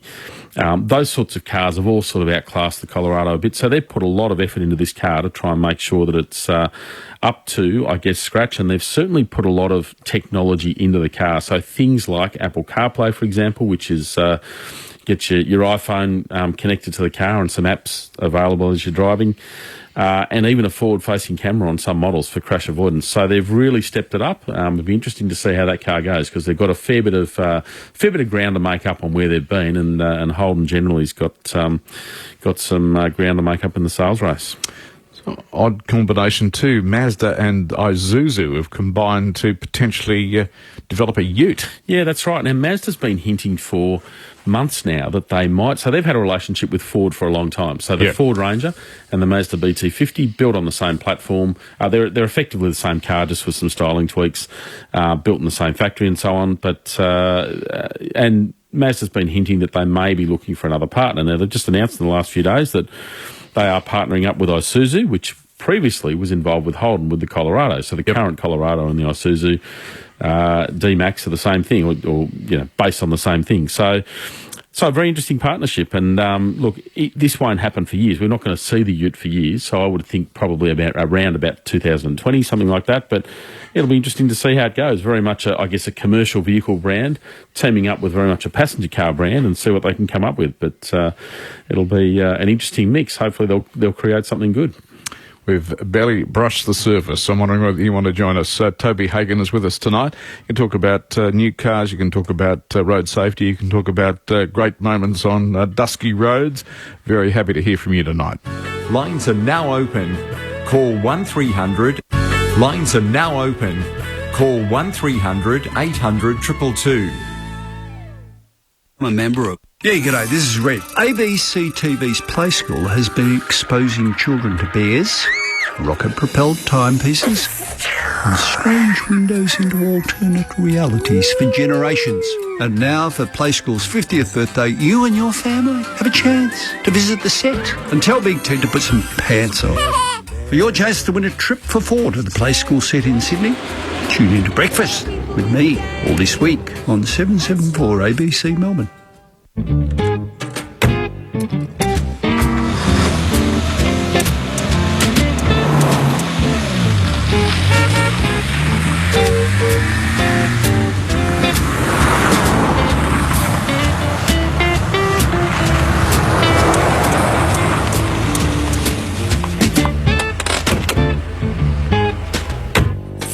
Will Hagan's Motor Talk. Toby Hagan in the chair tonight. It's 21 minutes, the latest ABC News. Full time in the AFL tonight was the Hawks 11-9-75, the Swans 10-10-70. A very important victory for the Hawks tonight. Phil, you think the Tesla response to the fatal car crash was misleading? Well, I am concerned about that. Hello, Tony. Hello, Toby. I'm very impressed with your informative and interesting program, so thank you. Thanks, Phil. And also, I guess it's a terrible personal tragedy for the individual and people involved.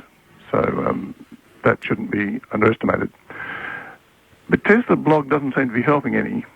Looking at the Tesla blog, a tragic loss, which I did about a fortnight ago, they say first known fatality of just over 130 million miles where autopilot was activated. And then they compared that with all vehicles in the US, fatality every 94 million miles, which is considerably worse, and for all vehicles worldwide where the fatality was approximately every 60 million miles. Now here's the problem. If you're doing statistics like that, then all vehicles in the US, 94 million miles, should be all vehicles of a comparable car type and a comparable car age. And that just seems to be straightforward misleading. And likewise for the 60 million miles one, different roads, different car types, different age of cars. I wonder whether you might have a comment to that.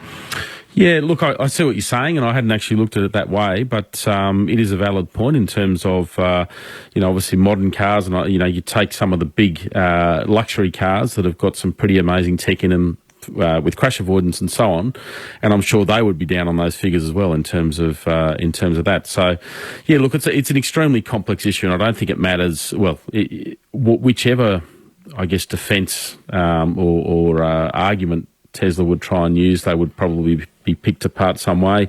I'm sure NHTSA, the safety authority, will go through it in a lot more detail, obviously, in trying to analyse what went wrong in this particular situation. And as I touched on earlier, with the, potentially the camera did, or it appears the camera didn't pick up the truck across the road. Well, maybe the human eye in that situation, maybe the driver didn't see it as well. So maybe it was a crash that may have happened in another car as well. But of course, we'll never know that. But it's, it's obviously a very complex topic, and one that's going to be debated for not only the next year or two in the development of autonomous cars, but I think for many decades as people try to reduce or eliminate fatalities altogether. Thanks, Phil. Good to hear from you tonight. Mick, you wanting to know the Tesla Model S, is that autonomous or not? Good morning, chaps. Sorry, I should say good afternoon. Good evening, I should say. I've got my times mixed up here.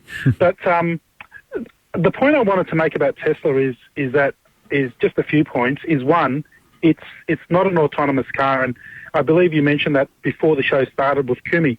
The Tesla is basically a car with a glorified cruise control, lane detection, collision avoidance, but ultimately the control of the system is up to the driver.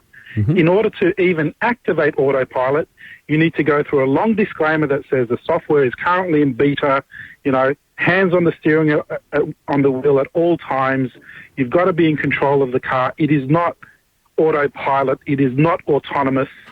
Essentially, it is the driver who is in control, and the car is simply detecting the distance between the car and the next car in front of it. It is holding the lane, so if you're on a freeway or a motorway, it will take bends and corners for you. But ultimately, the driver is responsible.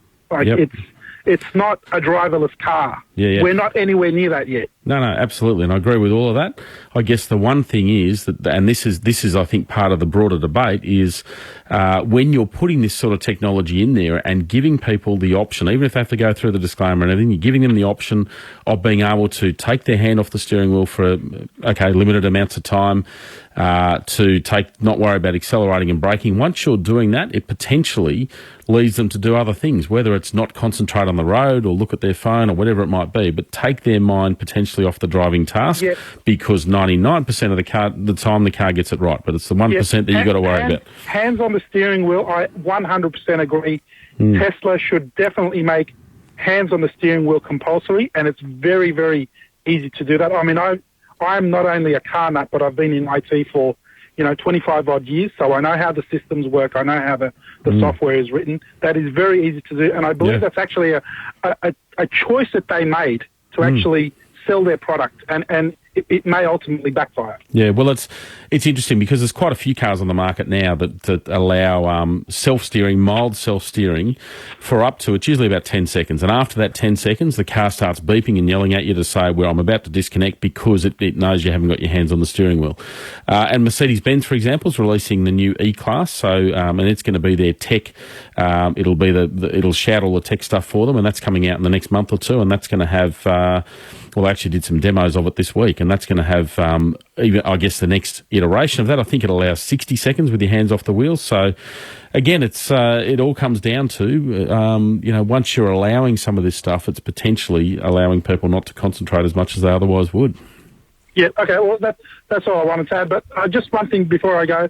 Ford Focus RS, this whole thing about drift mode. I mean, I've got a couple of reasonably high-powered cars, or both rear-wheel drive. So does that mean when I've turned off the traction control, I'm now in drift mode? I mean, it's just nuts. Yeah, it is a bit, and that was the point I was trying to make, is that you can do similar stuff or the same stuff in dozens, if not hundreds, of cars already on the market. It's just I guess the difference is they don't market it like Ford's marketing it. But, Thanks, Mick. Tim, you're wondering whether they're going to fix the roads before they introduce autonomous vehicles. Yes, Tony, Toby, how are you? Good day, Tim. I drive a 60-tonne truck down the highways every day, and I get thrown all over the place with it. How's a couple of 100-kilo car that's driverless going to stay on the road without them fixing it? Yeah, well, look, the roads, and that is, I think, a big issue, and certainly Australian roads pose enormous challenges for autonomous cars because of the vast distances, because we can't just go and map them all to within an inch of every centimetre of the road. They have to, the car has to be able to react. And, for example, roadkill on the road, a dead kangaroo on the road, the car's suddenly got to pick that up and work out a way around it or avoiding it. So there's so many different scenarios, and that's why we are so far a long, long way from the complete driverless car that will cope with everything. You're going to see it coming in stages whereby, maybe freeway driving first on selected freeways, even in selected countries, and in certain situations. So it's a long way off the full deal. Good on you. Ray, you think black ice on roads mean drivers need to, the idea of black ice on roads needs to be promoted to drivers? Yes, Tony, good day. Tony Tobe. What it is I'm 73, and I grew up in Broken Hill. You didn't see black ice out there because it was hot, dry, predominantly. But a lot of people, now correct me if I'm wrong, black ice is just ordinary frost that's frozen clear. Yeah, or water on the road, that's frozen, so, yeah. Yes, and really, you can't see it. And a lot of young people don't gel as to... And they seem to be too embarrassed to ask what do you mean, black ice, you know? Yeah, there's a bit of that. I mean, look, a lot of modern cars actually have a warning. So once it gets below -2 degrees or 0 or whatever it might be, they'll actually warn you on the dash and say, potential for black ice or dangerous conditions. So, yeah, but it is a challenge. I mean, it's certainly... it's one scenario and one of many, I think, that drivers could get. I mean, there could be an argument as well for teaching people about how to drive on dirt roads and snow-covered roads and so on. So there's a whole bunch of scenarios out there. Yeah, I agree with you. It's just something I've never seen it in an NRMA magazine or any driver education. Yeah. But as you say, I mean, there's parts of the country, I'd say anywhere north of about Sydney, you're not really going to have much of a problem with black ice. It's generally in the southern states where you have the issues. But yeah. Thanks, Ray. John, you're looking at buying a Land Rover Discovery Sport and looking for some advice, I guess. Correct. Yes. I'm looking at one with proper sat nav in it because we currently have a Freeland 2 and the sat nav in it doesn't work around Sydney, and it doesn't even work up towards the Hunter Valley. So the maps just aren't there for it, or? The maps aren't there. I have contacted the Land Rover people. I've taken the car back to where we bought it. They are just... The Land Rover is refusing to fix it, and I'm about ready to jump up and down. Oh, I'm amazed you want to buy another one, but it's yeah, I mean, look, that's a weird one, and often in the past you've seen arguments between the car companies and the mapping companies because the car companies obviously don't do the maps; they buy them in and throw them in the car. So it's quite common for a 1 or 2 year old car not to have the latest updates in terms of the new freeway that's gone. But it doesn't even show a year-old road, which is the Hunter Expressway either. Yeah, well, it's not. Yeah, I mean, that's the thing. You've got to update the maps, and this is something car makers got a lot of negative feedback. 6, 8, 10 years ago when the early sat-nav systems were around because the mapping companies did a deal with them to supply the sat-nav systems relatively affordably, and then they would charge the customers a year or two later a fairly hefty fee, sometimes hundreds of dollars, to update the maps. Now, most of them now include those mapping updates at least for 3, 4, 5 years. Some of them make them very affordable, so a $50 update or something like that, but it's certainly something that has changed in recent years, and it's these days you don't get stung nearly as hard as you used to. In this one, it's year 14 maps, and this car broke down. We hired one, and it had year 16 maps in it. Yeah, right. Okay, and it's so it all, obviously had all the stuff you needed in there. Yeah, and it worked beautifully, and we complained to Land Rover, oh, sorry, the maps are not available for that model. Yeah, right. Sounds like a software-hardware thing they're arguing about. Absolutely. John, thanks for that. Brad, you want to say you're looking for a new car that works well long distance in city?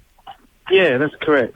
Look, I've got a sort of a design job in the city, so I still want to look good in the car. Yep. But I want to drive up to Orange pretty much every second weekend. Yep. I've been looking at the Subaru cars. I do like those. I think they seem to be quite comfortable and quite stylish. And just on your opinion on that? Yeah, well, that would absolutely, for a trip like that you're doing, something like a Subaru Outback, for example, would be very, very high on my list. I think they've done an awesome job with that latest Outback. Some interesting safety technology in there in terms of auto braking and crash avoidance tech, and also relatively spacious and certainly comfortable on long trips. So I've actually just done a bit of driving in one of them, and it was fantastic on a trip like that. So and it's also got... the Outback's obviously, it's not designed to do full-on off-road work, but it does have semi-decent tyres on it. So it's, if you've got to hit some dirt roads and so on, it's not too bad. So, look, that would be very, very high on my list. Other things you could look at, Mazda 6 would also be very comfortable and similar sort of size, albeit without the off-road ability. But no, an Outback, as I said, that'd be very high on my list for use like that. All right, well, that's just confirmed, I think, what we'll do, so look, that's good. Good on you, Brad. Thanks for that. Patrick, you're wondering about the underbelly battery mounting on the Mazda BT50. Yeah, I certainly am, Tony. I'm just wondering, mate, I've been told that it hasn't been recommended. I had it factory fitted, and then I spoke to the people who have put it in, and they say that it's not fit for four-wheel driving in water. I'm just wondering what anybody else has heard about that. So when you say the underbelly, you're talking about a second battery? Yes, I am. Yeah, right, to run auxiliary stuff and so on. That's exactly right. Yeah, okay. Look, I wasn't even aware that Mazda offered that as one of their options. Well, they don't. It came through a, can I say the company name? Yep. ARB. And they've fitted it. It's a beautiful job, but once I've rung them back, they've said that it may not be fit to drive through salt water. I'm just wondering how they'll go with that. Yeah, well, I think if it fails and they've told you that, then they probably won't cover it. But because I was going to say that the people who tend to look after those sorts of aftermarket or those sort of second batteries and all those modifications to four-wheel drives, of which there are hundreds, are the places like ARB and Ironman 4x4 and those sorts of joints. And yeah, look, they in terms of going through salt water. Yeah. I mean, it sounds like they're worried more about corrosion than shorting out the battery. Like, it sounds like it'll cope with going through water, but they're worried about it corroding if they're specifically singling out salt water. But I'd certainly you'd want to be able to make sure you can get through a decent river crossing, because the wading depth on that car I would have thought would be 500 or 600 millimetres, and you want to be able to make sure you can do that. So I think it'd be worth going back and having a more detailed chat with them and see if they've got another solution. Yeah, good luck with that. Tom in Bangkok's just SMS saying, I'd love to see autonomous cars try the Bangkok traffic bash. Well, in places, there'll be parts of Paris and Rome where they go, it'll be pretty interesting as well. Indeed. Brendan, you got a problem with your car, the mechanic doesn't know how to fix it, and you're wondering what to do next. Brendan? Sorry. Yep, gotcha. Didn't hear you. Look, I'm not sure whether it's something you can answer or not, and I'm not pointing a finger at anyone or being nasty, but I had a problem with my Land Cruiser. Let me just turn the radio off in the background. And we replaced the clutch, and there's been a whole series of little faults and stuff-ups, which, I'm not blaming the mechanic for, he's not blaming me, we're all sort of amicable about it. But we've both got to the point where we're not sure exactly what's wrong, and then you try and ring people like Toyota and get some advice. They don't really want to give it. Is there an organisation that, not as in fair trade or anything, because it's not a complaint, but is there an organisation that you can ring that there's someone that could give you advice on how to approach fixing the problem, or where to go to get the information on how to fix mechanical issues that mechanics don't know how to fix? Does that make sense? Not that I'm aware of. I mean, this is where typically you'd go and get a second or third opinion, so drop it into another dealer, another mechanic or someone like that, and say, hey, this is a bit hard when it's sitting on their doorstep with a gearbox out. Yeah, right. Yeah, that does make it a bit challenging. Although if they can't fix the problem, I mean, you've got every right to have your car back, obviously, and you can stick it on a tow truck and send it off to someone else. Oh, look, it's actually not. It's not like that. That's why I was saying it was sort of amicable. I mean, we put the car in to get the clutch fixed. 4-wheel drive, 100 series Land Cruiser. Yep. Came back. There was this horrendous rattle coming out of the gearbox, yep. which I picked the car up on a Friday night after hours, took it away to camping for the weekend. It was the first thing I noticed. As soon as they were open on Monday, I rang them and said, did some looking around and worked out that the clutch fork was rattling and it was doing this and doing that, and he took it back. He said, okay, there's something wrong. Obviously, we'll pull it out, no problems. Yeah. But I don't think it's a problem with what we've done. It's a problem with the gearbox. Yeah, right. It wasn't that. It was all these other things. But now we're not sure where to go. So we've bought new parts from Toyota and replaced them, and they haven't fixed it. And the mechanic's doing his best. Yeah. Doesn't know. I'm doing all my research and I'm spending time and I'm doing my best, but we just wondered whether there was an organisation or someone that you could ring that would give you... No, because I think everyone's going to want to see the car. They're going to want to go through it and try and figure it out. Short of that, I mean, something like a Land Cruiser that has some very passionate owners, particularly with 100 series, I'd just ring the Land Cruiser Club and just explain to one or two of them what's going on. And you might know, it might end up being a relatively common thing that one of them says, oh yeah, that's this, and all of a sudden you can go and look for that. But as I said, generally in diagnosing a car on a mechanical issue like that, they're going to want to look at it and physically drive it and all those sorts of things to try and work out exactly what's going wrong.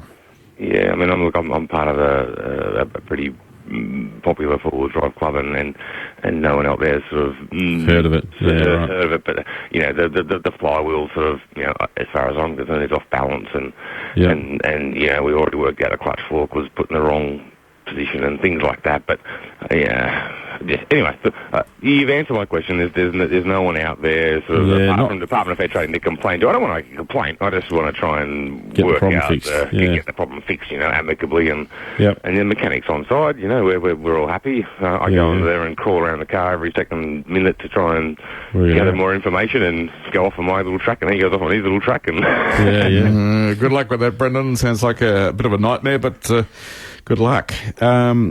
Just a little SMS here says black ice at Orange. Yeah, baby. I knew someone would pick me up on that. And Adrian says use Google Maps. They're free and up to date. Yes. I think although they're not actually up to date. I caught one out the other day. I was over in Perth. Darwin. I was up in Darwin and trying to go down one of the new freeways, and Google Maps tried to get me to take an exit that wasn't open yet. I couldn't believe it. I thought exactly that. I thought, Google Maps would be open, and it was wrong. Mr. Hagan, always a pleasure. Thanks for tonight. Toby Hagan with us, and it's Motor Talk. Nightlife, national weather. Craig Burke tonight from the National Weather Centre. Craig, we're expecting a frosty start in the morning across the southeast. Very good evening, Tony. Yes, we've seen a clearance of that cold outbreak over the last 24 hours, and now we're going to see this high-pressure system dominate the chart over the next couple of days.